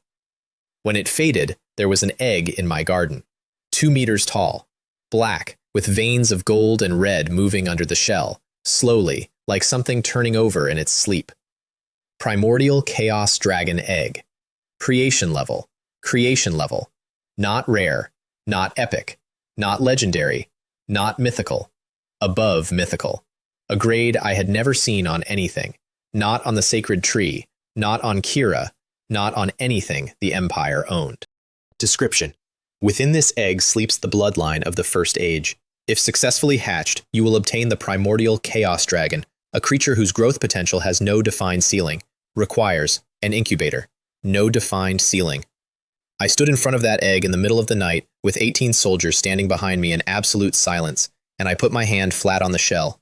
It was warm, and under my palm, once, something moved. "All right," I said, "let's get you a bed." Getting it a bed took 11 hours and a small financial crime. The incubator unlocks in a level 5 alchemy workshop. A building cannot exceed the level of the territory. My territory was level 4. Territory level 5 requires 3 hearts of the earth, which drop from crystal pangolins, which are special monsters, which is to say roughly 1 exists per region per week. There was exactly 1 on the auction house. The bidding was at 820 copper and climbing in tens, and there were 4 people in it, and they were being careful with each other, and it had been going for 2 hours. I bid 1,000. The 4 of them went quiet for a second, and then one of them came back at 1,050. I bid 1,100, then 1,200, and the room emptied. And I want to be clear that I was not being clever. I was not out trading anybody. I had 49,000 copper coins from Eternal Night, and they had 2 weeks of scraping, and I simply stood on the price until everyone else fell off. For the other 2, I put up a public notice. Wanted, Heart of the Earth, 2 units. Payment negotiable and generous. Both arrived within the hour. I paid for one with Thor's Wrath, and for the other with the Earth Guardian Totem, which is to say I traded away 2 single-use artifacts for 2 permanent territory levels, which is the single best trade I made in the entire month. The men who took that deal were delighted, genuinely. One of them thanked me twice. That's what money is. It isn't power. It's the ability to not be careful. Territory level 5. Alchemy Workshop level 5. Incubator built. I put the egg inside, and the lid came down, and the readout came up. Estimated hatching time, 18 days. I upgraded the incubator to level 5, which took everything I had left. Estimated hatching time, 10 days. 10 days, in a world where the fastest thing anybody had ever built was a golem that lost to a wolf. I did not sleep much that week. The altar of heroes needed a soul of the heroic spirit, and one grew out of an excellent seed on the second morning, which is a sentence I would like to have shown to Viscount Gideon personally. 10,000 wood, 10,000 stone, 1,000 magic crystal, and a soul, and the altar went up in my field, a ring of standing stones with something like weather inside it. Trial cost, 2,000 copper per attempt. 12 hours per trial. Success rate for A rank to S rank, 10%. 10%. 2,000 copper. 12 hours. Mimi went first, because Mimi went first at everything. She walked into that ring with her tail up and her ears forward, and she was gone for 12 hours, and I stood outside it for the last 2 of them pretending to inspect a fence. The light went out at 4 in the morning, and she came out of it on her hands and knees. Trial failed. And this cat girl, who had drained a level 6 elite in 5 seconds and gone over a wall backwards into 40 goblins, sat down in the grass in front of me and started crying. I'm sorry, master. 2,000. I spent 2,000 of Master's copper, and I didn't. I couldn't. I sat down in the grass with her, which is not a lordly thing to do. Mimi. I really tried. 2,000 copper is nothing. She looked up. I have 47,000, and a mine that makes rocks while I sleep, and a lumber yard, and 6 flowers that make crystals, and a chicken shed. 2,000 copper is a morning. But if it doesn't work once, we do it 10 times. If it doesn't work 10 times, we do it 100. The only thing that runs out here is you, and you're not running out. She stared at me for a long moment with her ears completely flat, and then she headbutted me in the chest hard enough to knock me over backwards and stayed there. She went in again that afternoon, and the next day, and the day after that. On the 4th attempt, the light in that ring went white and stayed white for a full minute. Trial successful. Cat-eared girl assassin Mimi has been promoted to S rank. She came out of it 15 centimeters taller, with her ears up and a look on her face like a knife that had just found out what it was for. Plus 30% evasion, plus 30% speed, 300 attack. She did not say anything. She walked straight past me, turned around, and said, 10 times. You said 10 times, and it took 4. Master owes Mimi 6. And out of an excellent seed that same morning came a secondary mutation I did not order, which was a black flower 4 meters across that ate a passing bird while I was still reading the notification, and which then unfolded and stood up and became a woman in dark green with vines instead of hair, who looked me up and down, slowly, with her hands on her hips. Thorn Queen Lyra, S-rank hero. Skills, Thorn Entanglement, Summon Carnivorous Plant, Life Drain. She said. Not bad. You're reasonably handsome. You'll do. Nobody had ever said anything like that to me in my life. 6 S-ranks had knelt in that field and said, Greetings, Master. Ilara's bow came about 2 centimeters off her back and stopped. Storehouse, said Ilara. I've just been born, said Lyra. The storehouse is very nice. It has shells. Then the world stopped for a day, because the Heavenly Tao opened the territory rankings. Attention all lords. Territorial development has reached the assessment threshold. The Heavenly ranking, top 100, and the Earthly ranking, top 10,000, are now open. Territory points are awarded for buildings, units, heroes, and development. Reference values. 1 mythical grade building, 500,000 points per level. 1 S-rank hero, 10,000 points. The whole continent went to look, and I want to walk down that list the way they did. 91st place, Li Han, Warzone 9, 9,155 points. He'd made the Heavenly ranking. 91st on the continent, out of millions, with a graveyard's worth of stitched things, and 1 S-rank hero. The S-rank hero was listed by name. Fallen Knight Gideon. I read that 3 times, because Viscount Gideon had been alive 4 days earlier, and had been hitting Li Han with a riding crop, and now he was an S-rank undead hero on Li Han's roster. He'd killed him. Sometime after the last beating, in a canyon with nobody watching, he had killed his own patron and processed him into a unit. And I remember thinking, with total clarity, that man is never going to stop. He is not going to learn, he is not going to reform, and he is not going to die of embarrassment. He is going to keep going until somebody stops him. Then I scrolled up. First place, Chen Yu, Warzone 9, 1,728,424 points. Second place, some Duke's heir in a war zone I'd never heard of, 16,500. 104 times second place. The channel that had been screaming for 2 weeks went completely silent again, and then somebody typed the only reasonable response, which was, "What?" Because everybody assumed there was a bug. 500,000 people spent an hour looking for the bug. There was no bug. There were 2 mythical buildings sitting in my back garden growing fruit, and each level of each of them was worth 500,000 points, and nobody else on the continent had a single mythical anything, because you cannot buy one, or build one, or loot one. You can only grow one. Reward for first place on the Heavenly ranking. 1 legendary chest. 1 epic blueprint. All attributes plus 100. Luck plus 10. 100,000 copper coins. Then I went and spent all of it on the altar. S rank to S. S rank. 3,000 copper per trial. 5%. 5%. 1 in 20. I bought them 5 at a time, and I ran that altar like a machine shop for 6 days. The first one through was Kira, trial successful. Life Saintess Kira has been promoted to SSS-rank. She came out of that ring with the light on her robe moving on its own and a new line at the bottom of her skill list, and when I read it, I had to sit down for the second time that week. Heavenly Gospel, Ultimate. All friendly units within the territory or within 30 meters of the caster become completely invulnerable for 5 seconds. 5 seconds of nothing being able to hurt anybody I own. That skill is why I am alive. I want that stated plainly, well before the part where it matters.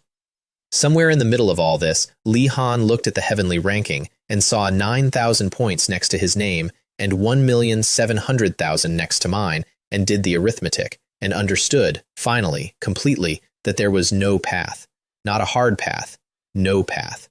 So he left. He took his stitched things and his undead Viscount, and he went out of the region entirely, to the far side of the map, to start over somewhere where nobody had heard of either of us, hunting novice villages that were still on week 2. I let him go. I have gone back and forth on that decision for a long time. I had 31 units, 6 S-ranks, a mythical tree, and 140,000 copper, and he was one man with a graveyard, and I could have ended it that week. I let him go because I was busy, and because he had stopped being interesting, and because I genuinely believed that a man that thoroughly beaten was finished. Hold that against me. I do. There was a crack at the back of Wailing Canyon that hadn't been there a week earlier. Mimi found it, because Mimi found everything now. She came back with her ears forward and that specific vibration in her voice. Master, there's a building inside the mountain. It's very big, and it's making a noise. Temple of Storms. Pred Dungeon. Recommended level, 25. Recommended party size, 20. Recommended party size, 20. In a region where the second strongest lord had 11 units and a headache. I brought 16 archers, 10 sentinels, 5 heroes, and a chicken's worth of confidence. The harpies came off the ceiling in flights of 6, level 25, fast and screaming and largely made of wind, and my archers shot them out of the air with a total lack of ceremony, because 16 elves with commander's aura and 4 stacked territory buffs is not a party, it's weather. Storm Guardian. Boss. 15,000 health. 22 minutes. Kira never let anybody drop below 60%, and Alara put a moon arrow into the same shoulder joint 140 times. And it dropped something I did not understand for a full minute. Soul of Miracles. Consumable. Effect. Permanently increases the success rate of all trials of the heroic spirit by 2%. This effect stacks without limit. Permanently. Stacks without limit. I was running SS trials at 5%. 5% means 19 failures per success, and each failure is 3,000 copper. 2% forever, stacking, meant that every one of these I found made every hero I would ever own cheaper to upgrade for the rest of my life. I have never wanted an item more before or since. I bought that dungeon's entire stock over the following month. The second boss was the King of the Golden Griffins, and he was magnificent. And he lost. And he dropped 4 griffin eggs and a dungeon reset scroll. First clear rewards, 10 more griffin eggs, 10 excellent seeds, 10,000 copper. And then I read the reset scroll properly, and the phrase that mattered was, re-randomizes dungeon population. Re-randomizes. Hidden bosses are population. Again, I said. Master, we've been in here for 6 hours. Again. The second run was mechanically identical for 40 minutes, and then the far wall of the temple stood up. It had been the far wall. That was the point of it. 30 meters of stone that turned out to have shoulders. Storm Titan. Hidden boss. Level 30. Health 60,000. Attack 450. 60,000 health, and it hit for 450. And my archers had roughly 600 health each. 1 hit. Anything it touched. Once. We fought it for over an hour, and we were actually winning, slowly, at a horrible price. And then at 20%, it did the thing it had been saving. Titan's grip. The floor of that temple came alive, and stone closed around every pair of ankles in the room at the same instant. All 31 of us. Nobody could move, nobody could dodge, and it raised both arms over a squad that was pinned in place in a neat cluster. That is the moment I was going to lose everything. Not almost. That was a full clear of my entire army in one animation, and there was no counterplay, and I knew it while it was happening. Kira's voice came across that temple perfectly level, the way it always was. Heavenly Gospel. Golden light went over all of us like a held breath. 5 seconds. The Titan's arms came down and hit 31 people who could not move and could not be hurt, and nothing happened at all. And I watched 450 damage land on an archer's face and do nothing while she stood there with her eyes shut. Second 4. The stone cracked off our ankles. Second 5. Every ranged unit I owned was already loaded. We put everything into it at once from 8 meters. 16 archers, 10 sentinels, Hanmei's illusions, Zilia's shadow, Alara's judgment, and me with a knight's sword and a great deal of feeling. It came apart over about 90 seconds and it never got a second cast. Loot, a Heart of the Titan, epic material, a blueprint for a storm altar, and a hammer. Storm Warhammer, epic, plus 350 attack, plus 50 strength, 20% chance on hit to call lightning for 200% damage. Special, returns to the wielder's hand on command. I picked it up and it was the first weapon I had ever held that was better than my farming hoe, and it came back when I threw it, and I would like everyone to know that I understood the reference immediately and I threw it at a wall 4 times before we left. The next excellent seed I planted mutated a second time and came up as a building the size of a barn with a hole in the roof and heat coming out of it. Dragon Nest Hatchery, mythical. Effect 1, halves all incubation time. Effect 2, all units hatched here gain plus 20% to all attributes. Effect 3, may infuse a dormant egg with dragon essence, raising its potential.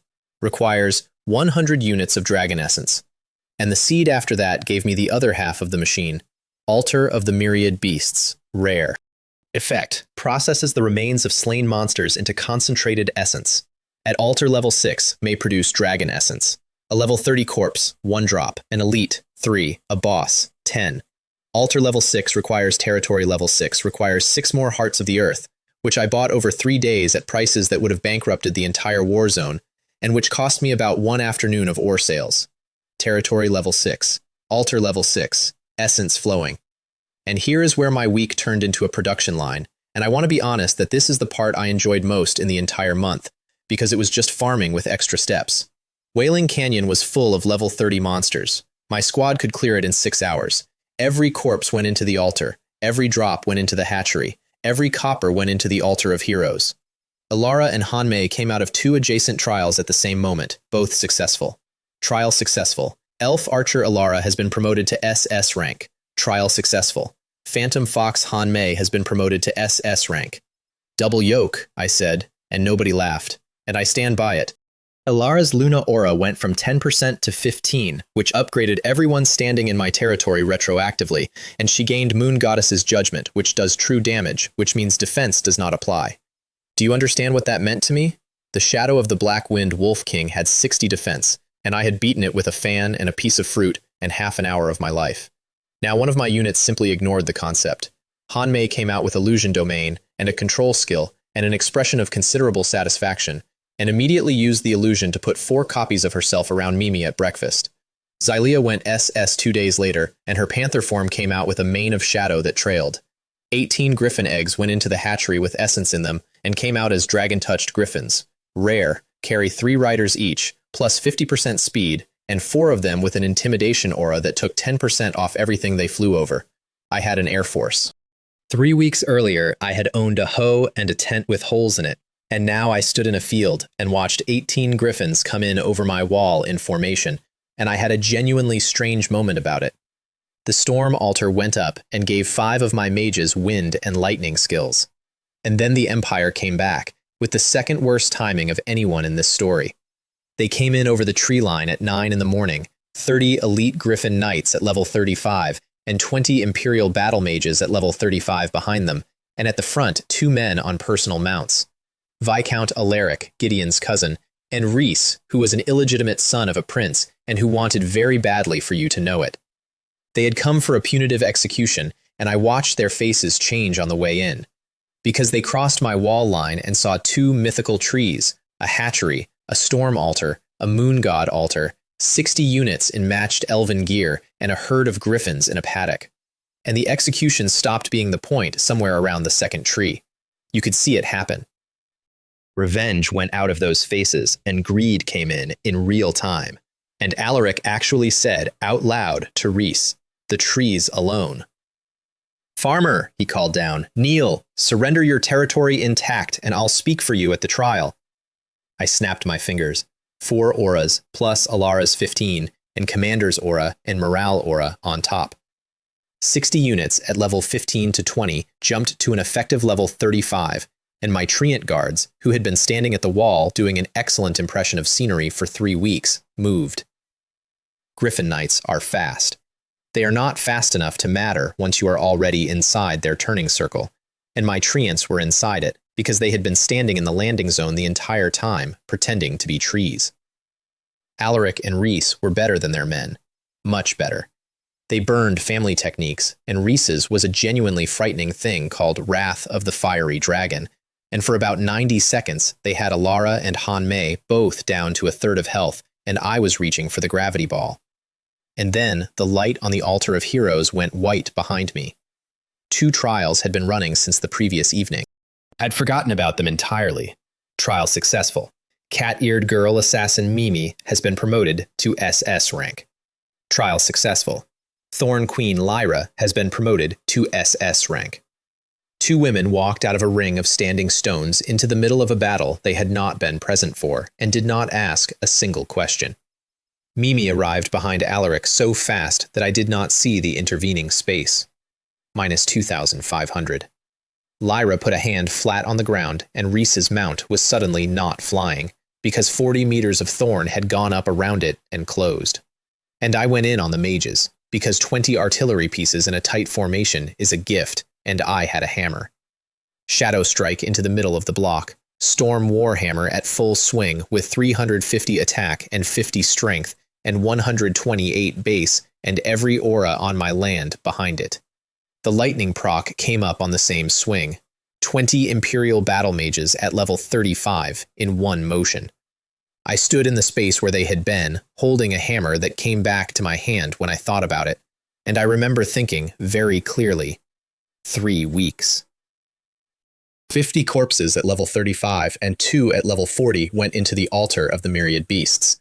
150 drops from the squadron, 100 more from the 2 nobles. Total inventory, 282 units of dragon essence. I fed 182 into the egg. Primordial Chaos Dragon Egg. Bloodline potential, 18.2%. Estimated hatching time, 5 days. And then I stopped and turned it off. Incubation paused. Every single person in my territory looked at me like I'd set fire to money. Master, Alara carefully. 5 days. I know. It would be the only dragon on the continent.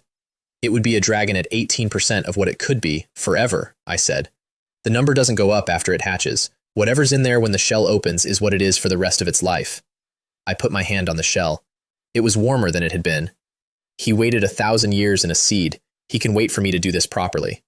That is the single most patient decision I made in the entire month, and it is the reason the last day of this story went the way it did instead of the other way.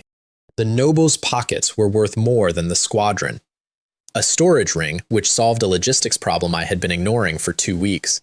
25 gold coins, and I found out that a gold coin is 1,000 copper, which meant that Reese had been carrying 25,000 copper as walking around money. A meteor shower scroll, a set of Lionheart armor that fit me, and a blueprint I read 6 times. Furnace of all races. Effect. May alter the racial classification of a hero. Original characteristics are preserved. Now, I want to explain why that mattered. Because it looks like a cosmetic item, and it is not. Every aura on my land was elven. Natural protection from the sacred tree, friendly elven units. Luna aura, elven units. My whole territory was a greenhouse tuned to one species, and 4 of my strongest heroes were standing in it getting nothing.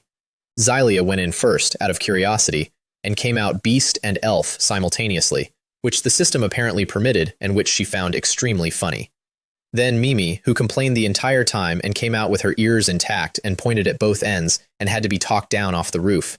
Then Han Mei, then Kira. 4 SS-rank heroes gained 15% to every attribute for the cost of an afternoon because I read a blueprint carefully. The rest of that week I spent building, and I'll list it fast because it's a montage and I know it. A mushroom pizza bakery, which I built entirely because of the name and which turned out to feed 40 people a day.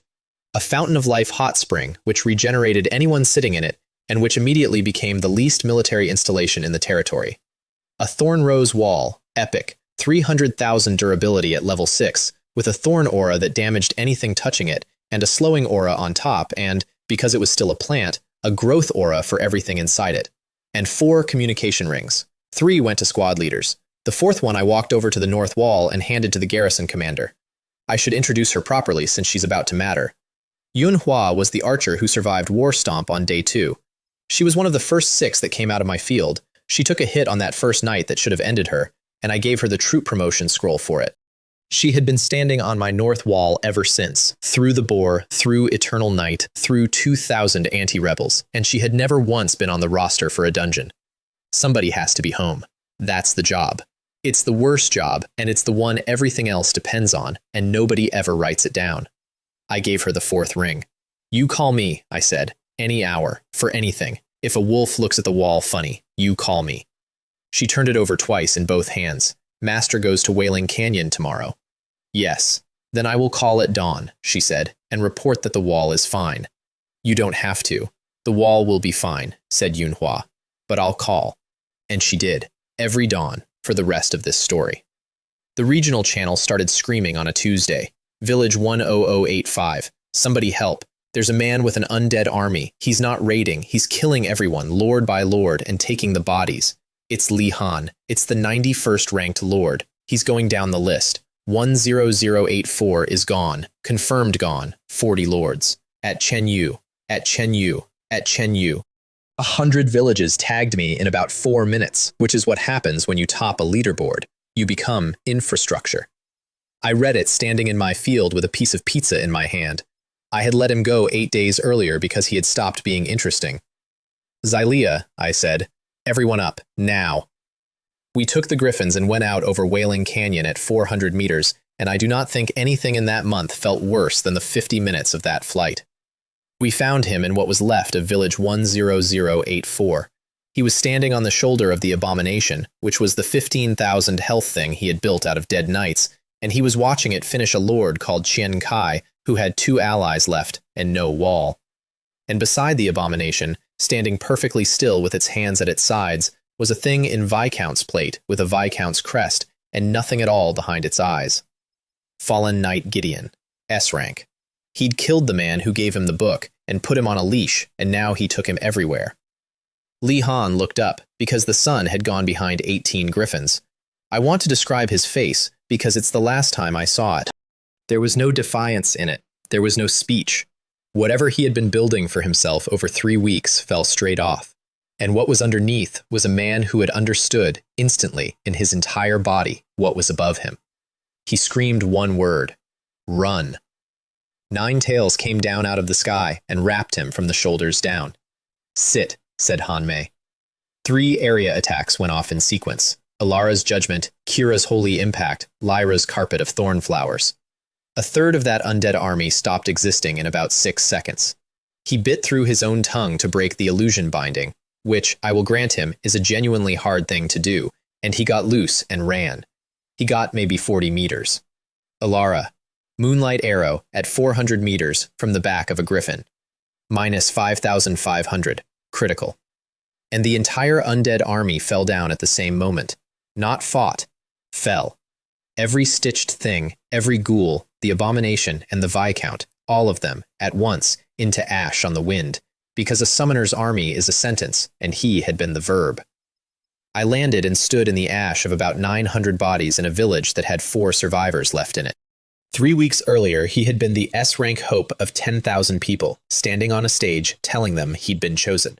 He never once, at any point, tried to be good at anything. That's what I keep coming back to. He was clever. He was fearless in his own strange way. He could talk a village out of its walls twice, and he never spent 1 single hour learning how anything actually worked. Loot, 50 drops of essence off the abomination because it counted as a boss. 100 more off the fallen knight because it counted as an S-rank hero. He funded my dragon. That's his last contribution to this story, and I think it's the right one. Qian Kai and his 2 friends came over, filthy and shaking, and handed me a heart of the earth they'd found in a cave and had no use for and had been carrying for a week. I gave all 3 of them a full, excellent set out of my workshop. That's too much, said Qian Kai. You held for 11 minutes against that, I said. It isn't. And that is the exact moment that the ring in my pocket started ringing. I want to be precise about this because it is the only time in my life that I have been genuinely, completely afraid. Yunhua did not panic.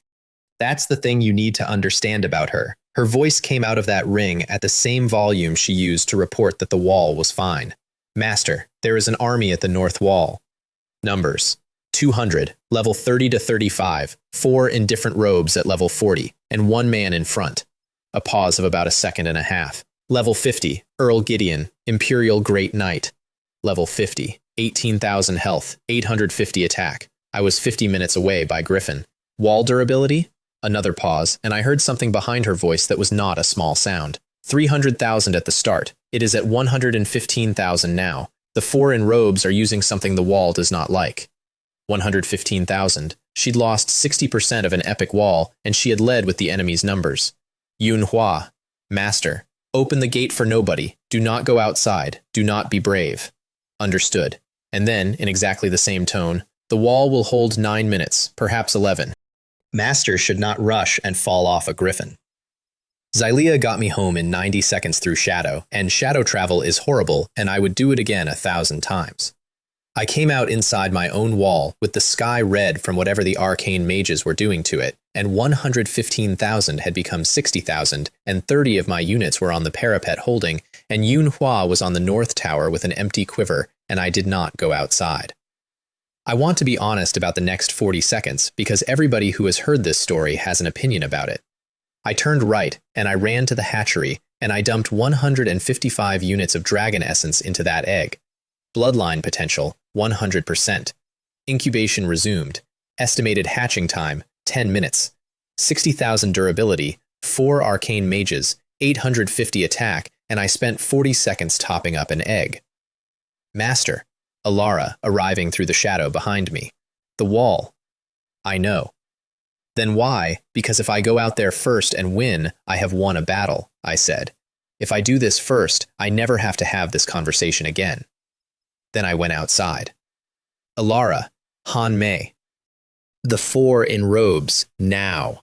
Imperial arcane mages at level 40 who had been ruining my wall from 300 meters with something forbidden, and who were, structurally, artillery with no bodyguard because nobody at level 40 expects to be reached. Moon Goddess's judgment ignores defense. 2 shots, 4 mages. And then I had the gates opened on purpose, and 30 elven units who had been standing behind a wall being hit for 11 minutes went out through them. You have never seen anything like the speed of soldiers who have been made to stand still. 200 Imperial Knights against 30 elves with 4 stacked auras, an SS-rank healer, commander's aura, and a great deal of feeling about the state of the North Wall. It took under 4 minutes, and it was not, in any meaningful sense, a battle, which left Earl Gideon. He was worth all 200 of them together. 18,000 health, 850 attack, an Imperial Great Knight of 40 years, and he fought like it. He broke 2 Sentinels' guard in the first exchange, and he put Lyra through a fence. I hit him with the Storm Warhammer 11 times, and I have never worked so hard. At about 3,000 health, he went down on one knee in the mud, and he looked up at me, and he was not begging, and I'll give him that. You killed my son, he said. Your son sent 2 men to kill a farmer in his sleep, I said. Then he sent 2,000. Then he sent a squadron. Li Han killed him, by the way, snapped his neck in a canyon and made him into a puppet, and I put the puppet down 4 hours ago. You're welcome. I raised the hammer. And the sky went white. 500 griffins. 500. Royal Griffin Knights in gold and white in a formation that blacked out the actual sun, and coming down out of the middle of them, on nothing at all, a man in white armor with light coming off it. Holy Knight Kalen, level 60, personal paladin of Prince Victor of the Morning Star Empire. He landed in my field and cracked it. Chen Yu, by the authority of His Highness, kneel, surrender, and come to the capital for trial. Your women and your holdings are forfeit to the crown. Refuse, and this territory is erased to the soil. Earl Gideon started laughing on his knees in the mud, and behind me, in the hatchery, something went ding, ding. Congratulations. Your primordial chaos dragon egg has successfully hatched. The roof came off my hatchery, and out of it flew a dragon. The dragon was the size of my hand. It was purple. It had a round belly. It had 2 obsidian eyes far too large for its head, and 4 little legs it clearly had no idea what to do with. And it flew in a wobbling arc across the battlefield, and landed on my shoulder and gripped my ear. Absolute silence across roughly 700 people. Earl Gideon laughed so hard he fell over. That's your trump card? That's what you were buying every heart of the earth in the region for? A newborn lizard? Gario's mouth actually twitched, and the thing on my shoulder, which had been alive for 4 seconds, turned its head and looked at 700 armed men with an expression of profound personal irritation, and squeaked. Primordial domain. The air went purple.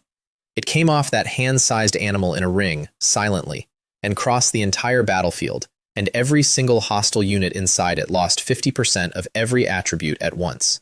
500 griffins dropped 40 meters before their riders caught them. Gario went down on one knee, not out of respect. His legs did it.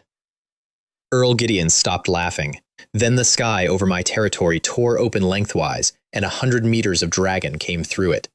Not a real one, a phantom, an ancestor, an afterimage of something that had died before the continent had a name, and it filled the entire sky above my field and looked down at 700 people and did not do anything at all, which was worse. Ancestral dragon phantom. And then it came down, and it went into my right arm. Dragon soul fusion. I have tried many times to describe what happened to my body in the next second, and I have never managed it. The closest I have come is this. For 18 years, I had been reading the world through a very small window, and something reached over and took the wall away. Scales came up my right arm and across my chest. My pupils went vertical. Wings I did not ask for came out of my back and were, immediately, load-bearing. Dragon god form. All attributes plus 100%. Skills unlocked. Primordial dragon breath.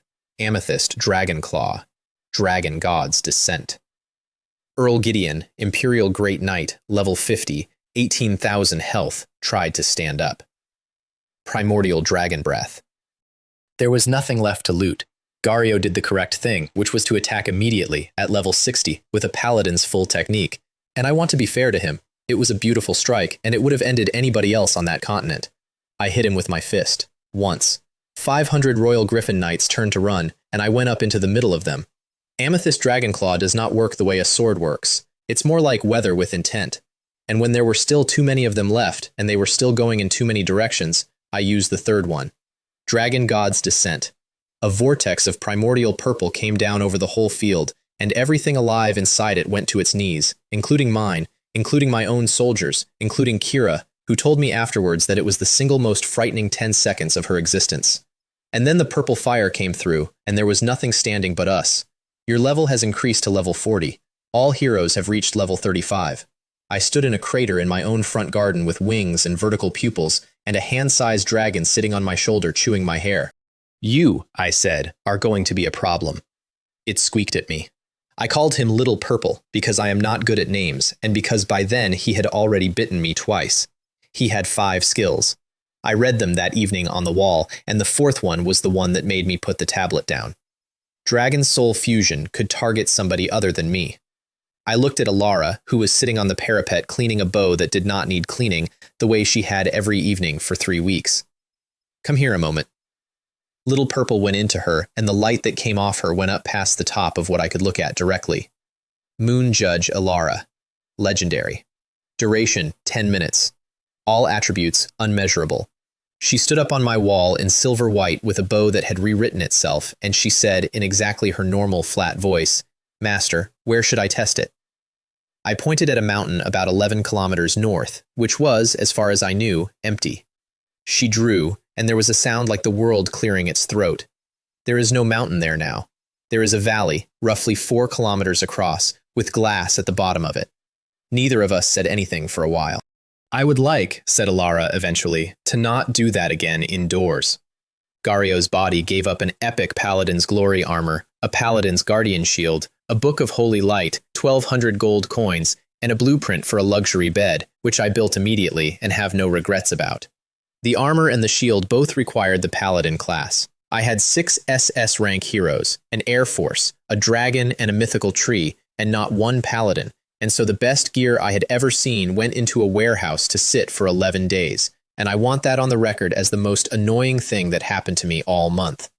Earl Gideon's storage ring was better than his son, his squadron, and his personal armor combined. 96,000 copper, 1,300 gold, 10 rare scrolls, an egg labeled Unknown Special Pet Egg, Quality, ? And a blueprint for a small teleportation array, plus, in the same ring, 5 space magic stones and 20 units of mithril, which happened to be the exact 2 materials the blueprint required, and which did not otherwise exist in my region. I built the teleporter that night mostly out of curiosity, and the world ended. Global announcement.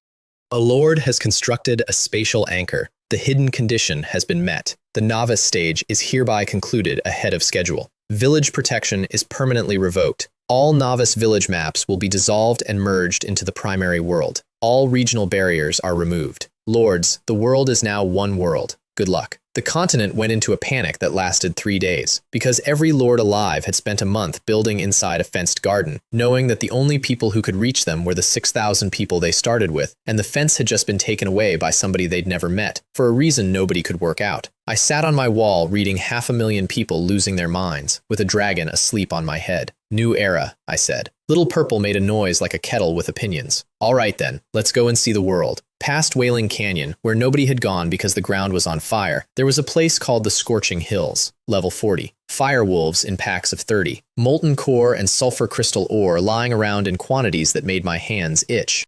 And in the middle of it, a crater 4 kilometers across with thousands of kobold miners in it, level 35, working in shifts for something at the bottom. Lava Titan, boss, level 45, 120,000 health.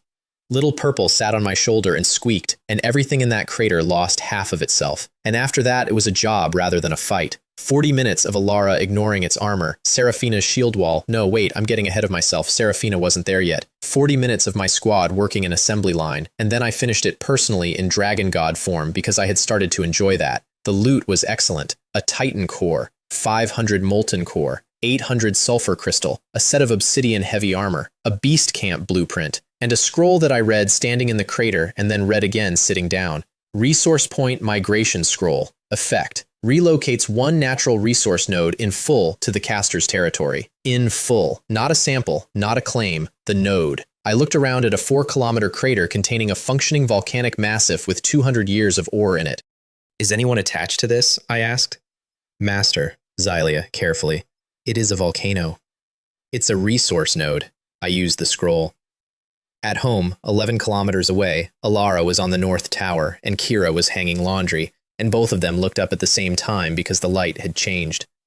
According to Kira, what happened next was that the sky above the eastern quarter of my territory developed a hole, and out of the hole came a mountain. They had about 9 seconds. It landed on the far side of my grounds with a sound that broke every window in the Necopara and threw a dust cloud over the whole war zone. And when it cleared, there was a smoking volcanic massif sitting in my back garden, gently steaming, producing ore. The communication ring lit up before the dust had settled. Master, said Yunhua at her usual volume, there is a volcano. Yes. On the east side. Yes. A pause. Should I put a fence around it? I love that woman. A 2-headed lava serpent at level 45 dropped something on the way out that changed my whole army in 1 afternoon. Troop Promotion Scroll. Epic. Effect. Promotes an entire unit type simultaneously. Plus 50% to all attributes and 1 new passive. An entire unit type, not 1 soldier, all of them. I used it on my mages, and 10 elf mages became 10 high-tier elf mages with arcane affinity, plus 20% spell damage and minus 20% mana cost, permanently, on all of them, forever, in 11 seconds. That is the moment my army stopped growing linearly. Then I ate a luck fruit and planted a rare seed because at that point I had a system. Secondary mutation. And what came up out of my field was a woman in white and gold plate, 2 meters tall in the armor, with a sword across her back and a face like a cathedral. Holy Knight Seraphina. S-rank hero. Paladin. Paladin. I want you to understand that I had been staring at Gario's legendary Paladin set in a warehouse for 11 days like a man looking at a locked car. My lord, said Seraphina, kneeling, I am at your… Yes, yes, wonderful, put this on. Paladin's glory armor, Paladin's guardian shield, the Book of Holy Light. She was level 1. So I fed her 12 rare experience fruit, 100,000 experience each, which I had been sitting on because none of my heroes needed them, and she went from level 1 to level 36 in about 4 minutes while standing perfectly still with an expression of increasing alarm. Then I put her through the furnace of all races and made her an orc, which added 10% strength and 10% health, and which she took extremely well. "My lord," she said afterwards, examining her own forearm, "I have been alive for 2 hours. Busy morning. I have been 3 species." Somewhere in that week, a new material started showing up in my altar of heroes, a pale gold drop that formed in the stone basin after every successful trial, and which the system called Soul Dew, and which was flagged legendary, and which was described as a key component in the upgrading of mythical structures. I did not know yet what it was for. I collected it anyway, because that is the entire operating principle of my life. Lin Wei and I did our second trade around then. Lin Wei: "I have a random rift scroll. I can't use it. Level 45 dungeon, 20-person requirement, and I have 9 units. What's it worth to you?" 5 bottles of Moonwell water, permanent +3 spirit each. 15 spirit for a scroll I can't open. You never haggle down. Why? Because I want you to bring me the next one too. Deal. The Lost Gem Mine was 3 levels of Crystal Cavern, and it was the best designed thing I fought all month. The golems in there could think, genuinely. They ignored my front line entirely and went straight for Kira every time, in coordinated groups, which no monster had ever done. "Their tactical intelligence," said Xylia mid-fight, "is roughly at the level of that con man. That's an insult to the golems." And it opened a whole system I hadn't known existed. 3 identical gems combined into one of the next grade up, which meant that the hundreds of worthless chips lying around that cave were not loot, they were currency in a base 3 number system, and I have never picked up rocks so fast in my life. The final boss was a 7-colored gem titan at level 48 with 250,000 health and 900 defense and full magic immunity behind a crystal shell that had to be stripped before anything worked at all. 90 minutes. At phase 2, it started dropping gem meteors on the whole room, and Kira burned Heavenly Gospel again, and 31 people stood inside a bombardment being completely fine. I finished it in Dragon God form, minus 85,500. First clear, 500 gold and an epic item selection box, out of which I took the epic unknown seed, obviously because I am who I am, plus 150 gems, 12 equipment hole openers, and a gem workshop blueprint. I built the workshop, upgraded it to level 6, and spent one very happy evening doing arithmetic. 150 raw gems, 3 to 1, 4 times up the ladder, produced 3 epic gems, each reading all attributes plus 50. Then the hole openers drilled 5 sockets into my hammer, and 3 epic gems and 2 rare ones went in. Storm War Hammer, enhancement level 15, artifact grade. I stood in my workshop at 2 in the morning, holding a hammer with 150 extra attribute points hanging off it, and thought about the fact that on day 1 my weapon had been a hoe, and I had been genuinely proud of it. Seraphina went into the Altar of Heroes and broke through to SS on her first attempt, which nobody else had ever done, and came out with Holy Light Domain, minus 30% damage taken, and continuous regeneration for the entire army at once, and Sword of Judgment. Between her and Kira, I now had 2 SS-rank support heroes, which is the reason nothing in my army ever died again. And then I ate a luck fruit and planted the epic unknown seed.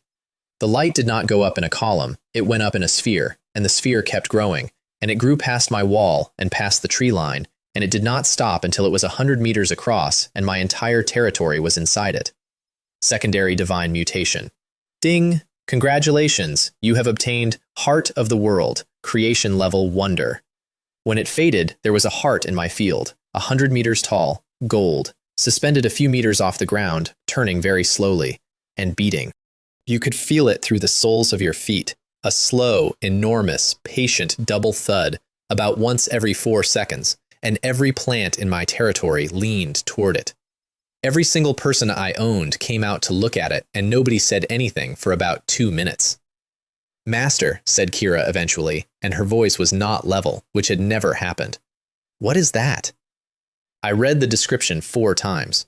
Effect: upon activation, permanently reshapes the territory into a domain of law.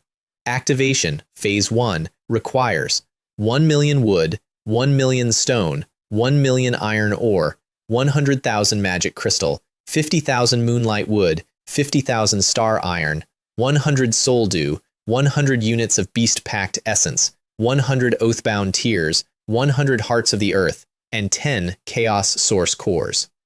I checked the market for chaos source core. No results. In the entire world, there was no such thing. "Right," I said, to a heart the size of a cathedral. I'll get back to you. And this is the point in the story where I have to leave my garden and tell you what was happening in the capital, because I didn't know any of it at the time, and it makes everything before it look different. 300 kilometers away, under the Golden Palace, Prince Victor of the Morning Star Empire was standing in a room with no doors, talking to something that was not from this world. He was, at that moment, extremely annoyed about the loss of Gario, but he could not afford to be distracted because he had an arrangement, and the thing across the table was an abyssal emissary, and it had told him the following, which is the actual secret of that entire world, and which I want you to hear the way he heard it. The otherworldly lords are not refugees. They are not adventurers. They were not chosen, and they did not win a lottery. They were sown. The will of the world, facing an invasion it could not survive, planted a crop. Hundreds of millions of souls dropped into a hostile field to see which ones would grow. That is what the talents are. That is what the system is. Every single lord on that continent was a seed in the ground, and the ranks were not gifts. They were the shape of the sprout. And inside the soul of every lord who survives long enough, something ripens, a talent fruit. Victor had found a forbidden method for harvesting them early. That's what his legion was. Every soldier in the talent-plundering legion was carrying 3 to 5 talents taken out of murdered lords, stacked in one body, which is why they hit like siege engines at level 50. They had been quietly farming their own world's defense system for a month, and when the report came in about War Zone 9, about the F-rank farmer with 2 mythical trees who had just erased 500 Royal Griffin Knights, Prince Victor looked at the file for a long moment and said the sentence that decided everything that came after. Leave him. Let him fatten. The harvest will be more interesting. I was a crop. I want to sit in that for 1 second because it is the single strangest thing anybody ever said about me, and it was true.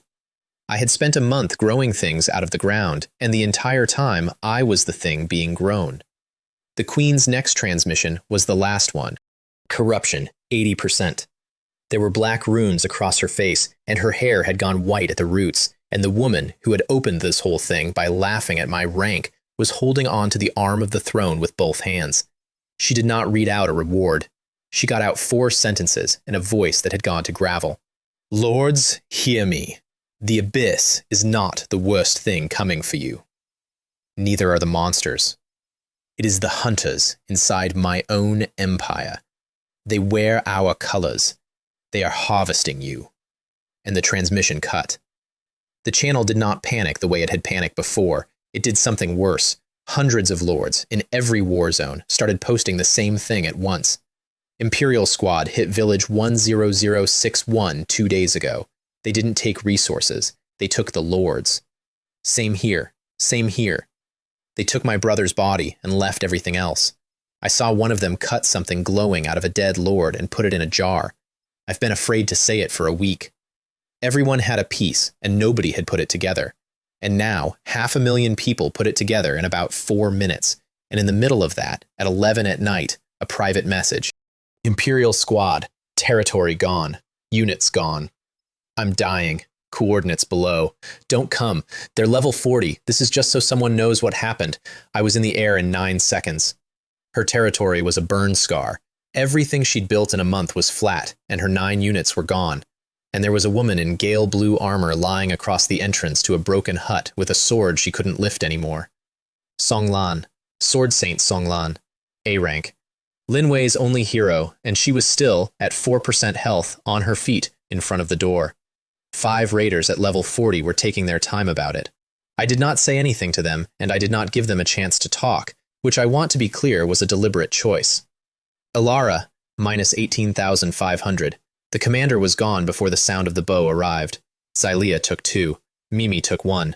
I hit the last one with the hammer, and he went across the clearing and did not come back. Kira had Songlan on her feet in 11 seconds. Lin Wei was under a collapsed beam inside the hut, conscious, with about 2 minutes left. And when Kira's light hit her, the first thing she did was try to sit up and say, "I told you not to come." And the second thing she did was pass out. I went through the commander's pockets. There was a token on him, imperial issue, official, stamped, the kind of thing that gets read out at a parade. All realm token. By order of the crown, all otherworlders are livestock. Hunt their talents for the glory of the empire. I stood in the ashes of a woman's home holding an official government document that described her as an animal. I had been angry maybe 3 times in my life. The boycott made me laugh. The goblin made me laugh. Li Han made me laugh for 3 straight weeks. I read that token twice and put it in my pocket. All right, I said. I'll remember you. I took both of them home. Lin Wei woke up in my hot spring the next morning and looked around at a territory with a volcano in the back garden, a 100-meter golden heart beating in the middle of it, a dragon asleep on a windowsill, and 40 elves doing drills, and she said, out loud, to nobody, "How?" "Seeds," I said. "That is not an answer. It's the only one I've got." Sunglan went through the altar of heroes for 3,000 copper and came out S-rank the same evening and knelt and swore to me, and I told her she worked for Lin Wei and always had, and Lin Wei looked at me across that field for a long moment and did not say thank you, which I appreciated. I bought 1,300 seeds off the new unified world market and planted all of them in one morning, and that morning is the reason everything after it was possible. The territory could not keep up. I had elves running in shifts just to carry things out of the field. An epic building upgrade scroll came out of the 4th row, and I used it on the Moon God altar without hesitating. Moon God altar has been upgraded to Ice Moon Divine Palace, Legendary. Effect 1. All heroes gain 30 experience per minute. Effect 2. Ice Moon Baptism. For 50 gold, a hero is guaranteed 1 grade of advancement and awakens 1 exclusive skill. Guaranteed. I had been running a 5% altar for 2 weeks with a stack of Souls of Miracles propping it up. I had 1,300 gold coins in a ring. I put every hero I owned through that palace in one afternoon. Ilara came out with Frozen Moon Arrow, 100% freeze for 10 seconds on anything it touched. Kira, Xylia, Hanmei, Mimi, Lyra, and Seraphina all came out 1 grade higher with an ice skill each, and my territory got about 11 degrees colder and stayed that way. Also out of that planting, an elemental holy spring, mythical, which sped up every mage I had and produced 1 to 3 elemental sprites a day on its own. A royal griffin nest. And, out of 1 triple mutation, in a light I recognized because I had only ever seen it once before, 10 of something. Chaos Source Core. Quantity, 10. The item that did not exist. The last line of the Heart of the World's activation list. I sat down in the dirt with all 10 of them in my lap and laughed for a while. There was 1 epic seed left, the one I'd found in the Imperial Commander's Ring at Lin Wei's burned-out territory, and I planted it last, and it mutated twice. What came out of that light was a woman, a head taller than me, with platinum hair, in armor that looked grown rather than forged, and there were scales at her temples and along her forearms, and her eyes had vertical pupils exactly like mine. Dragonblood Princess Astrid. SSS-rank hero. SSS. Not S, not SS, a grade I had not seen on anything except my own dragon.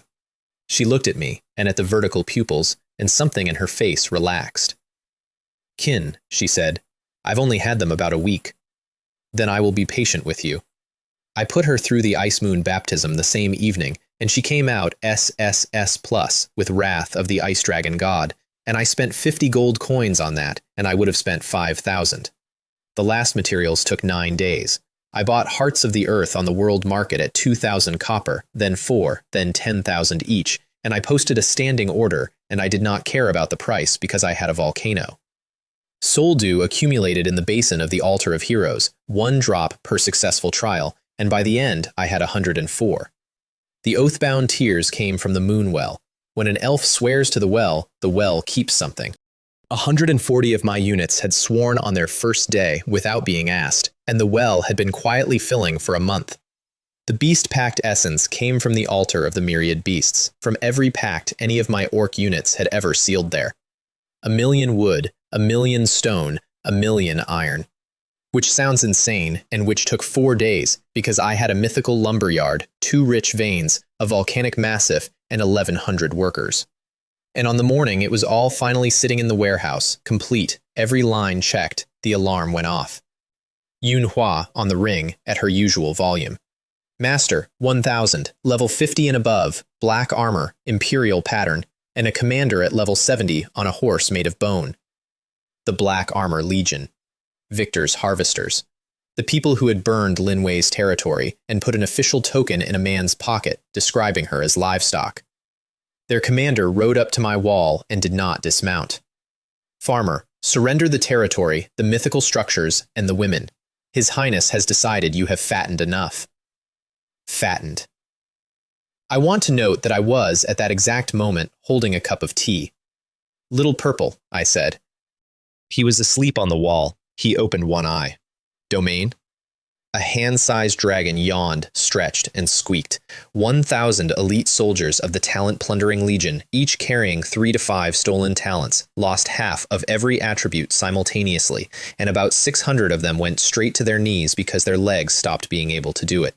The commander was made of sterner stuff. He stacked every defensive talent he had looted, 3 of them, layered, a technique that had probably taken him a year to work out, and produced a genuinely impressive shell of overlapping light. I threw the hammer. It went through all 3 layers without changing speed, and it came back to my hand afterwards. Alara froze 400 of them where they stood with one shot, and Astrid breathed on 200 more, and Xylia and Mimi went through the rest, and the whole engagement lasted under 3 minutes. And in the pockets of the Black Armor Legion, we found 6 Hearts of the Earth. Taken off 6 murdered lords in 6 other war zones by men who had no idea what they were carrying. That is the last thing I needed. They brought it to me.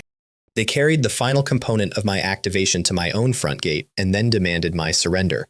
I activated the Heart of the World that afternoon. Every material I owned went into it at once, 1,000,000 units at a time, and the field drank all of it. And then the heart beat once, very hard, and a 7-color beam went out of the top of my territory and hit the sky. The continent felt it. Every war zone, lords 3,000 kilometers away, reported the ground moving. Heart of the World, Phase 1, activated. Territory level increased by 1, unconditionally. Territory is now level 7. All structures increased by 1 level, unconditionally. Territory area doubled. Permanent domain established. Sanctuary protection. All units within the territory gain 100% to all attributes, permanently. Every building I had went up a level for free. The Tree of Life to 2. The Sacred Elf Ancient Tree to 3. The Altar of the Myriad Beasts to 3.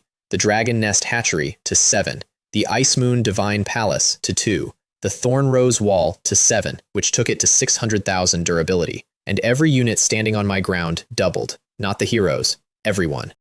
The Archer, who had been on the north wall since day 2, doubled.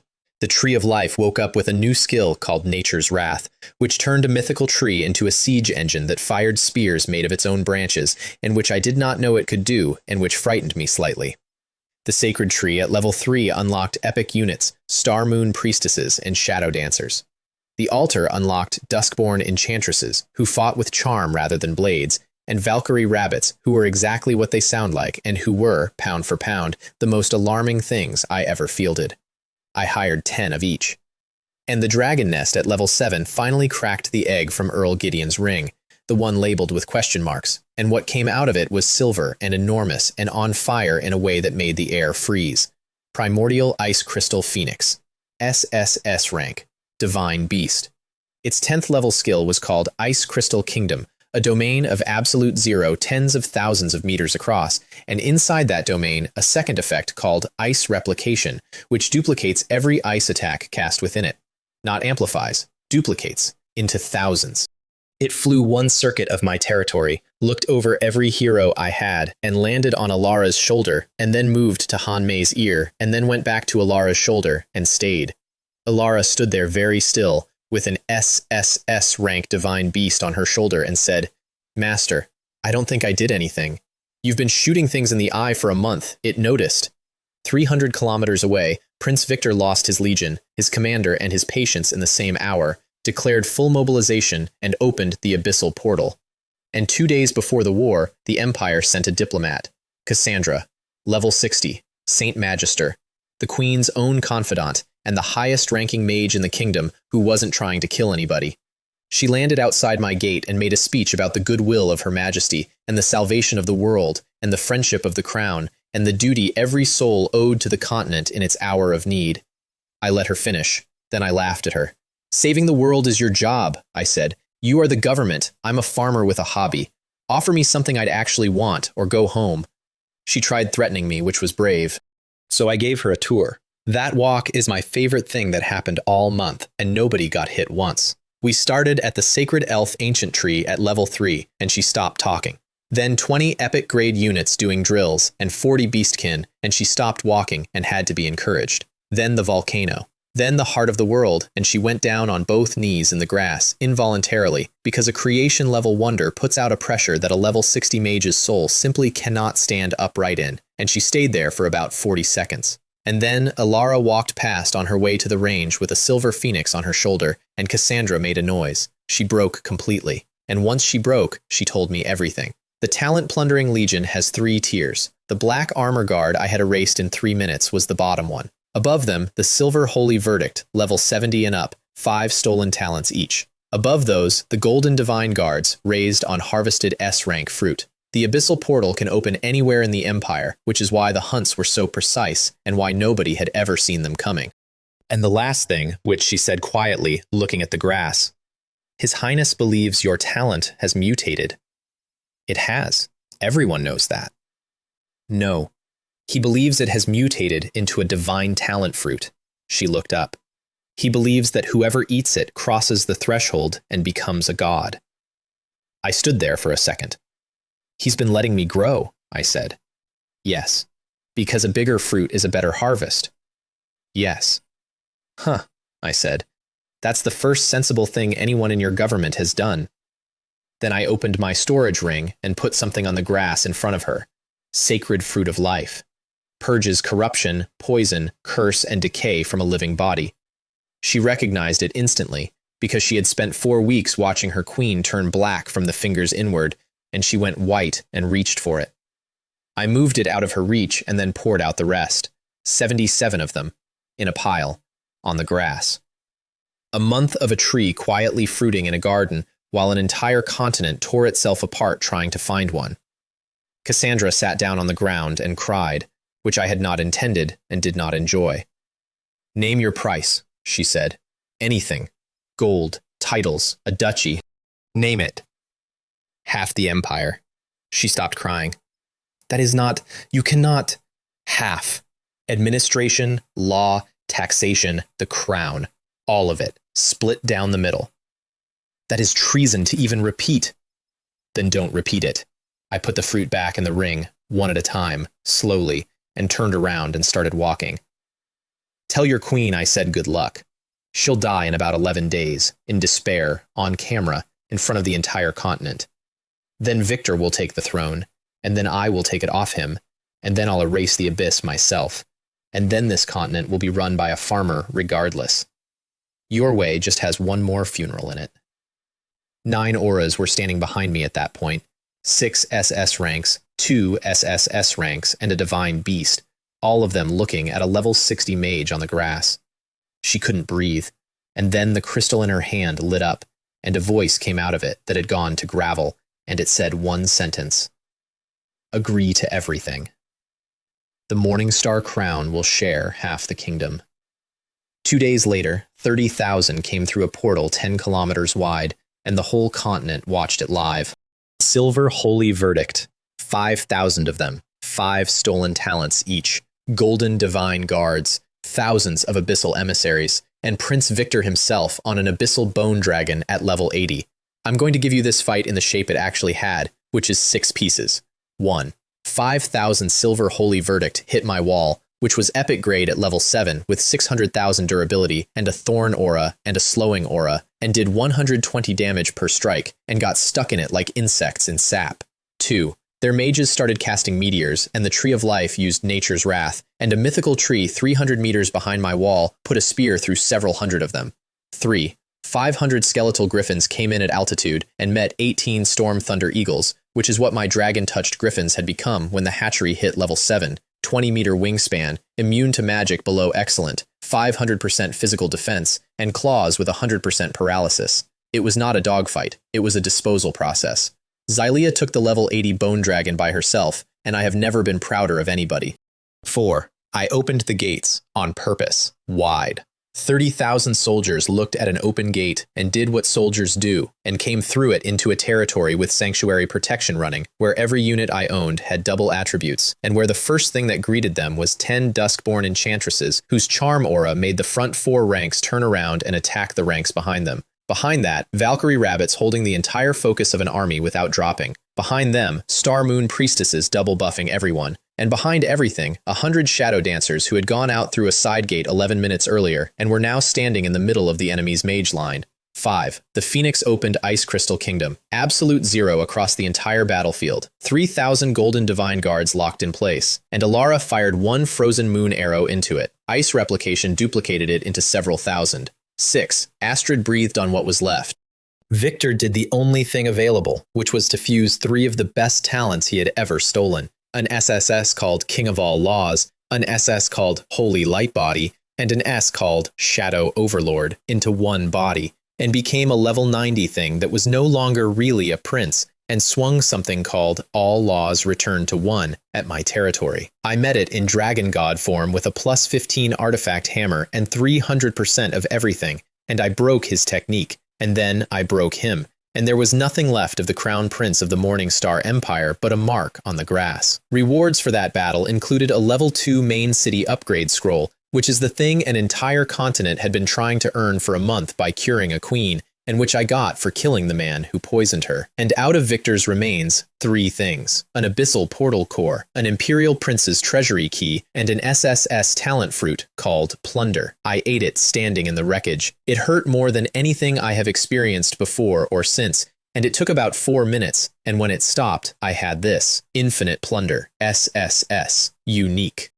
Effect 1. Greed. Anything killed by me or by my units is guaranteed to drop loot, with a significantly increased chance of higher quality. Effect 2.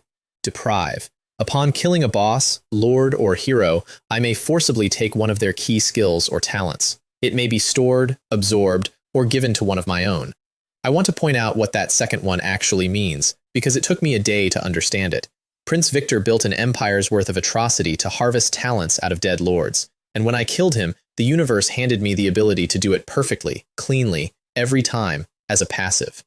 I used the portal core to re-anchor his own abyssal portal, and its new fixed endpoint was the vault beneath the Golden Palace. Right, I said. Let's go and collect the debt. Half a kingdom, 200 meters of purple dragon came out of the sky over the capital of the Morning Star Empire, because Little Purple had been eating well. 3,000 Royal Griffin Knights scrambled to intercept, which was the correct doctrine, and which lasted 4 seconds, because Little Purple had reached level 10 and unlocked Dragon God's might, and 3,000 griffins fell out of the sky simultaneously, from pure terror, into a city square, like dumplings going into a pot. Their commander went headfirst into a clock tower. He survived. The clock did not. In the Golden Palace, an iron-blooded duke named Damien, level 75, threw a purse of 10,000 gold at my feet the way you'd throw bread at a dog and told me to take it and leave. Astrid broke his epic 2-handed sword with one closed fist the way you'd snap a dry noodle and put the duke into an obsidian wall hard enough that he had to be extracted later by masons. Several hundred ministers went face down on the floor at the same moment, and Queen Isolde was carried in on a chair because she could not walk, and she was 80% black, and she was still absolutely furious, which I respected enormously. I gave her a sacred fruit of life.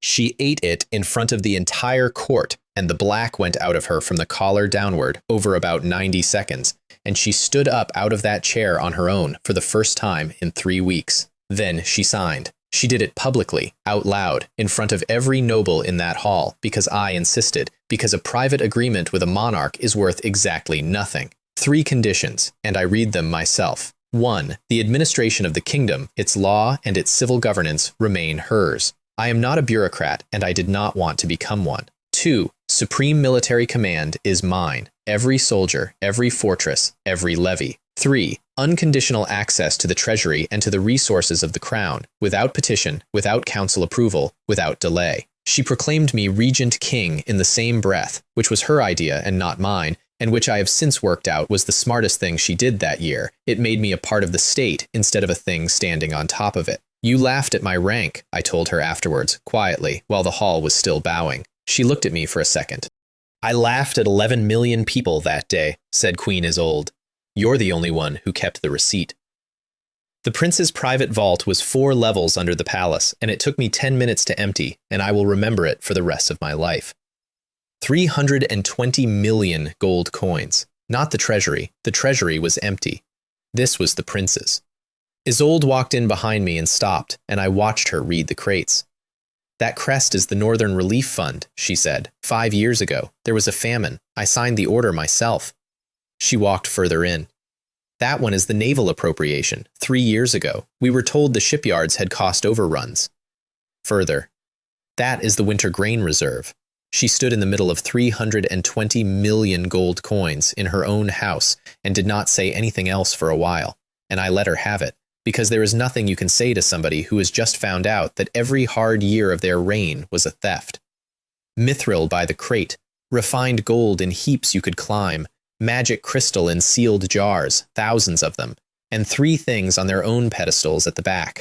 A mythical blueprint called Valhalla, which the description said would resurrect fallen heroes and call the heroic spirits of the ancient dead, and which carried an army-wide aura of plus 50%. A sealed case containing a seed labeled Abyss-Devouring Flower, which the note said consumes space and magic, and which had been sealed for 200 years by 4 separate archmages. And a suit of black plate called Abyss Lord, Dragon God Armor, Epic, level 90. I took all of it, and everything else, and the mithril, and the gold, and the jars, and the shelving, and, because infinite plunder is extremely literal about the word everything, the dust on the floor. 10 minutes. A spatial vortex the size of a doorway, and the accumulated corruption of a 20-year conspiracy going into a ring on my finger. Master, said Cassandra faintly, you have taken the carpet. It was a nice carpet. I planted the sealed seed the same night, because of course I did. Everyone told me not to. Cassandra begged. Isolde formally objected on the record. 4 archmages had spent their lives keeping that thing in a box. I put it in the Hongmeng spirit field. Divine mutation. Congratulations. You have obtained Abyssal Bloodthirsty Vine. Creation level. Effect 1. Unlimited growth. Effect 2. Autonomous hunting within 10,000 meters. Effect 3. Converts the essence of slain enemies into concentrated essence, approximately 10 times the potency of dragon essence. Effect 4. Absolute loyalty to the field that grew it. It came up out of my ground and kept coming, and by morning there was a living wall 100 meters high around my entire territory, moving slowly, patiently, in no wind at all. 4 archmages had been right about what it was. They had simply never considered the possibility that somebody would grow it in soil that owned it. That's the whole story, by the way. That's the sentence you could put on the front of it. Everything anybody ever called cursed, worthless, or forbidden was simply a thing standing in the wrong dirt. I built Valhalla next to it. The first summon came out of a golden gate with 6 bone swords orbiting her, an undead queen in a crown, and thanks to infinite plunder, the role was guaranteed to be the best available. Valeriana, the Soul Weaver, SSS-rank. She looked around my territory and at me and said, "You are not what I expected. I was a queen. I will require terms." Little Purple, from the wall, without opening his eyes, used Dragon God's might. Valeriana went down on one knee so fast her crown came off. "I will require nothing," she said from the grass. "Master." "He does that. Don't take it personally. He does it to me when I'm late with breakfast." Territory level 10, which is the ceiling a lord can reach, achieved 11 days after I'd owned 10 square meters. And then I did the thing with the armor that I'm proudest of, technically. Infinite plunder does not only work on people, it works on objects. Every epic weapon, shield, and plate in that vault, hundreds of pieces, the accumulated loot of a prince's 20-year career, went into the vortex and came out as equipment essence and loose skill fragments. All of it went into the Abyss Lord armor. Abyss Demon God, World Destroyer Dragon Armor. Legendary, level 100, plus 1000% defense. Immunity to control effects and to all damage originating below level 90. 50% reflection of true damage. Apocalyptic Domain, 10,000 meters. Minus 50% to enemies. 5% true damage per second and fear. And Devouring Evolution, which meant the armor got stronger every time I killed something, permanently, without a ceiling. 3 abyssal wolves at level 80 came through the portal 2 days later while I was standing in it having a cup of tea. They came apart about 9 meters from me without any of us doing anything at all. The passive aura got them. The treasury was still empty, and the first council I ran as Regent King was about money, which is not how anybody imagines this sort of thing going. Isolde laid it out. 80% of the mines, forests, veins, and quarries in the Morningstar Empire were held privately by the nobility. Their contribution to the crown, in aggregate, was a fraction of 1%. The state that had just fought off an abyssal invasion was, functionally, a tenant in its own country. So I issued one order, Nationwide Disease Collection Order. 80% of the output of all noble holdings to the crown, effective immediately. Every noble in that hall made a noise like a punctured bellows. And Duke Finch, Minister of Finance and coincidentally the largest private mine owner in the kingdom, actually wept, real tears. He explained at length that there was no surplus, that his houses ran at a loss, that his miners would starve, that his family had held those rights for 600 years. And then he said, with his voice wobbling in a very carefully rehearsed way, that he could not answer for the reaction of the other houses, that some of them were young men, that the North was already restless, that he would, of course, counsel patience, but, "Cassandra," I said, "open a window." She opened a pinpoint portal in the middle of that hall, and everybody could see through it, and what was on the other side of it was Duke Finch's own garden. Then I sent an abyssal flame demon through it. The staff had 4 minutes, and Cassandra's people walked them out through the front gate, all of them, every servant on the estate, and I want that stated because I checked the count myself afterwards. The house did not have 4 minutes. 200 nobles watched a 600-year-old manor come apart live, in a window, in the middle of a council meeting, in total silence.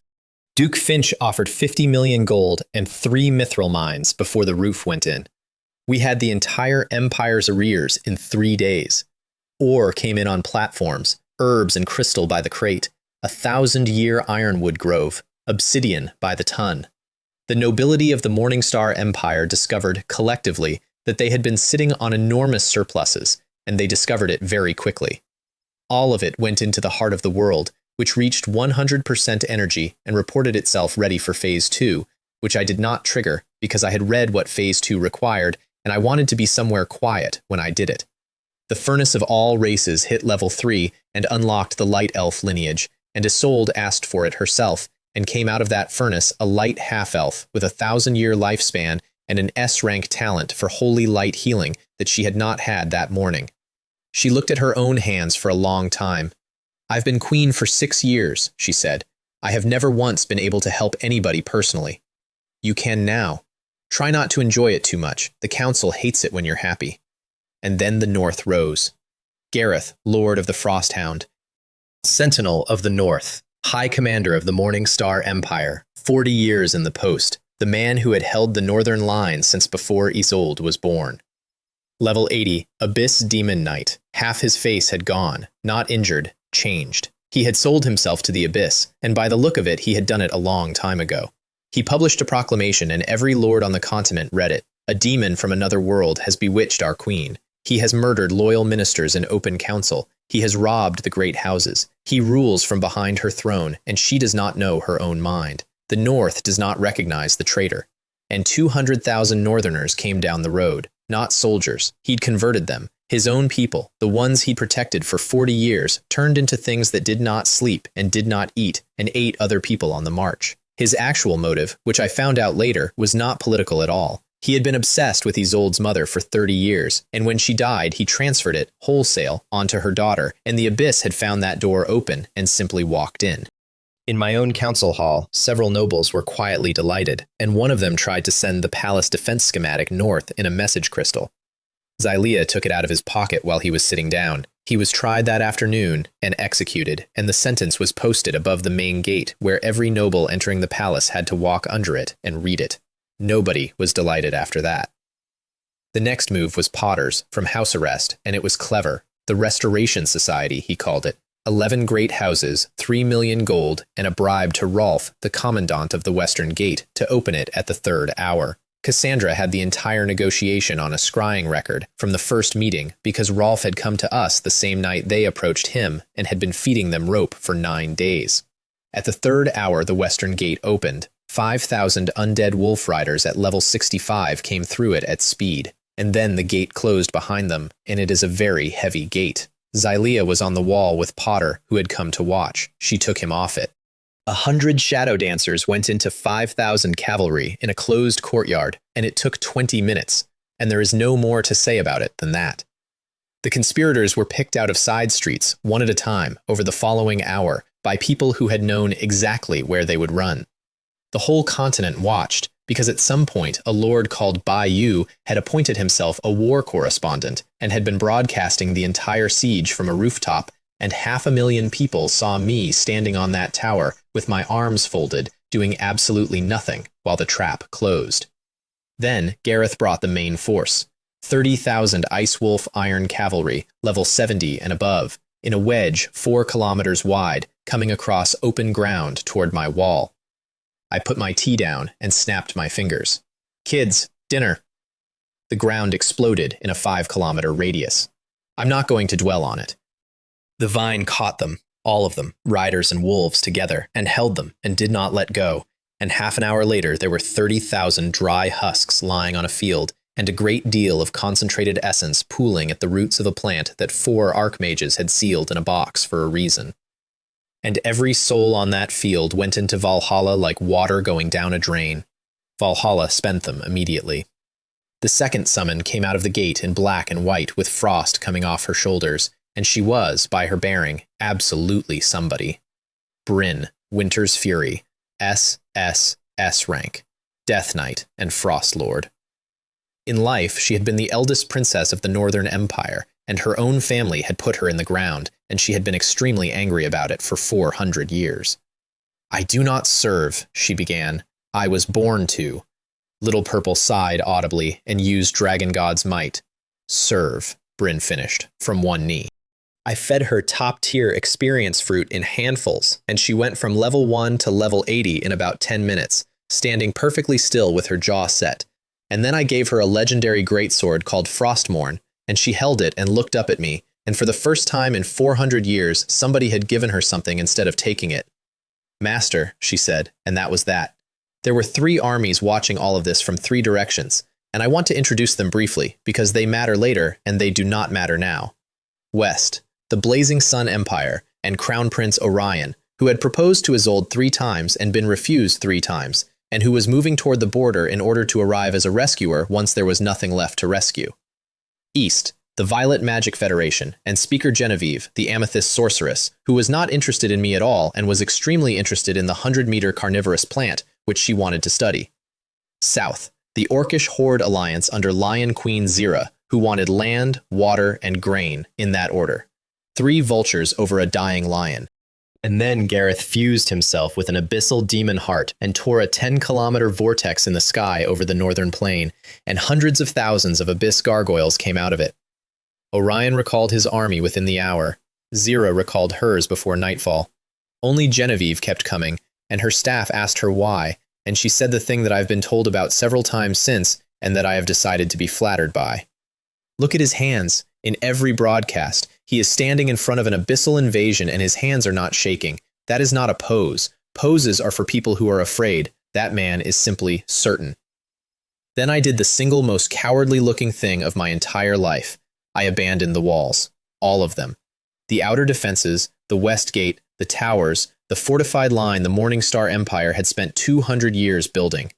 I pulled every soldier back through the streets and into the Palace District, which is to say, into my territory, where sanctuary protection is a permanent domain, and every unit standing inside it has 100% to all attributes, forever, unconditionally.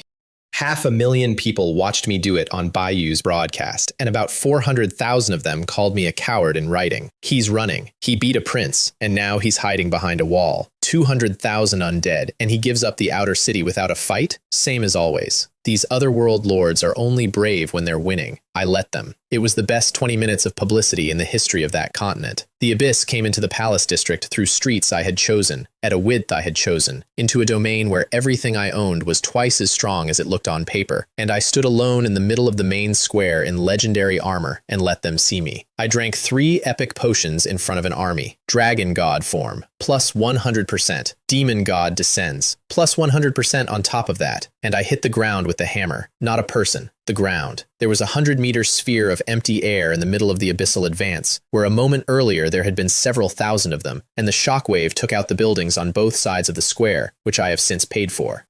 And then everybody else came in.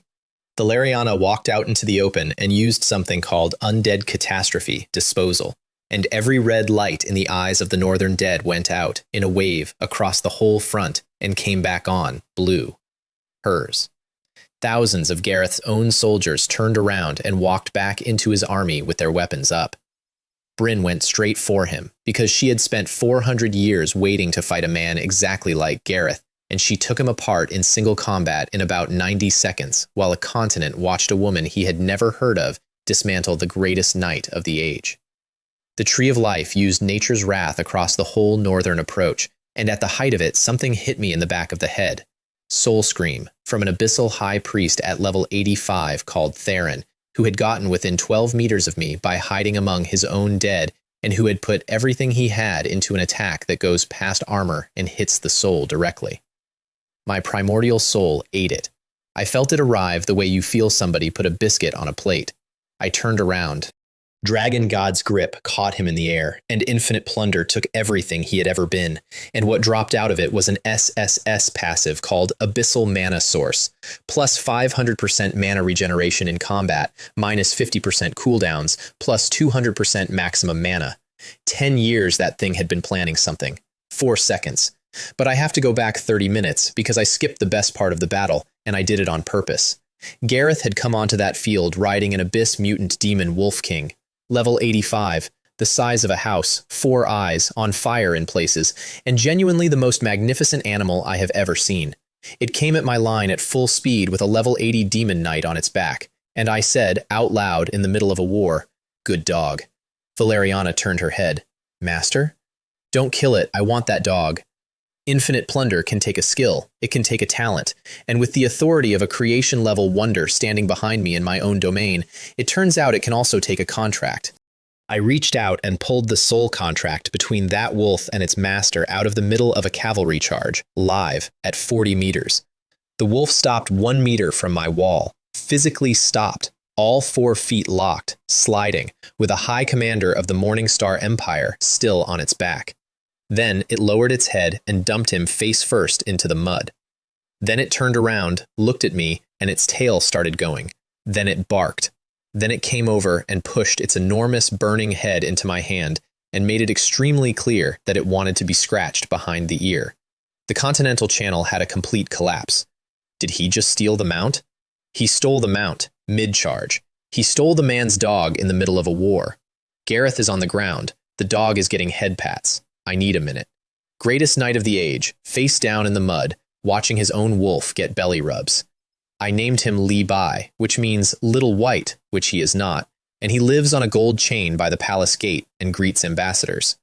Gareth. I finished with the hammer.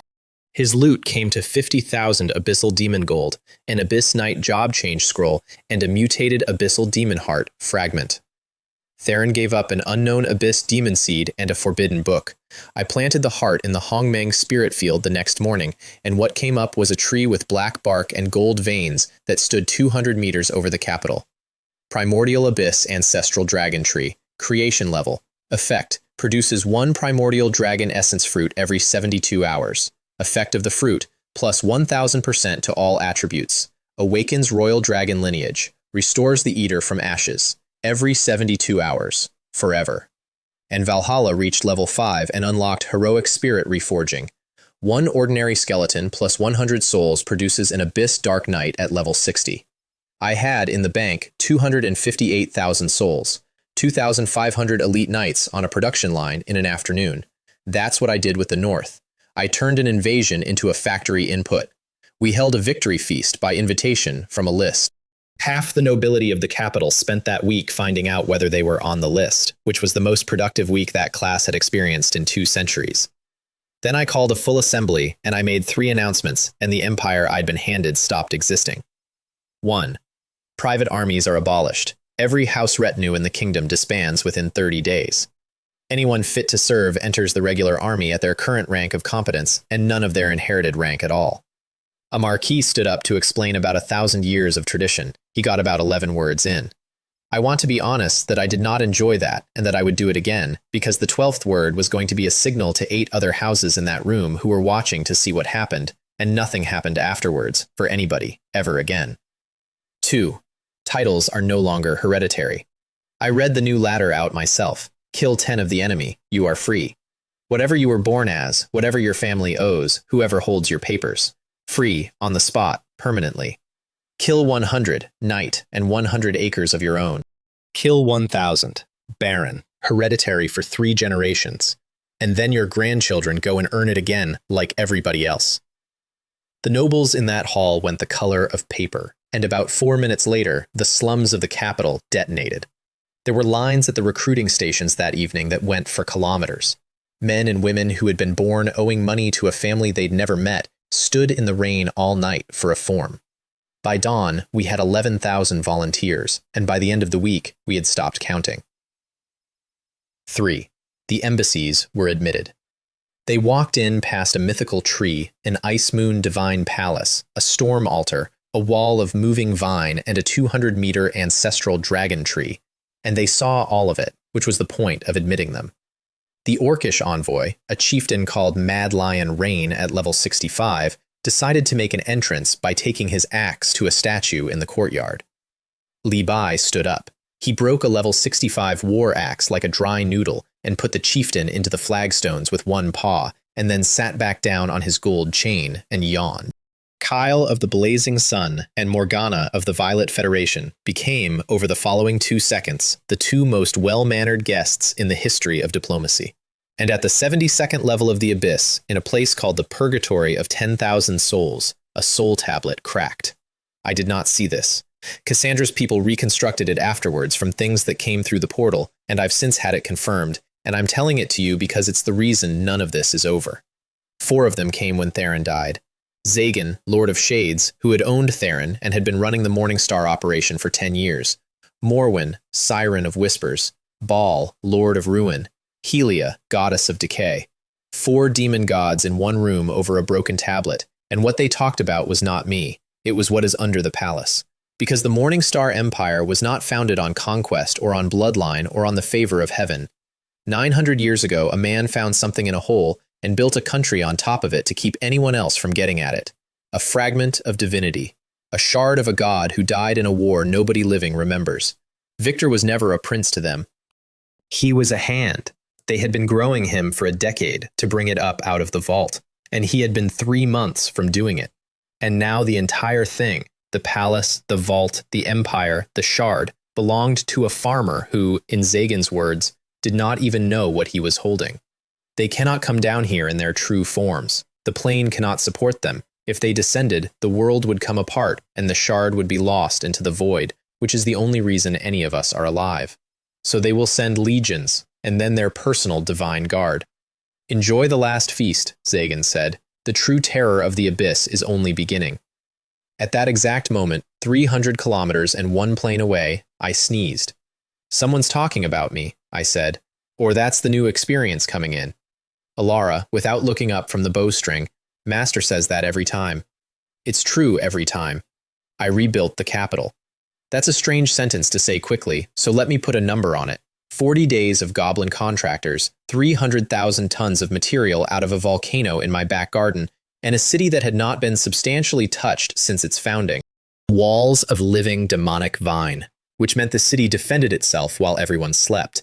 An elemental tower every 100 meters. Streets laid in self-cleaning blue magestone because I had lived in a village with mud in it for 18 years, and I had opinions.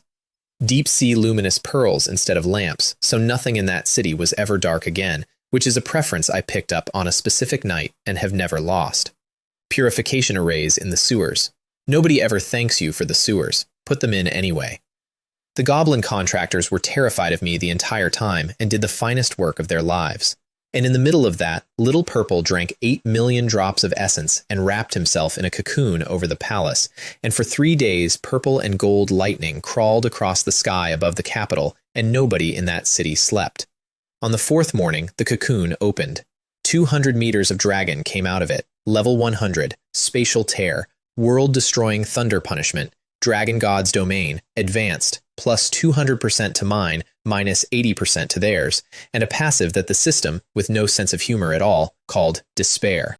I flew over my own capital, standing on the head of a dragon that had been the size of my hand 6 weeks earlier and had bitten me 40 times, and an entire city went down on its knees in the streets underneath us, shouting that the dragon had come and that Morningstar was blessed. He landed, shrank down to the size of a horse, climbed onto the roof of the Ice Moon Palace, and went to sleep in the sun like a cat. Then Isolde gave me the last thing the crown had, a key, the Morningstar Royal Vault Key, which is passed monarch to monarch, and which Victor had never been told about, and which she put in my hand without a word, in front of nobody at all. The passage under the palace went down for a very long time, and the walls were covered in frescoes. Gods and demons, in a war, at a scale that made no sense on a wall, armies of things with their own weather, a sky that was cracked in 3 places, figures that the artist had drawn as large as continents. 4 ancient Titan constructs at level 90 were standing guard at the bottom, and they woke up. I took them apart with infinite plunder, like a child taking apart a toy, one component at a time, while they were still swinging, and I got a Titan power core and a Titan blueprint fragment out of the deal, and I have never felt more like a person who wandered into the wrong story. And at the very end of the passage, on a plain stone pillar in an empty room, there was a shard of something the size of my 2 hands together. Fragment of the Storm Godhead, law level. Cassandra went down. Valeriana went down, and Valeriana is an SSS-rank undead queen who has not knelt to anything in 400 years except a small purple dragon with a bad attitude. The pressure coming off that thing was not force, it was authority. Souls simply do not stand up in front of it. My primordial soul came up out of me on its own, unasked, and put it out like a hand over a candle. I walked the last 11 steps and picked it up standing. Effect 1. Grants comprehension of the storm law. Effect 2. When a sufficient quantity of divine fragments has been gathered and sufficient faith accumulated, the holder may ignite the divine flame and become a true god. I read Effect 2 about 9 times. Then I read the note underneath it. Fragments required, 20. Known locations, unknown. Fragments are scattered across the multiverse, 20. The founder of the Morningstar Empire had searched for his entire life with the resources of a kingdom and had found one, and had built a 900-year dynasty around the hole he found it in. I stood in that room holding 1/20th of godhood and felt genuinely, properly deflated for the first time in 6 weeks. So it's a lifetime, I said, or 10. Master, Cassandra was still on her knees. Master, no one has ever held one and lived. That is not disappointing. That is the single greatest. 20, I said, across the multiverse. Fine. And I carried it up the stairs, and out through the palace, and across the courtyard, and I put it down in the middle of the Hong Meng spirit field, because it was late, and I wanted to look at it in the morning. Ding! Item detected. Object of law level power. Planting conditions within the Hong Meng spirit field. Satisfied. Plant as a seed? I stood there in the dark for a very long moment. 6 weeks earlier, a woman in a fur coat had laughed at me in front of 11 million people because my talent was farmer. Yes, I said. The capital shook, not the ground, the air. A net of blue lightning wove itself over the palace district from horizon to horizon and stayed there, humming, and my field opened up and started eating. It took the crystal reserve, 100,000 units, in about 6 seconds. Then the mithril. Then the Titan power core, which I had been rather attached to. Then the contents of an entire warehouse that 400 people had spent 3 days filling. Then the lightning came down into the soil in one column and stopped. Crop, complete storm godhood, developing. Maturation time, 30 days. Expected yield, 1 complete storm godhood. Upon consumption, the divine flame is ignited immediately and the consumer ascends to the throne of a god. 1 complete, not a 20th, the whole thing, in 30 days.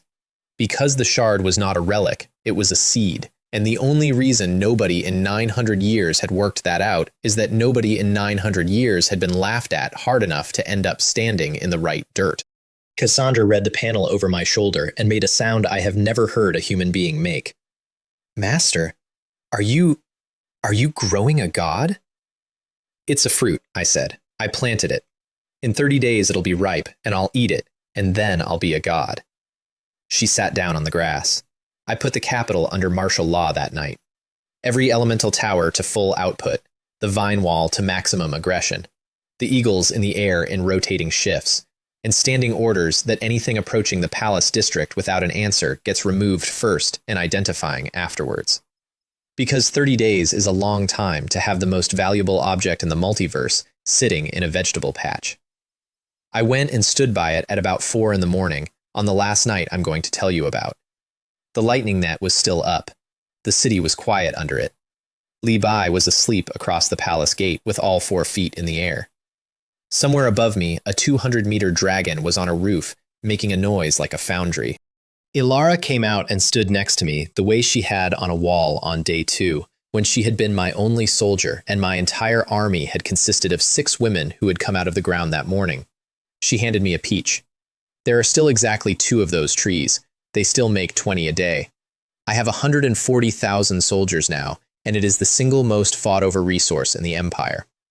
Master is thinking loudly, she said. I killed a hidden boss with one of these. I was there. I know you were. You were there for all of it. We ate peaches in a vegetable patch for a while, under a lightning storm that was technically a crop. And at dawn, the communication ring went off. Yunhua. On the north wall, at the same hour she had called every single morning for 6 weeks, through a boar, an eternal night, 2,000 anti-rebels, an imperial squadron, a prince, and an invasion of the dead. Master, the wall is fine. I stood in the capital of an empire I had taken with a hammer, next to a god I was growing out of a shard, and I found that my throat had gone tight, which is not a thing I let happen very often. Yunhua. Master, there isn't a north wall anymore. We tore it down. You're standing on a vine. A pause. The vine, said Yunhua, is fine. 6 weeks. 6 weeks earlier, my talent was farmer, rank F. My territory was 10 square meters of dirt. My tent had more holes than my life plan, and the entire population of a village of 10,000 people had agreed, unanimously and in writing, that I was a joke. This morning, I am Regent King of the Morningstar Empire. I have 140,000 soldiers, 9 heroes above SS, a dragon that blocks out the sun, and a divine flame ripening in the ground where I planted it. I would like to tell you that's the end. But 4 things met around a broken soul tablet on the 72nd level of the Abyss last week, and they were not talking about the Empire, and they were not talking about the war. They were talking about me, personally, by name, the way you talk about a field. They have been growing this world for 10 years. They planted the lords. They planted the talents. They planted Victor. They were 3 months from harvest when a farmer walked into their storehouse and took everything, including the seed, and put it in his own ground. They can't come down here in their true forms, so they're sending their legions, and after the legions, their personal divine guard. 30 days. They have 30 days to take it off me before it ripens. And I have 30 days to find out what happens when 4 gods try to harvest a crop that farms back.